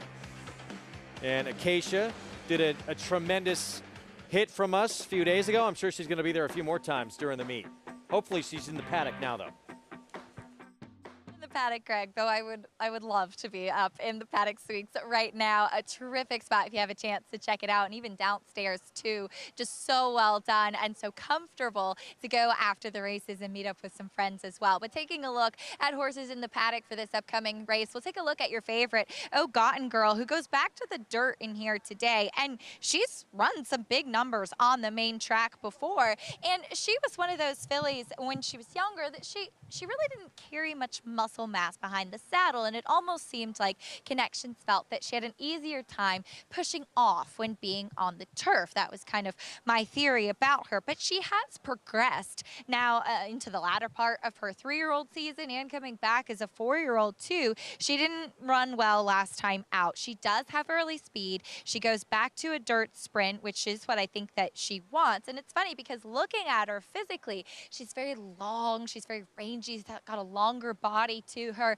but she's sharp, she's energetic, and it just seems that given her demeanor and her physicality and the way everything comes together, sprinting is actually bode the best for her. She's dappled out from head to toe, and I do like seeing the strength behind the saddle and those hindquarters for her as she will go back to the main track. I certainly don't mind her, especially given her early speed. The number 5, Preposterous, I'm intrigued by getting back to the track. She is a filly that is by Union Rags, and actually physically never really struck me as an overly turf-meant type of physical. I think that she's intriguing on the main track, and she is one that she too has a little bit more of that kind of angular hind end and maybe just traveled over the grass a little bit better. She looks strong coming in here today for Saffie Joseph Jr., and I do think that the main track is an intriguing prospect for her. She's also sharp. She's got really good energy in here, similar type of equipment that she's always worn, those shortcut blinkers with that shadow roll, the fleece over the noseband, meant to keep a horse's head out and down. Looking to the outside, the number 9, Unlock, yet another going turf to dirt. And she's one that actually looks like she should have handled the turf last time out. She has a bit more of a turf hoof to her, but obviously she's run better on the main track. She won that race 2 starts back off of the big layoff and had been training really well before doing so, and she didn't look 100% fit that day. She does look much more fit in here, and she's sharp as well. She came in with cotton in her ears to muffle out the sound, keep a horse settled. They've taken that cotton out once they got the tack on, and she looks alert. I really like everything that I'm seeing from her, and it will be a good kind of telling tale today to see how she does handle a fast main track for the first time in her career. As we'll head over across the paddock, check in with Jonathan and Paul. Guys, are you on Gotten Girl in this race? Thanks, Acacia. Yes, I mean, I am. I think that, you know, getting back to the dirt is going to help her quite a bit. I think she's a very likely winner of this race, and I felt like if it wasn't going to be the 8 Gotten Girl, that it could potentially be the 5 Preposterous. But the 8 Gotten Girl is the type of horse who has dirt numbers that are good enough to win this race, but they're just a little bit deeper in her past performances. Yeah, this is a race at Aqueduct where she ran actually a giant number in this race. The weird thing about this is a race that a lot of horses that ran on the turf last time out are dropping down, and the other one is the 5 Preposterous. And when you look at the 5 and the 8, you can argue that both of their best races were on dirt. I mean, the 5 Preposterous came from off the dirt race, ran a 78 buyer. The one that we just showed you at Gotten Girl was an 81 buyer. Her best buyer she ever got on the turf was 83. So, you know, the 5 and the 8 are it's tough to tell. Now, this was the off the turf event, and she just went to the front end, JK, and the race was over. This was the third time with blinkers. They've went back on dirt. It didn't work out, but that was off a long layoff. Then turf. Now they're back on dirt. Yeah, and with Preposterous, you know, you're looking for a reason why she's going to kind of figure it out. Well, there's a couple of things. One, she's cutting back. Her attempts on the dirt have all been at a mile or longer. She's cutting back, and she's dropping in class. This might be the situation that kind of hits her right between the eyes. And, you know, I'm always rooting for my man Bob Edwards in E5 Racing. Real quick, before we send it back up to the boys, where do you see the money coming for Saratoga Commando, who's taking a lot of money on the inside for Jose Gomez and Rudy Rod? Yeah, you know, I will say this. When Rudy's horses take more money That's than true. they seem like they should take, I don't know if it's just Rudy's got a bunch of owners that bet or whatever it is, but when Rudy's horses take more money than you feel like they should, they typically run better. It's a good thing to point out. I would be on alert there. Yeah, Greg. Mr. Dub, he's been known to make a wager. Indeed. Michael Dubb, part owner, along with Matacat of Saratoga Commando, who you're looking at right here. Jose Gomez, the apprentice, will ride 9-2. This horse, Philly, was 10-1 morning line in her wish. She still hasn't truly crossed the wire first in her career. She got a win via DQ last time out. I was so impressed with Jose Gomez. Watched him win the first race on the card. I believe it was the first race on the card today. Second race. Thank you. So polished. He does not look like an apprentice rider. I'll agree with Richie Migliore earlier. He's an odds-on favorite to take home the trophy for the Eclipse Award, champion apprentice. He's got a long time to still use that bug in that weight allowance till I believe mid-January of next year. And he's got a good mentor looking after him. And here he is, Angel Cordero, one of the all-time greats in his corner. So 9-2 on Saratoga Commando. As we'll kick off our post parade here in a moment. 7-5 favorite though, Gotten Girl. Big drop in here after coming out of, they've been on turf exclusively, entry-level allowance races, but the dirt races against straight maiden groups, particularly that 6 furlong sprint at Aqueduct stands out. Look, the thing I would be afraid most of here would be a speed duel between Unlock and Oh Gotten Girl. There is that possibility because Unlock has got some early speed as well. So here's the apprentice Jose Gomez for Rudy Rodriguez. Yeah, taking some money we talked about. This is a horse that did not run very well at a very short price last time. First time against winners for Keen Dancer, got squeezed early, and that was it. Yeah, and the time before that, won by a nose. 11th time was a charm. 19-1 today. Handle the Truth. Heeman Harkey rides. Can you handle the truth, Greg Wolf? Probably not. Preposterous 7-2, Tyler Gaffleone. Yeah, this horse is cutting back for the first time and getting easier company.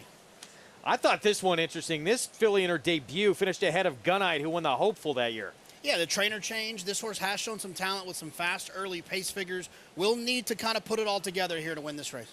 Oh Gotten Girl for Todd Pletcher, the favorite. Yeah, the filly that I think that's going to be on the engine, obviously, with Louis Saez aboard.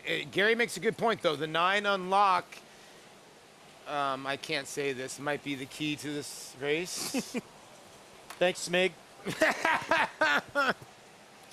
Yeah, look, this horse has, I like the draw, has some tactical speed, ran okay a few races back. If Oh Gotten Girl shows up and runs her race, I hate to say they're all running for second. Well, as far as Unlocked, this will be the first time she has been on a fast dirt track. The 2 times she's been on the main track, it was sloppy going, so we'll see what we get from this filly for Tom Albertrani. You could bet Saratoga with Naira Bets and get more. Everyone who bets with Naira Bets this Wednesday gets 6-time rewards points on all wagers at Saratoga. Everyone gets the bonus. No opt-in required.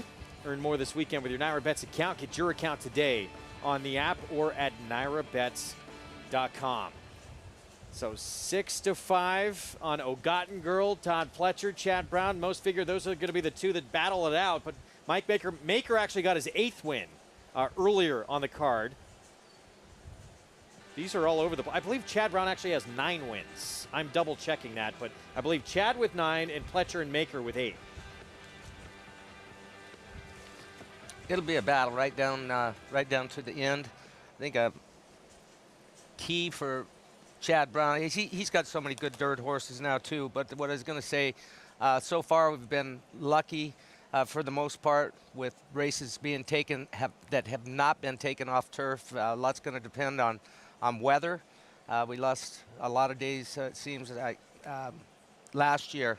So weather will play some sort of role. There's the Hall of Famer, Todd Pletcher. He's got the favorite here. And he's got a 3-year-old that, wow, did Charge It turn heads with that Dwyer margin of victory, really more than anything else. And with his 3-year-old filly, Nest, who just not quite as big a margin as Charge It, won by 23 lengths in the Dwyer, but this was the largest margin ever in the Coaching Club American Oaks. Yeah, I can't wait to see her back on track. It was a piece that was written in the Thoroughbred Daily News the other day. People talking about this filly getting back facing the boys again after the Belmont Stakes. Be interesting to see. Todd Pletcher said that they would dabble with the idea a little bit of running her in the Travers, but said he was leaning more of not running in the Travers. She was sensational, and could be, obviously Secret Oath didn't run the race we were expecting from her. It looked like they were going to have that battle down the stretch as we're early on as they turned that corner and came out of that turn. Not the case, but likely going to see them again, both in that Alabama. Yeah, and Wayne Lucas, like I said the other day, he's not a quitter. He'll lead her over again, Secret Oath, and hopefully the real Secret Oath will show up in the Alabama. That's a busy man right now. So let's get back to these corrected trainers standings, which we'll have in a moment. Chad Brown again leading the way with 9. Todd Pletcher, Mike Maker both with 8. We'll show you that again here in a second. And this would be a meet equaling 9th win with this horse right here for Pletcher. Oh Gotten Girl, you would think just off the dirt numbers that she has run, she is the one to beat. That's why she's even money in here. But she's had a lot of opportunities now. Overall, even though it's only been a couple on dirt, can she get it done? When she was on dirt, it was the only time really, at least second time out, sprinting on dirt. Sloppy track. Shalimar Gardens finished ahead of her. Shalimar Gardens came back and won by almost 12 lengths next start. Yeah, I mean, Oh Garden Girl dropping in for the 16,000, second off of the layoff. She showed that good speed last time out on the turf. So I don't think I don't, no matter what the 9 does unlock, I don't see her getting beat in this spot. Oh Garden Girl. All right, so 6-5 favorite there for Pletcher. Let's go back to Acacia.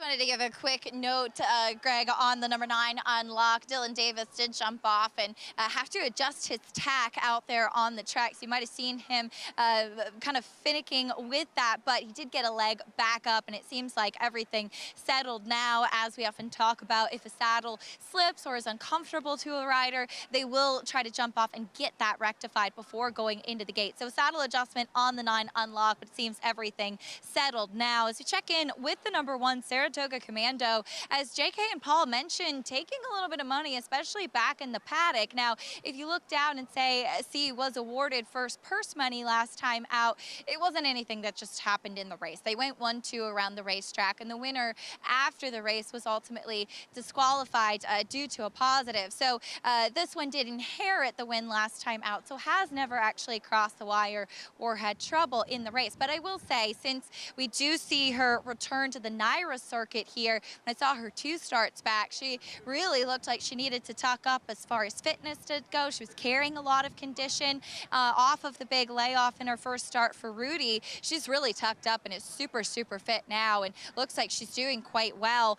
She was energetic back in the paddock. She did take a little bit of time to warm up out there on the racetrack, and Jose Gomez does give his runners a pretty strong and aggressive warm-up, which I think this filly really needed. It seemed that once she got going, the light bulb kind of clicked on a little bit more, and she was a lot more eager out on the racetrack, which I was pleased to see. So we'll see if she can get an official victory in here today, Greg.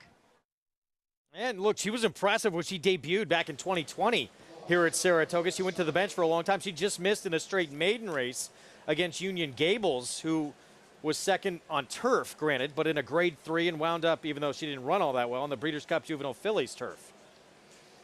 6-1, so that early money floating up a little bit, but still taking attention, considering she was 10-1 morning line.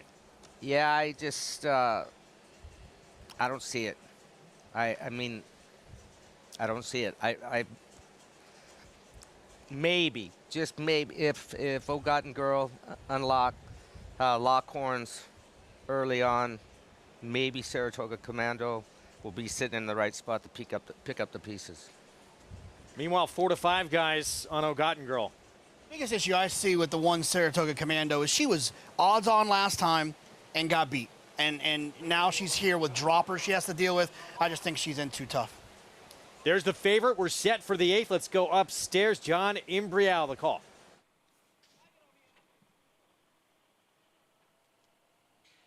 They're all in.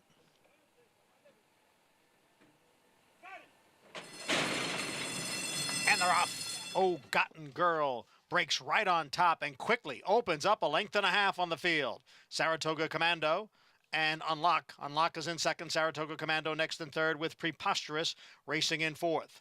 And then it is Handle the Truth.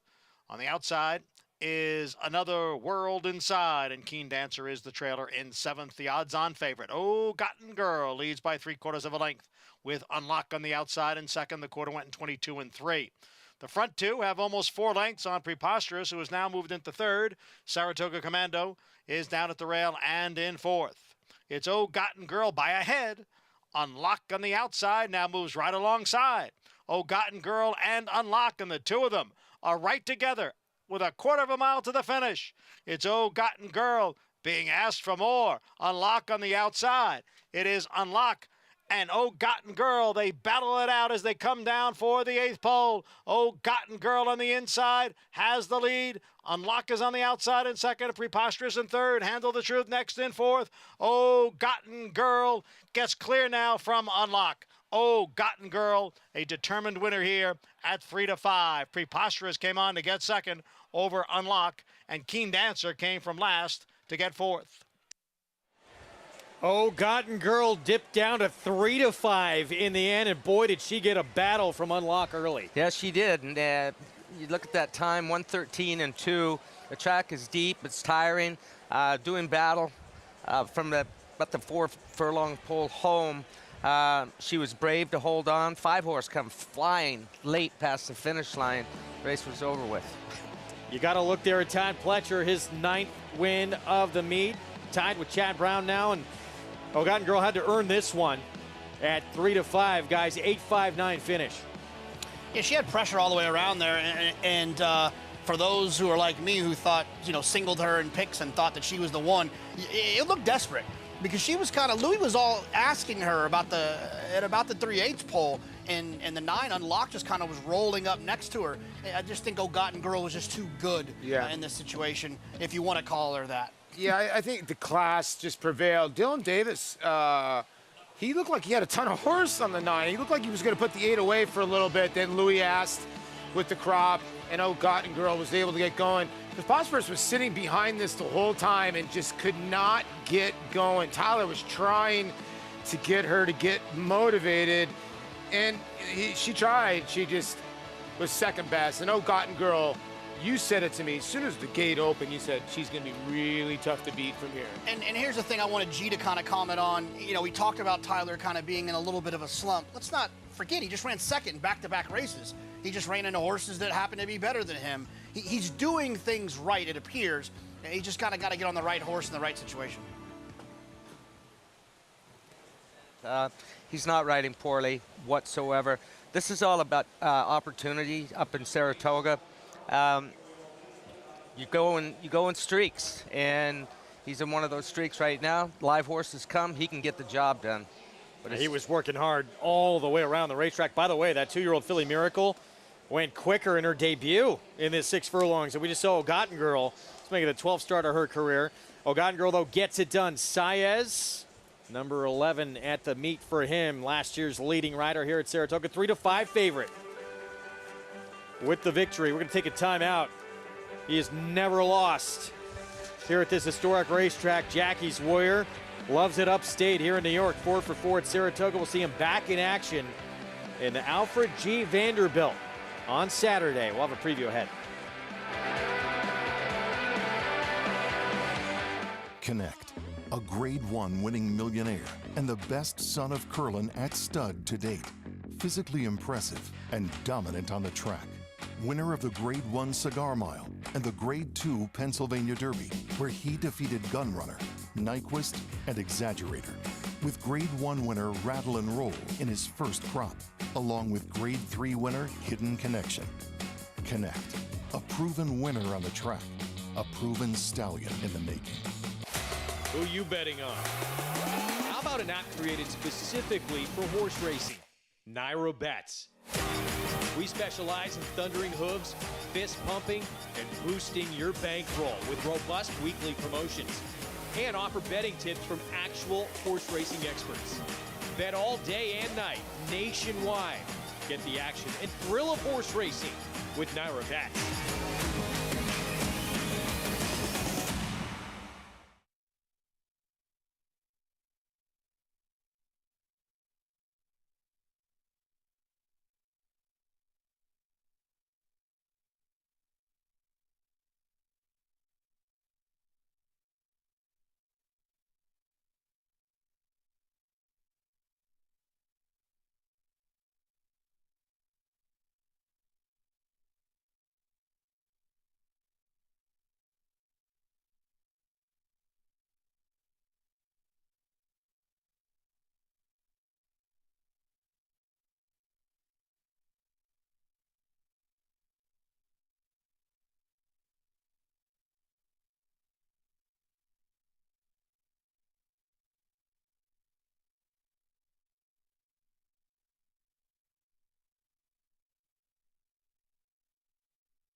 in part by Hillendale at Alapa, as we saw the favorite, a winner in race 8 here at the spa. Winning trainer Todd Pletcher joins me as Oh Gotten Girl had to work for it in here, Todd. But going back to the dirt, will you tell me a little bit about the thought process with this filly? She's run well on both surfaces. She has. I think she's probably comparable on both surfaces. The main thing is we were just wanting to place her aggressively and put her in a spot where we felt like she'd be, you know, the horse to beat. She took some pressure, then pulling away from this field. The class did seem to prevail. Definitely did, yeah. She undercame some pressure early and was able to fend that off and find a little more in the end. I wanted to ask you about the Curlin coming up on Friday. As we see these 3-year-olds all starting to step forward, you'll be sending out 2, taking over Make It Big and Be Better. Intrigued by that horse has been really impressive in the last couple at Monmouth. He's a 2-year-old that we really liked last year and unfortunately got sidetracked after his first start. He's come back. We've been able to stretch him out with 2 good performances, and we're looking forward to it. We think he's up and coming. Can't wait to see him. Thanks for your time as always, Todd. Thank you. Oh Gotten Girl into the winner's circle in here today. Todd Pletcher with some 3-year-olds looking to step forward and add their name to that big picture, Greg. Indeed, he's usually in the mix each and every year. One of the best to ever do it in this sport. 14-time leading trainer at Saratoga. And in the mix again this year early on. Luis Saez teaming up with Pletcher here on Oh Gotten Girl as a 3-5 favorite. Yeah, I mean, you heard the interview. Be aggressive, put her in a spot where she pretty much had to win today. There was, you know, we saw it on paper, and she didn't disappoint. Take a look at this late pick 5. Had that big start with Miracle in a difficult race to begin things of maidens at 14-1. Now a Gotten Girl that, I don't know, I feel like, I don't know, 3-5 may not play that short, though. I felt some people may have thought she was vulnerable in that spot. We got this one coming up with High Opinion. The last race, too, seems like it is wide open. Maiden group of 3-year-old fillies. High Opinion here. We talked about it at the top of the show. Multiple graded stakes placed, and no question the one to beat in this spot. Mile on the Turf coming up this weekend. Rest of this week going to be tremendous here at Saratoga. Got the Birdstone with Lone Rock back in action. Going to have to deal with Fearless again, who beat him last time out at Belmont. Curlin on Friday, Travers Prep as well. And then the true Travers Prep, the Jim Dandy with the Alfred G. Vanderbilt, part of that Saturday card. And Jackie's Word, just sensational racehorse for trainer Steve Asmussen, the best sprinter in the country, who still has some unfinished business. We talked about his record at Saratoga, 4 for 4 here. But that Breeders' Cup Sprint, they still want to get that one for him. Well, and he's going to probably get his opportunity to do it this year. They've been able to work backwards from there, but he's still got work, some work to do up here before we get there. Grade 1 winner as a 2-year-old. Grade 1 winner as a 3-year-old. He'll try and get that again as a 4-year-old now. This is a look at his last start, the Grade 2 True North. He was just too good for this group. At 1-5, he dominated to win by 5 lengths. Yeah, he won as he needed to win. Never in any kind of pressure from the rider right here. Motionless on Jackie's Warrior. Looking forward to Saturday's race now. So quick, does it so easily. And, you know, there's some questions coming out of that Breeders' Cup Sprint. Would he come back the same horse? Had a little surgery on an ankle with a chip, but he has come back as good as ever. He's just a sensational racehorse who really shows up every time. That Breeders' Cup Sprint, as mentioned, there was an issue, and you see Joel Rosario looking underneath him. That's a good feeling when you have that kind of separation. There's just, at least to this point this year, looks like he's gotten stronger and stronger race by race by race. It seems like Steve Asmussen getting him fitter and stronger race by race, and he is the odds-on favorite in this division to be the one standing tall at the end of the year. You look at this resume, he's put together $2.4 million plus in earnings. Last year's champ, 10 graded stakes wins, 4 grade 1s. What else can you say about him, guys? He's just been sensational. Yeah, Paulie, I love this horse. He's so tenacious, and there's a couple of times I've tried to get cute and beat him. Yeah. And he's thrown it right back in my face. He's He's a freak. And I know that that word is used way too much when it comes to horse racing, but this horse is a freak. And I remember talking to Steve a little bit when I was at Churchill Downs, when I was asking him about Gulfport.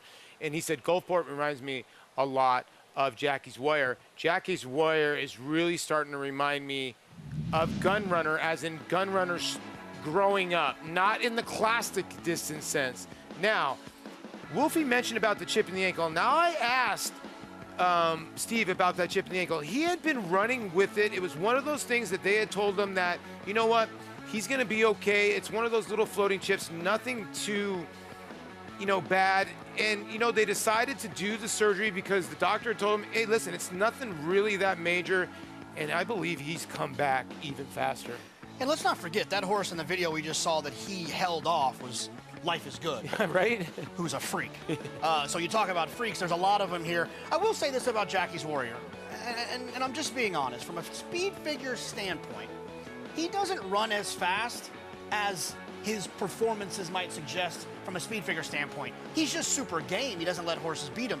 I think sometimes he can find himself in a tough situation if he can find another fast horse and kind of hook him early, but there's just not a lot of those on the planet, and that's kind of how he ends up continuing his dominance. Don't get me wrong, he's a talented racehorse, and I love watching him run, and I don't think they can beat him on Saturday, but he's not invincible. I will say that. I'm with you, but I'm also going to say this. If you want to go around one turn, I don't think he's far behind Life is Good, and I will say this right now. I don't think he's far behind Flightline. He may not be invincible. He's about as close as there is to invincible in this sprint division that we've seen in a long time. He does things so effortlessly that I love watching him run. I think he's improving with every run this year. I don't think we've seen the best is yet to come. Jim Dandy coverage again on Big Fox on Saturday, 4:30 Eastern start time. Top two finishers from the Preakness back. Third place finisher from the Derby in there as well. Up next, though, race goes through this one right here. High Opinion, 5-year-old mare for Anthony Dutrow. Flavian Pratt will be aboard. Recently just third in the Beaugay at Belmont. 6-5 favorite. Well, the post parade next.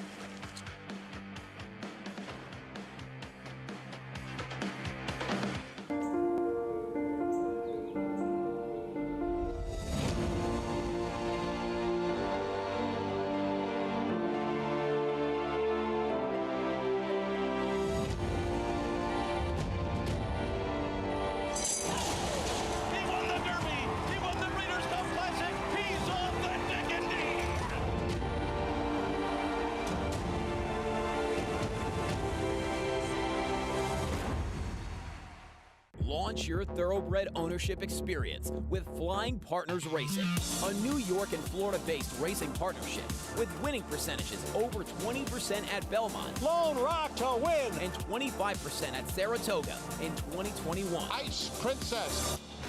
Limited opportunities available now, with yearling partnerships coming this fall. It is Tell Your Daddy. Meet the Flying Partners team at our open house. Visit flyingpartnersracing.com to learn more.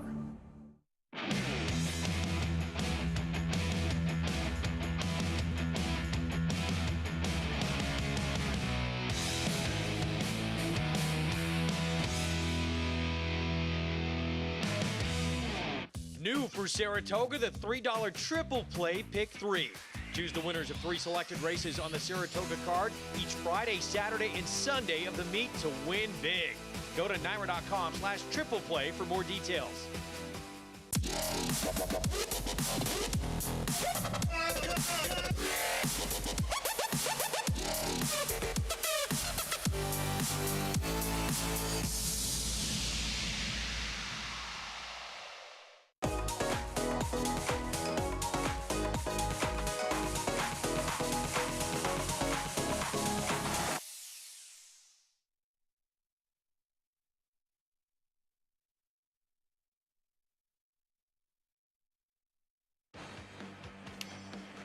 Back on Saratoga Live.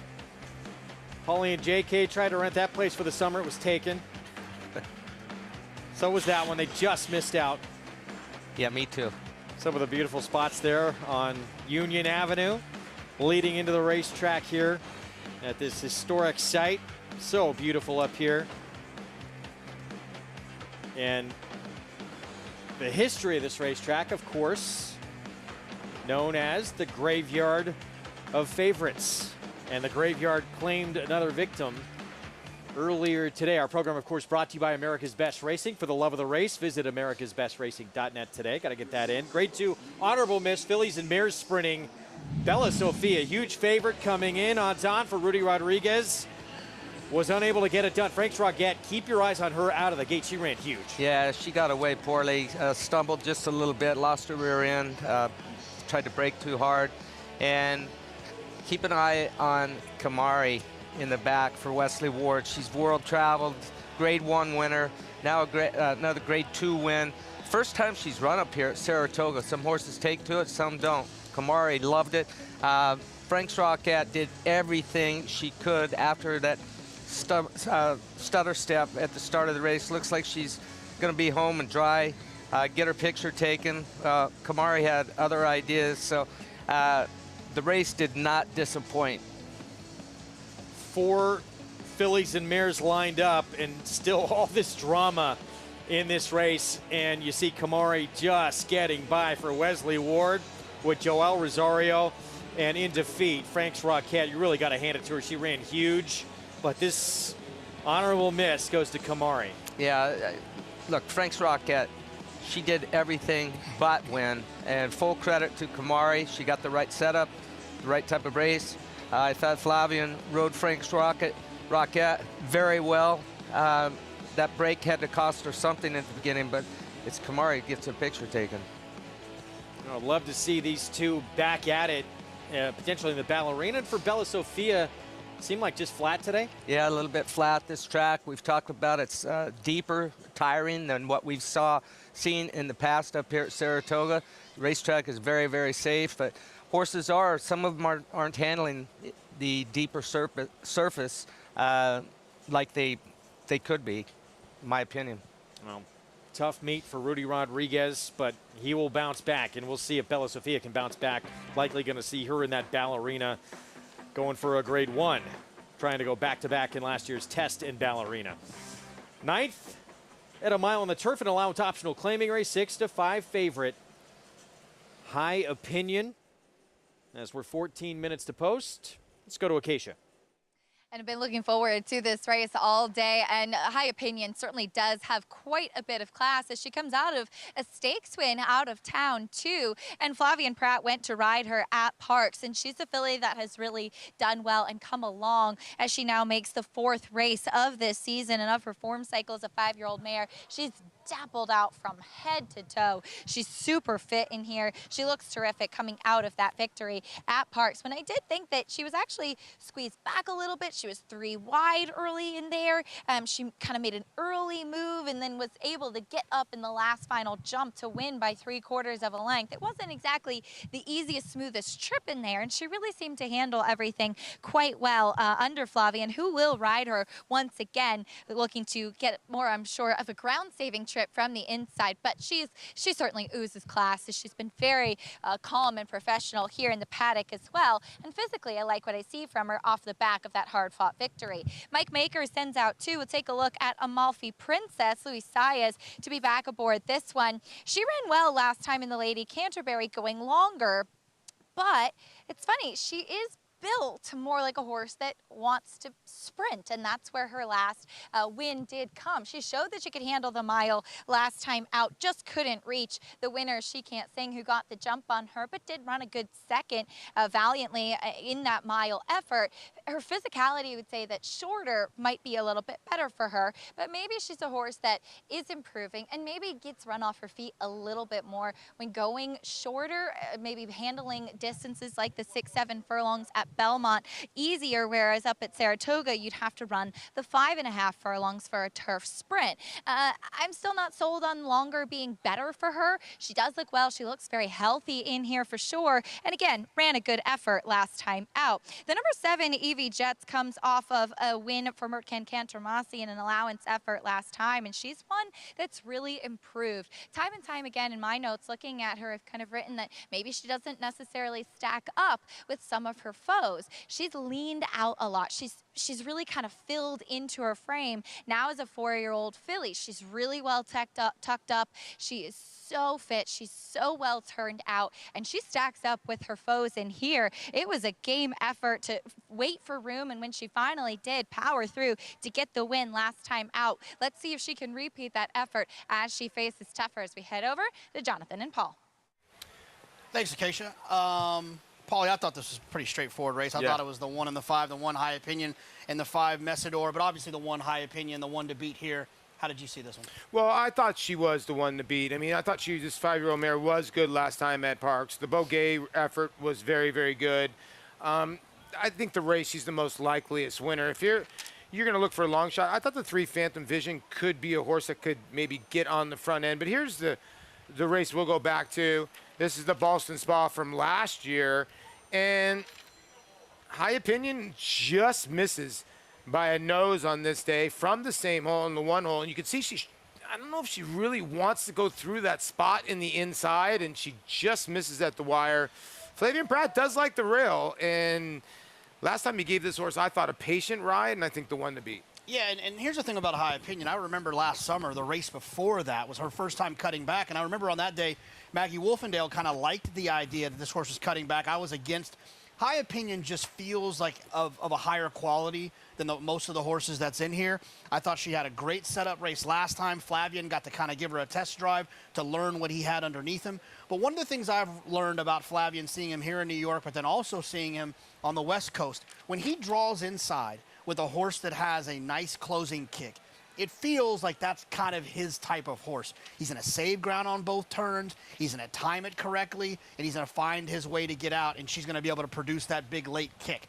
That's why I think she's the winner. If for whatever reason she gets stopped, he finds himself in trouble. That's why I thought the 5 Messidor could get the job done in here if High Opinion doesn't show up. So Messidor, that's the 5 for Christophe Clement at 3-1, a shorter price than the 7 Evie Jets, who, by the way, finished ahead of Messidor the last 2 times they have faced. And we'll find out. But, yeah, High Opinion certainly seems like with the company she's kept, and, more recently, too, Rougier from the Chad Brown barn, 3rd in the Bouguet. And as we talked about at the top of the show, the trouble she overcame to win that minor stakes race at Park still was impressive. Yeah, look, there's not an ounce of speed in this race except for Phantom Vision and the type of meet that Mike Maker is having right now. Tyler Gavlion aboard. She may forget to stop. Stretching out. She did try a mile last year at Pimlico. She went to the bench off that, so hard to gauge. Here's the favorite, so High Opinion. Flavien Prat back aboard for Anthony Dutrow. I would love to hear Gary elaborate on this. High Opinion seems to really love the inner turf course here at Saratoga. Phantom Vision, the speedster. I just don't think she's good enough for the top 2. Amalfi Princess in from Canterbury. 3 for 17 lifetime, but does have a lot of checks. 11 for 17 in the try. Clement Castellano with Messidor. Closing into a slow pace last time. You watch the show, you know I love that angle. Gate to wire win for Tass against Easier at Monmouth last Yeah, start. the worry is with Tass, 5 wins total, 0 for 4 here with no placings at Saratoga. And Evie Jets, Mercant Cantor Mossy barn with Eric Cancel. She's gotten good, she's talented, but is she good enough for the horses she's going to face today? That's my biggest concern. 4-1 from that outside post for her.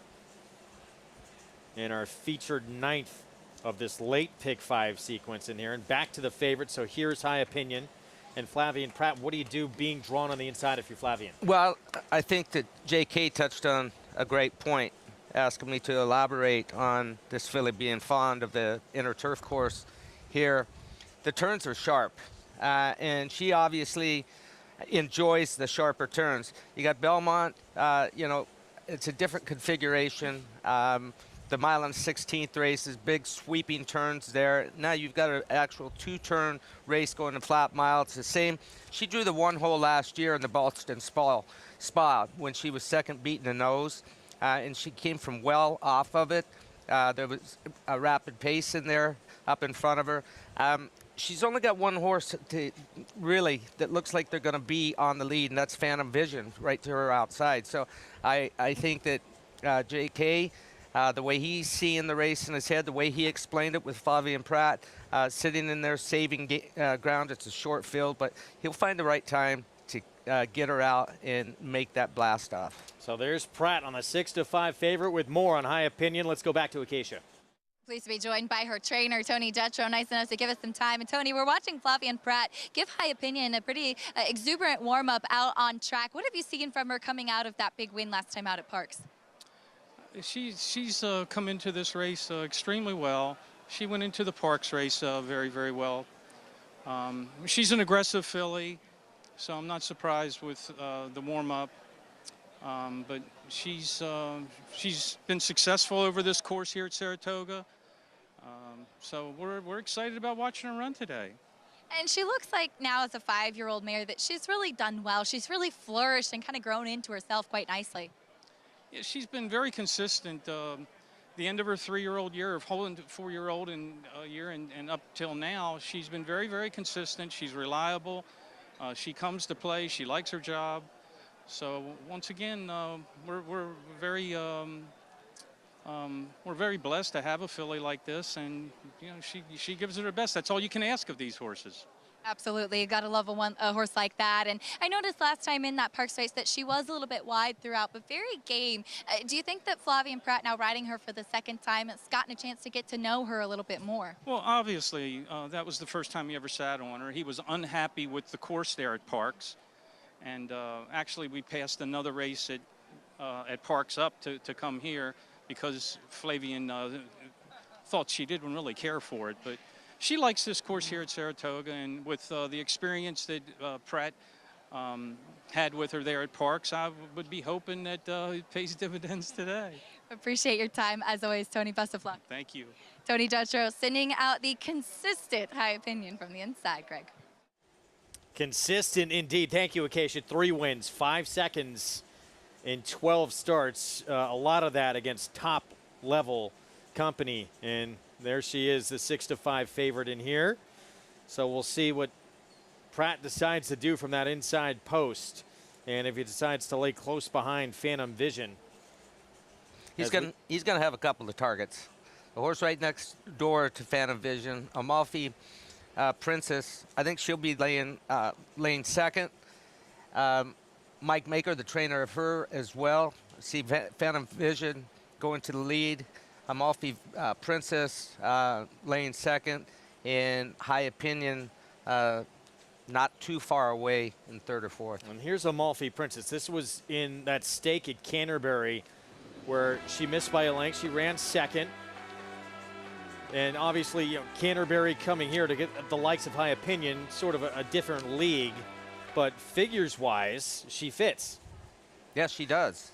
I mean, buyer-wise, they ran identical numbers to both their last 2 outs, though we just heard Tony Dutro say that Pratt didn't think that she even liked Parks, the turf course over there. So I think that's a good sign that she's back on probably what is her favorite surface right here at the Spa. Meanwhile, Evie Jets in very strong form right now. That last race puts her right there, you would think, with High Opinion. But here's the question. This was at Belmont going a mile. Pretty quick return for her now, just over 2 weeks. She comes back off a very big effort. Yeah, and Evie Jets is 1 for 1 at Saratoga as well. Having broke her maiden up here last summer. Granted, it was maiden 75, but she's improved drastically since her maiden break here at Saratoga last summer. Jonathan, Paul, is that a concern for you guys in terms of, she had, you know, first couple of races coming back as a 4-year-old, about a month between starts, now about 17 days. Yeah, that was a good effort, too. You got to give Eric Cancel a little credit there. He was very, very patient, was kind of caught in a pickle, but wow, she exploded there late there in the last 100 yards, JK. Yeah, we talk about the inner turf. She won on the inner turf here at Saratoga as well. Now, that was for maiden 75, so a little bit of a lighter group. But, you know, she's really started to improve a little bit. I think she's if you're looking for an alternative to the top 2, in my opinion, who are the 1 and the 5, I see the case for the 7 Evie Jets. The issue I have is that her price, in my opinion, is too close to the 5 Messidor. I think the Messidor has a better chance in here, and so I would rather take the 3-1 on Messidor than the 7-2 on Evie Jets. Even though Evie Jets has beaten Messidor twice before? Yeah, no, look, that's obviously it's something to consider, but I just feel like the 5 Messidor, who was closing into a slow pace last time, just has a little bit of a higher ceiling in terms of this situation today.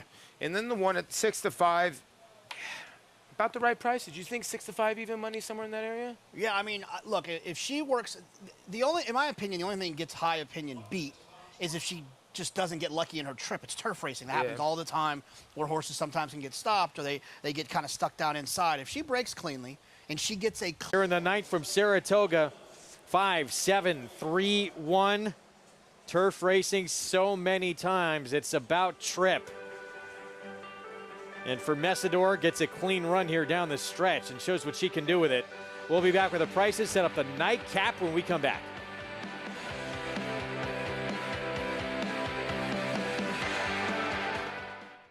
Catholic Boy, one of only 3 American 3-year-old colts in history to win Grade 1s on both dirt and turf, including the immortal Secretariat. A 6-time graded stakes winner from ages 2 to 4, he was the fastest 3-year-old of his crop over 10 furlongs. Now his progeny are bringing top dollar in the sales ring. Dual surface Grade 1 winner Catholic Boy, standing at Claiborne Farm. For over a century, success starts at Saratoga. As America's #1 ranked yearling sale by percentage of Grade 1 and graded stakes winners, Saratoga is the can't-miss event of the summer. One catalog of selected yearlings offered over 2 electrifying evenings. Recent Grade 1 winners include the brilliant Flightline, Bleecker Street, Maracuja, and Queen Goddess, plus new Hall of Fame inductee Tepin. The Fasig-Tipton Saratoga sale, August 8th and 9th in Saratoga Springs, New York. Where will you be?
We're back on Saratoga Live, program brought to you in part by the champion sprinter Run Happy.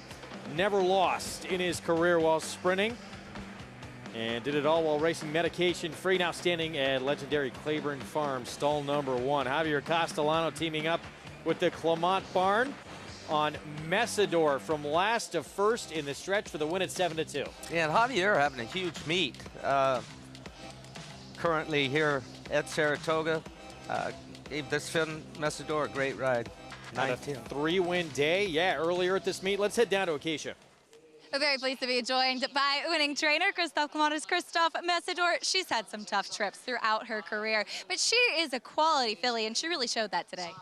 Very much so. She's been quality from day one. I'm just lucky to train her, and I thought she was pretty impressive this afternoon. She did stretch out to the mile for the first time since she started in your barn last time out, and it seems like the distance certainly not a problem for her the way she finished. And absolutely, I think a strong Liban 6, 7, a mile works. I'm not sure she wants to go much further than that, just because she needs some space to be punchy kind of thing. But no, I'm thrilled, I'm delighted, and I'm sure her owner, Mr. Mark Holliday, would be very happy as well. You were on the phone with him when they had the camera on you, and I think he was pretty excited. Very much so, because he loves to win in Saratoga, but we all do. And it seems Javier Castellano really fits Messidor quite well. Correct, and yet it was a very confident ride. You know, she stumbled coming out of the gate. Javier did not panic. He went in, safe ground. You know, the pace was not that strong, actually, so it was a touch wide in the backstretch. She looked very good from, you know, the half to the quarter pole, and she just exploded in the stretch. All good. A nice finish indeed. Congratulations. Thank you so much. Messidor getting the right trip and finishing up really well today, Greg. Yeah, finish was impressive from Messidor. Man that wins a lot of races all over the world, but especially here in New York. Christophe Clement. So good, really at everything, but especially good on the turf. Yeah, and from sprinters to routes, it doesn't matter. Just a great all-around trainer, having a very, very good meet. He and Javier teaming up to win another one today. We got the nightcap still to come. Going to close it out with a fun 3-year-old filly maiden special weight at 6 furlongs. As we take a look at the late pick 5 follow along, so an even money favorite defeated, 14-1 start with Miracle. Even though you had an odds-on favorite, Gotten Girl in there. Wide open finale, which this pick 5, just shy of 700,000 in the pool, could still get you a nice return to come. 6 furlongs, again, maiden special weight. Phillies and Mares 3 and up in this spot right now with a lot of uncertainty of where to go in here. When in doubt, Chad Brown's usually a good alternative with Klarovich Stables, and that's the favorite now with Liquidity Provider, the 3. 5-2 favorite. You saw that Canoe on the infield.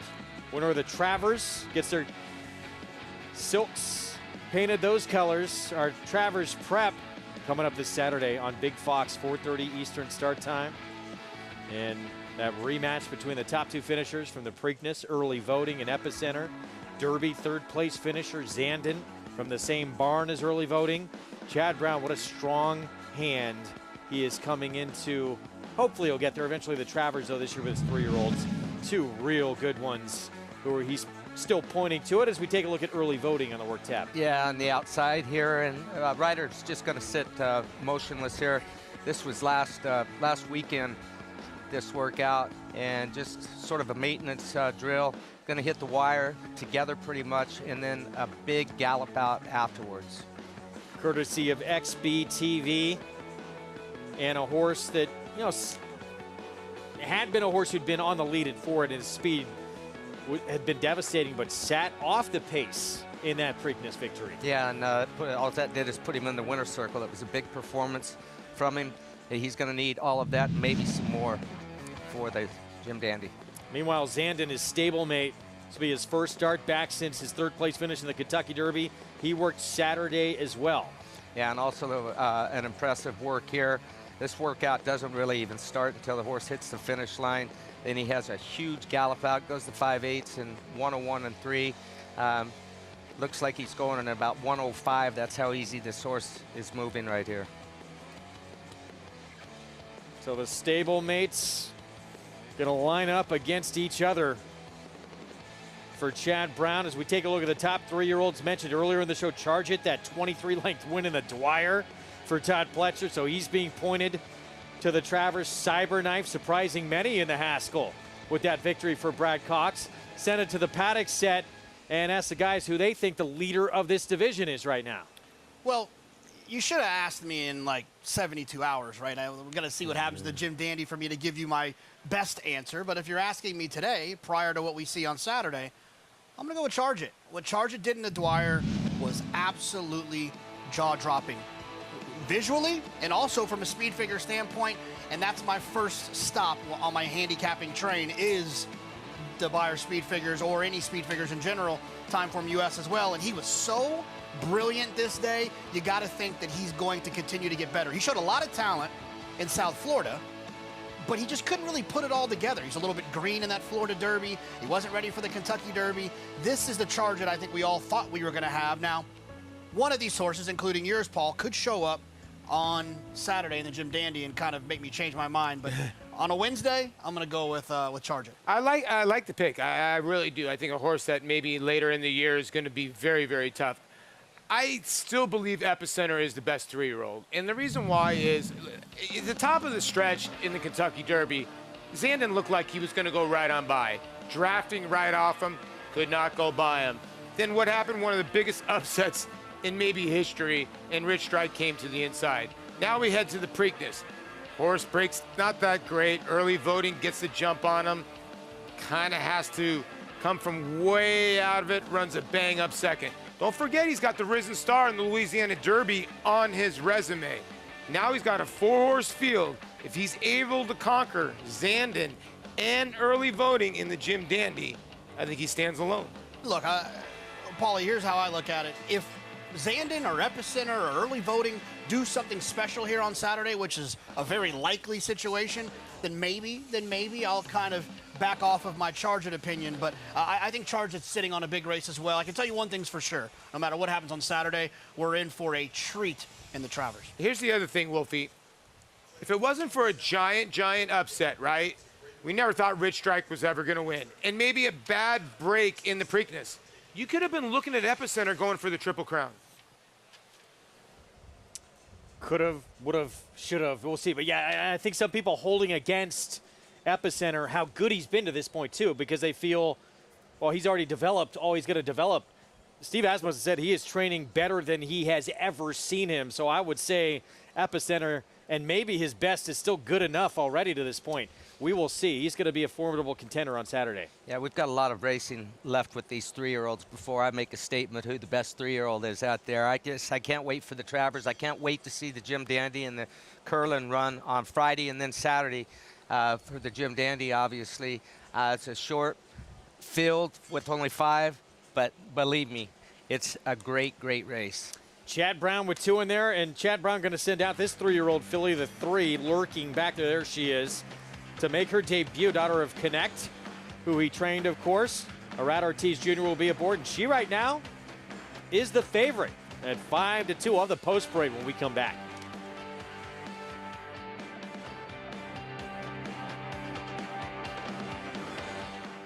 Every breeder hopes to leave a lasting genetic legacy.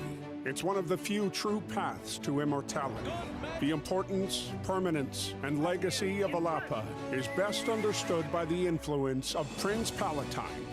To put Prince Palatine's significance and that of the farm into a proper perspective, every stallion at Alapa traces their parentage back to Prince Palatine. Hill and Dale at Alapa, where the obscure becomes obvious.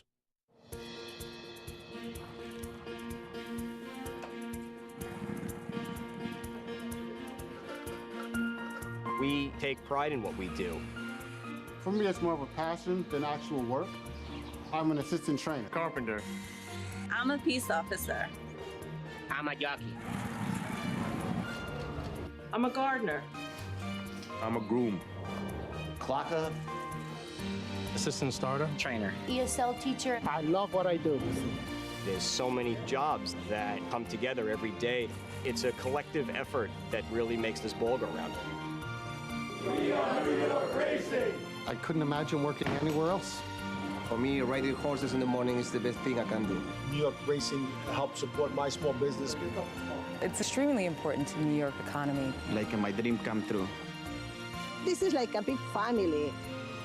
We are New York Horse Racing.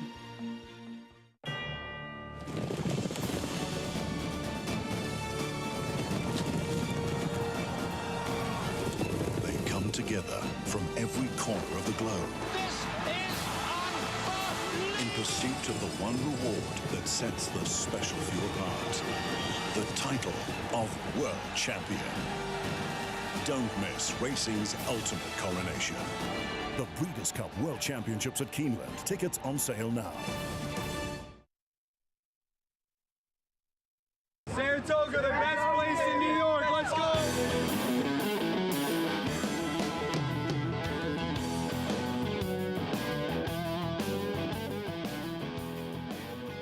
Back on Saratoga Live, nothing like this quaint little town here in upstate New York. Trip to Broadway, a must downtown. I had to wait through opening week, was too busy. Finally got there a few days ago. And usually a trip after the races, that's where most are headed for a nice little evening on the town. We still got one more coming up here on this Wednesday card. Maiden special weight, 6 furlong sprint. And there's the Chad Brown filly, who is going to make her debut with a Rad Ortiz Jr. aboard. Liquidity provider. Good looking filly there. Get plenty of action on the board. 4-1 on the morning line, 5-2 right now. Let's go to Acacia for more. We'll start with that first-time starter for the Chad Brown barn, as she made her last work here in Saratoga after being stable down at Monmouth. But I think we've learned with the size of the Chad Brown barn and the stable and the numbers to not be scared of the horses that do come from the Monmouth division. And certainly this one, after having the opportunity to work over the main track here at Saratoga before her debut, I take it as a positive. She sold for $360,000 as a yearling, a filly by Connect. The dam was versatile.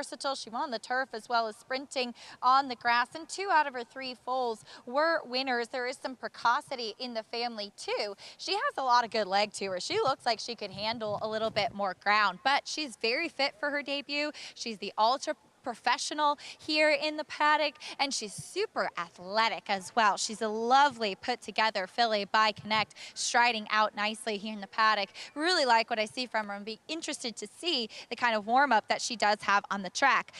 Looking at the number 2, Adams Angel, who we see for the first time since November, a $1 million plus yearling filly by Into Mischief.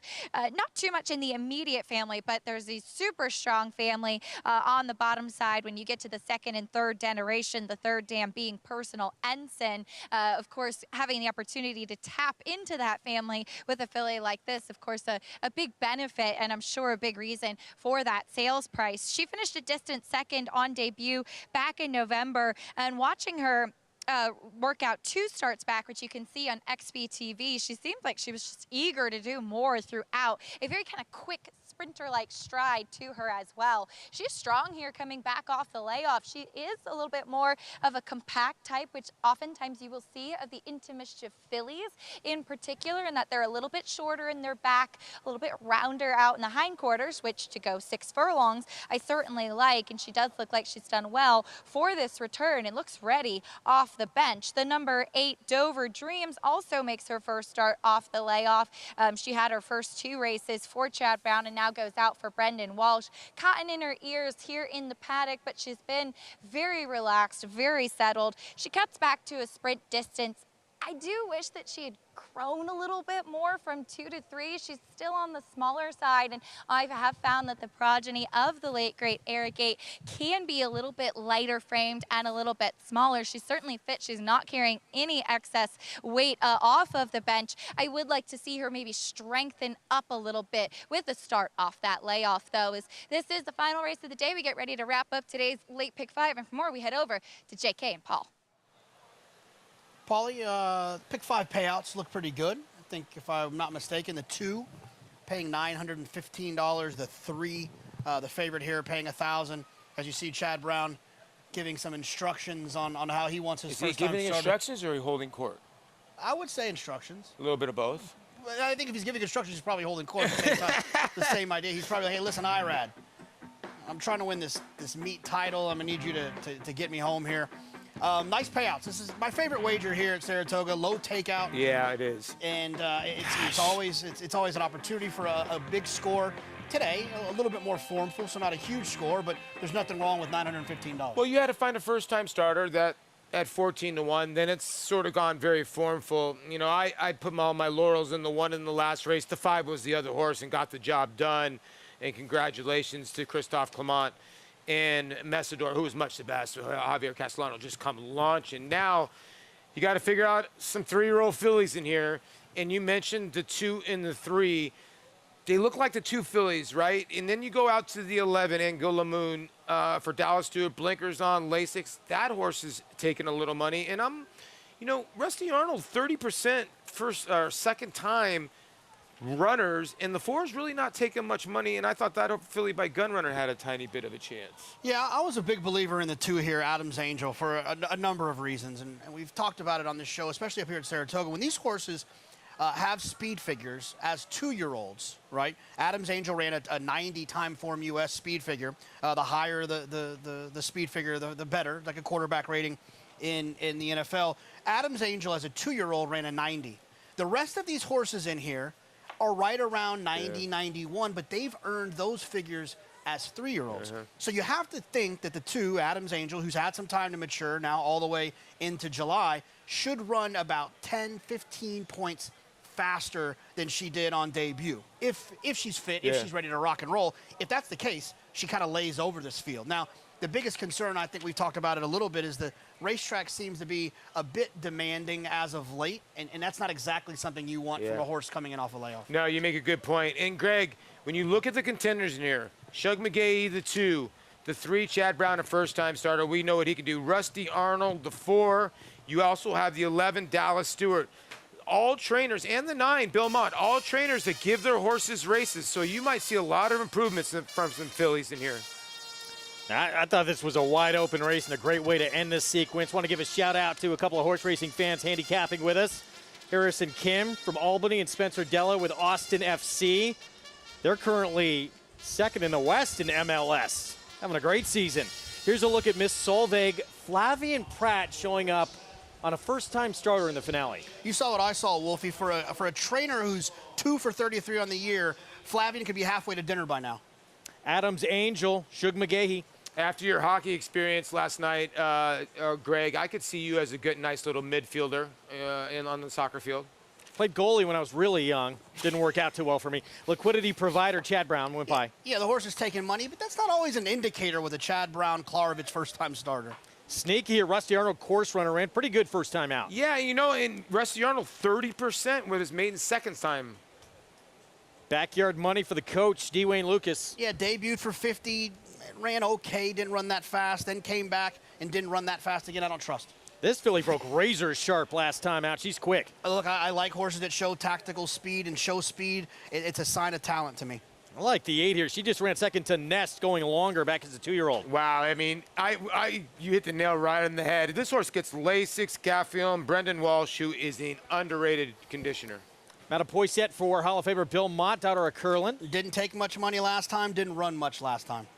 She's awesome. First-time starter. The dam produced the Money Monster, who started 3 for 3 with 2 stakes wins. Yeah, Steve Caceres, Ricardo Santana team up. This horse been working at Delaware. And Aquila Moon, Dallas Stewart faced a filly, one of the first 4 starts of her career. Similar idea that I mentioned with the 2 Adams Angel. This horse ran fast as a 2-year-old. That was a very productive race as well. 3 winners out of that race back in October from Churchill Downs. Call that a key race in handicapping. So 9-2 from the outside post for Aquila Moon, but it's Chad Brown's first-time starter, liquidity provider, who remains the favorite. You can get signed up started. Get that offer with that code right there, TOGA200. Go to NYRABets.com or go to the NYRABets app. So maiden special weight here. Maiden race means simply, for those who are not initiated, Gary, a horse that has never won a race before. So all trying to get that first win of their career in this spot, and this one being basically a protected maiden race, so they are not for sale here. That's correct. You'll have claiming races for maidens. These are the cream of the cream here at Saratoga. When they're running for maiden special weight, there's no such thing as an easy spot. Not at all. And you could be looking potentially at future stars anytime you see these straight maiden races at this race course. There's Glitter Up this 7. She showed speed. She had to battle in that race, and the filly that beat her, Drafaros, came back to win impressively again. She won by 3 1/4 lengths in an entry-level allowance race in that next start. Yeah, this filly, she's quick leaving there. Her early speed, she figures to be on the lead under Dylan Davis. Second off the layoff for her trainer, Timothy Hills. I just don't know if she's fast enough. 8-1 right now. I like the 2-horse, Adams Angel, for the same reasons as you guys talked about. Her race last year as a 2-year-old. It's by Into Mischief, out of a very good mare. They paid $1 million 25,000 for her. She's meant to be a runner. Shug's horse is really mature, 2 to 3 year old year, and she's had plenty of time. I like that Luis Saez is aboard looking for another win on today's card. She was second in that race, fourth in that race, by the way, guys. I'm sure you know this was Favor, who won her next two, and then she was third in the Fairgrounds Oaks against Echo Zulu. Yeah, and look, and like we talked about, there's a maturity that goes with a 2-year-old turning into a 3-year-old. You know, you compare it to an 8th grader and then coming back as a 9th grader, or a 9th grader coming back as a junior. You can now just kind of assume that they're going to grow up a little bit. And so if they were able to do something when they weren't as mature, it makes sense that they should be able to do it as they develop a little bit more from a physical standpoint. Yeah, you make a lot of great points, and you can see, wow. I mean, you talk about putting the whammy on a horse. Deuces are wild here, as we all are on the 2 here, Adams Angel for Cortland Farms. And you made a good point. I do think this filly is the filly to beat. Into Mischief at a distorted human mare. They paid $1,025,000. The $25,000 was in the ashtray, I guess. But the one worry is the racetrack is running slow, like you said. So the fitness has got to be there, but Shug usually has him very fit. Yeah, but the other thing about that is that, yes, the fitness could be a concern, but in my opinion, the main competitors in this race, the 11 coming in off a long layoff, the 3, a first-time starter. So if all 3 of them turn for home, they're all going to be in the same boat of being possibly a little bit tired because of the demanding track. And then what do we do with the 7? Do we give this horse one more chance? This horse, Glitter Up, for a lot of people who don't have their form in front of you, has had the lead twice. I mean, literally with 50 yards to go and has gotten run down. Just waits on horses. 4 starts, 3 seconds. Probably going to be the speed of the speed again. My final answer on that is, if Glitter Up didn't win last time, she ain't winning today. She ain't winning today. I mean, listen, she might go to the front, Greg. This is, like we said, this is such a confusing race. I put a couple ducats on the 4 course runner just because Rusty Arnold's so good second time out, but I wouldn't argue with anybody in here. And you made a great point. Flavian Pratt sticking around for Phil Antonacci at 27-1. AC, the 4 course runner, one of those horses that does have some recency. Do I have something to worry about on my wager on the 2? Well, she has the right to improve, I think, Jonathan, and I like the 2 as well.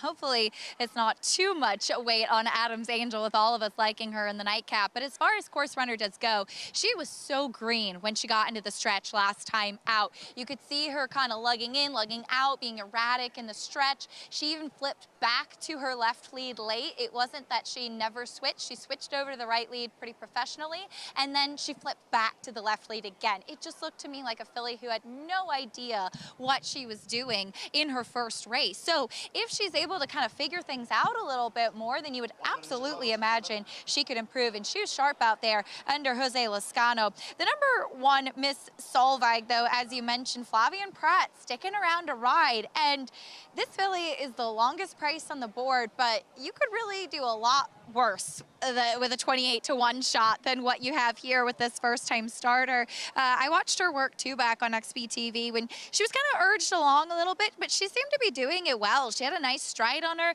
Flavian gave her a big warm-up. She was on her toes heading out. If anything, I do think that she will benefit from this race from a fitness standpoint, but she's a good-looking filly, and getting Flavian Pratt is never a bad thing. I'm curious to see how this one will do at a big price. Greg? Yeah, it made you scratch your head a little bit. He's not here to just collect numbers and ride race after race after race. He rides the top of the top, and he shows up here on a first-time starter that, as Acacia said, is the biggest price on the board. Yeah, I'm a little interested on the 4 course runner because of the Churchill Downs horses. The horses that have been training at Churchill Downs have been running extremely well over this racetrack from the very beginning of the meet. I don't know if there's similarities between Churchill Downs and this surface right now other than the depth of the track, but yeah, the Churchill horses have been faring very well. Course runner coming off of that first start, finishing 4th. Talked about the 8 as well. Last time we saw her, she was second to Nest. This dam produced Breeders' Cup Filly and Mare Sprint winner Wavell Avenue as well. And this is just her second shot sprinting. She steps into the gate. We're set for the nightcap. Let's go to John and Brielle.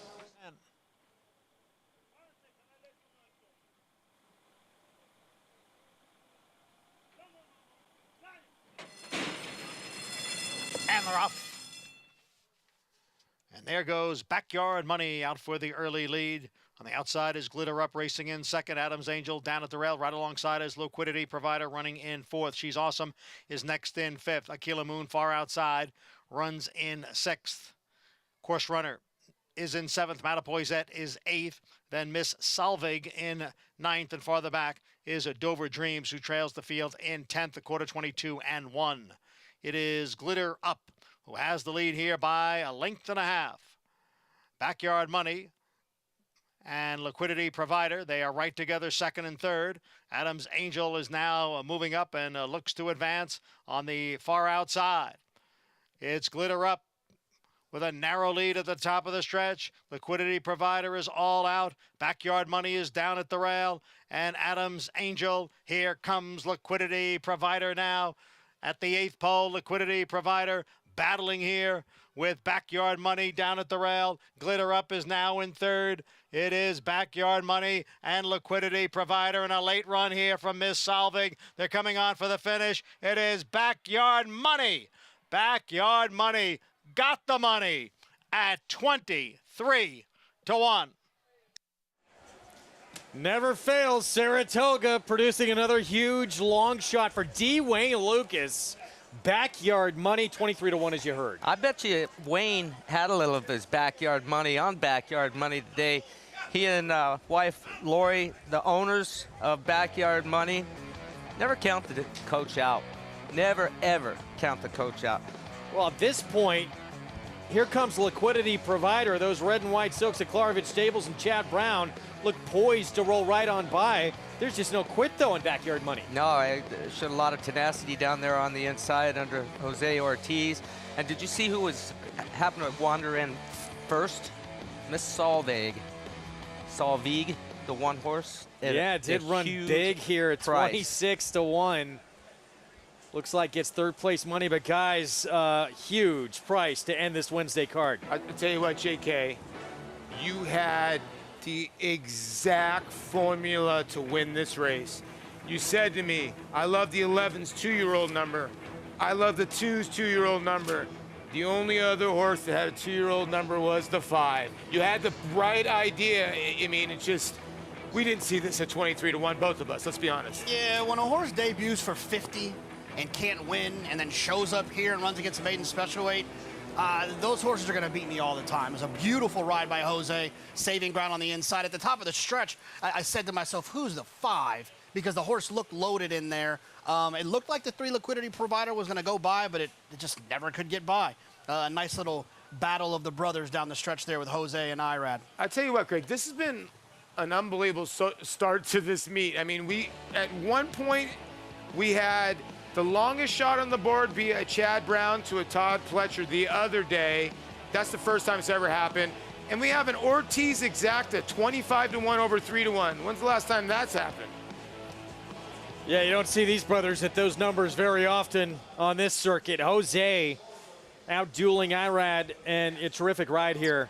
And for this one to battle back and answer that challenge from Liquidity Provider, well done. What's this try gonna pay right here? With those 3 jocks, you won't have a trifecta, I bet, pay like this with those 3 jocks. 3 the rest of the absolute best in our sport. 23 to 1 over 3 to 1 over 26 to 1. Unreal. 5-3-1 finish. Matapoisette completing the superfecta at 11 to 1. We'll be back to wrap it up, give you prices from this finale and the Wednesday card from Saratoga when we come back.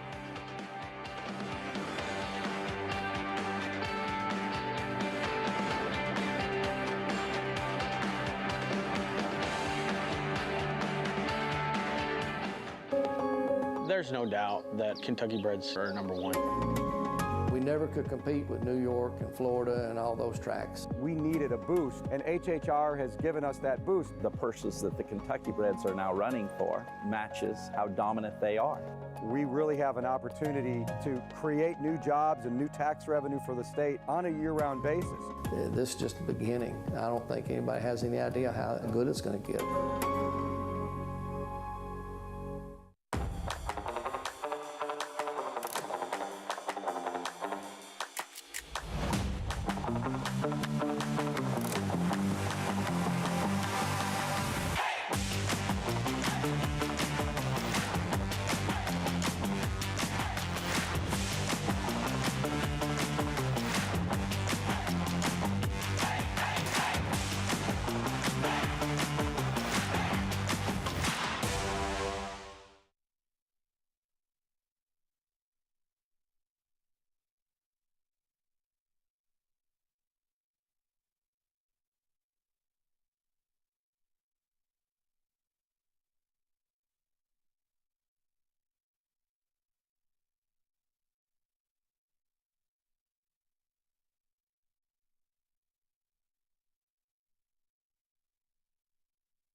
Back on Saratoga Live, our Wednesday card in the books. Our program brought to you in part where you can play all the action. Naira Bets, download the app, go to nairabets.com. Backyard Money broke incredibly sharp in here, gave up the lead, but kept that inside position and able to finish strong. Yeah, Jose, a perfect ride going into the turn. He was in pretty tight, but they were going fast. He made the lead leaving there. Saved his spot down on the fence. It actually opened up back up for him when he turned into the lane, and he just showed a lot of guts all the way through the stretch. Let's go to Acacia in the winner's circle. Pleased to be joined by winning rider Jose Ortiz as Backyard Money. She really was game in here today. Jose, tell me about your trip as she dropped back and then re-rallied really nicely. Well, she broke really short, but her style on the last couple of races have been coming from off the pace, and I knew Dylan was the speed, so I didn't want to get into a duel. So I rode it with a lot of confidence, broke sharp, and then I sit right behind it, and luckily the rail went up. And you were able to hold off your brother, Irad, as well. And we always love seeing that as fans, too. The two of you just so strong dueling down to the wire. Is it fun for you guys as well? Yeah, it's fun to bat it out with any jockey of this colony. You know, they all strong, they all good. And, you know, to get a win today is just a good day. Any win is a good one, as you'll be looking for a big win on Saturday with early voting coming back in the Jim Dandy. You were aboard for his last work. How's the Preakness winner doing? He's doing very good. I've been aboard him for the last, I would say, the last 3-4 works, and he's been doing good. He raced here the other day, and he worked very nice. So I'm very confident he's going to run a big race Saturday. Take me back to that Preakness win with him. How special was that for you? We saw so much emotion from you. Why was it so meaningful? It's a classic race, first of all, and it's a dream come true. You dream to win those kind of races, you work hard for it, and I think that's what it was. You know, my family was there, we all enjoy it. I think it was good for Seth too. He's from Baltimore, so it's a big deal, and I'm just happy to get the win for them. We got a nice trip, and the horse show up. We can't wait to see him this weekend. Good luck, and congratulations on wrapping up the day nicely. Thank you, Acacia. Jose Ortiz bringing home a big prize winner for the coach, who unfortunately is not here today, Greg. But one cool thing, as the horse came back to the winner's circle, fans along the rail yelling, "The coach can never count him out." Always great to have him part of the conversation.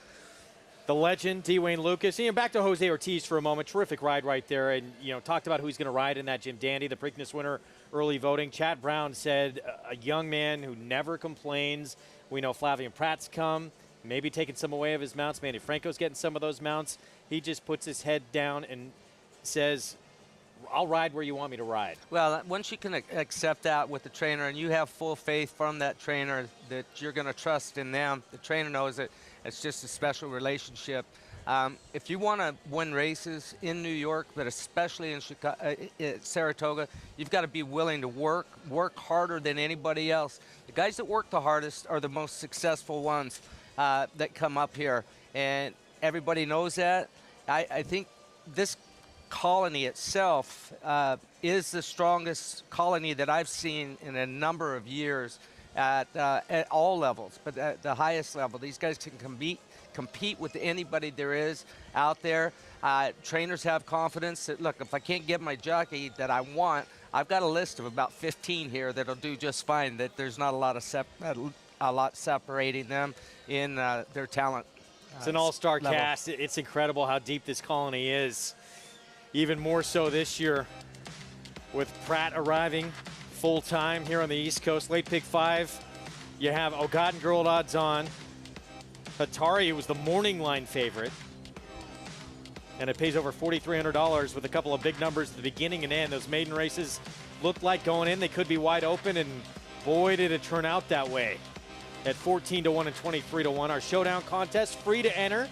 You're competing for real prizes, so there's no excuse not to be part of it. And Fox Lair creates a bankroll over $400 today. Well done. Was second. Oh, nice. Yeah, I didn't see that. Well done. Everyone, congrats on that top 10. Get your name on that board.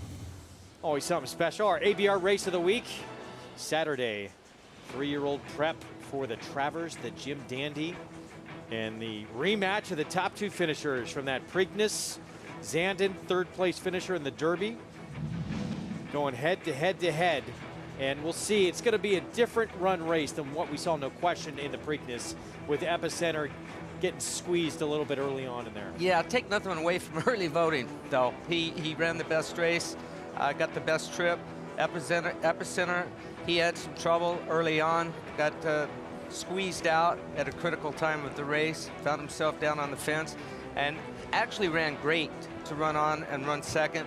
We've only got a 5-horse field in the Jim Dandy, so everybody's going to know where each other is at in the race. And on paper, I just hope it turns out as good as what it looks like on paper. And so far at this meet, the races like this haven't disappointed us.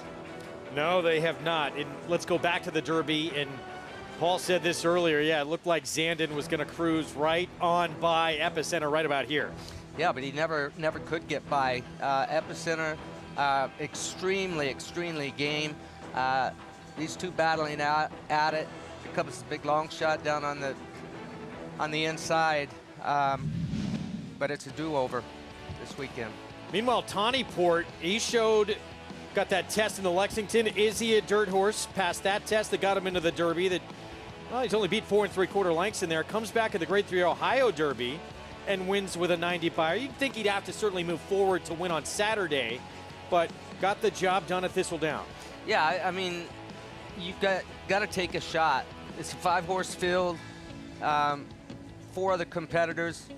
He's going to have to step up off of this race, but he should step up, whether it's to the degree of the other big 3 in here, I don't know. Beat a nice horse in White Barrio there. Classic Causeway was 3rd, so we'll see. Adds a little intrigue to that field. Again, live coverage Saturday, 4:30 Eastern time on Big Fox for that Jim Dandy. It was Kamari with a huge upset. Bella Sofia did not bring her A or even probably B game today. And Wesley Ward, Joel Rosario take advantage. Meanwhile, in the 9th on the grass, High Opinion, really tough trip. And Messidor goes from last to first down the stretch for the win. With Javier Castellano for Christophe Clement. We'll see you tomorrow at 1 Eastern.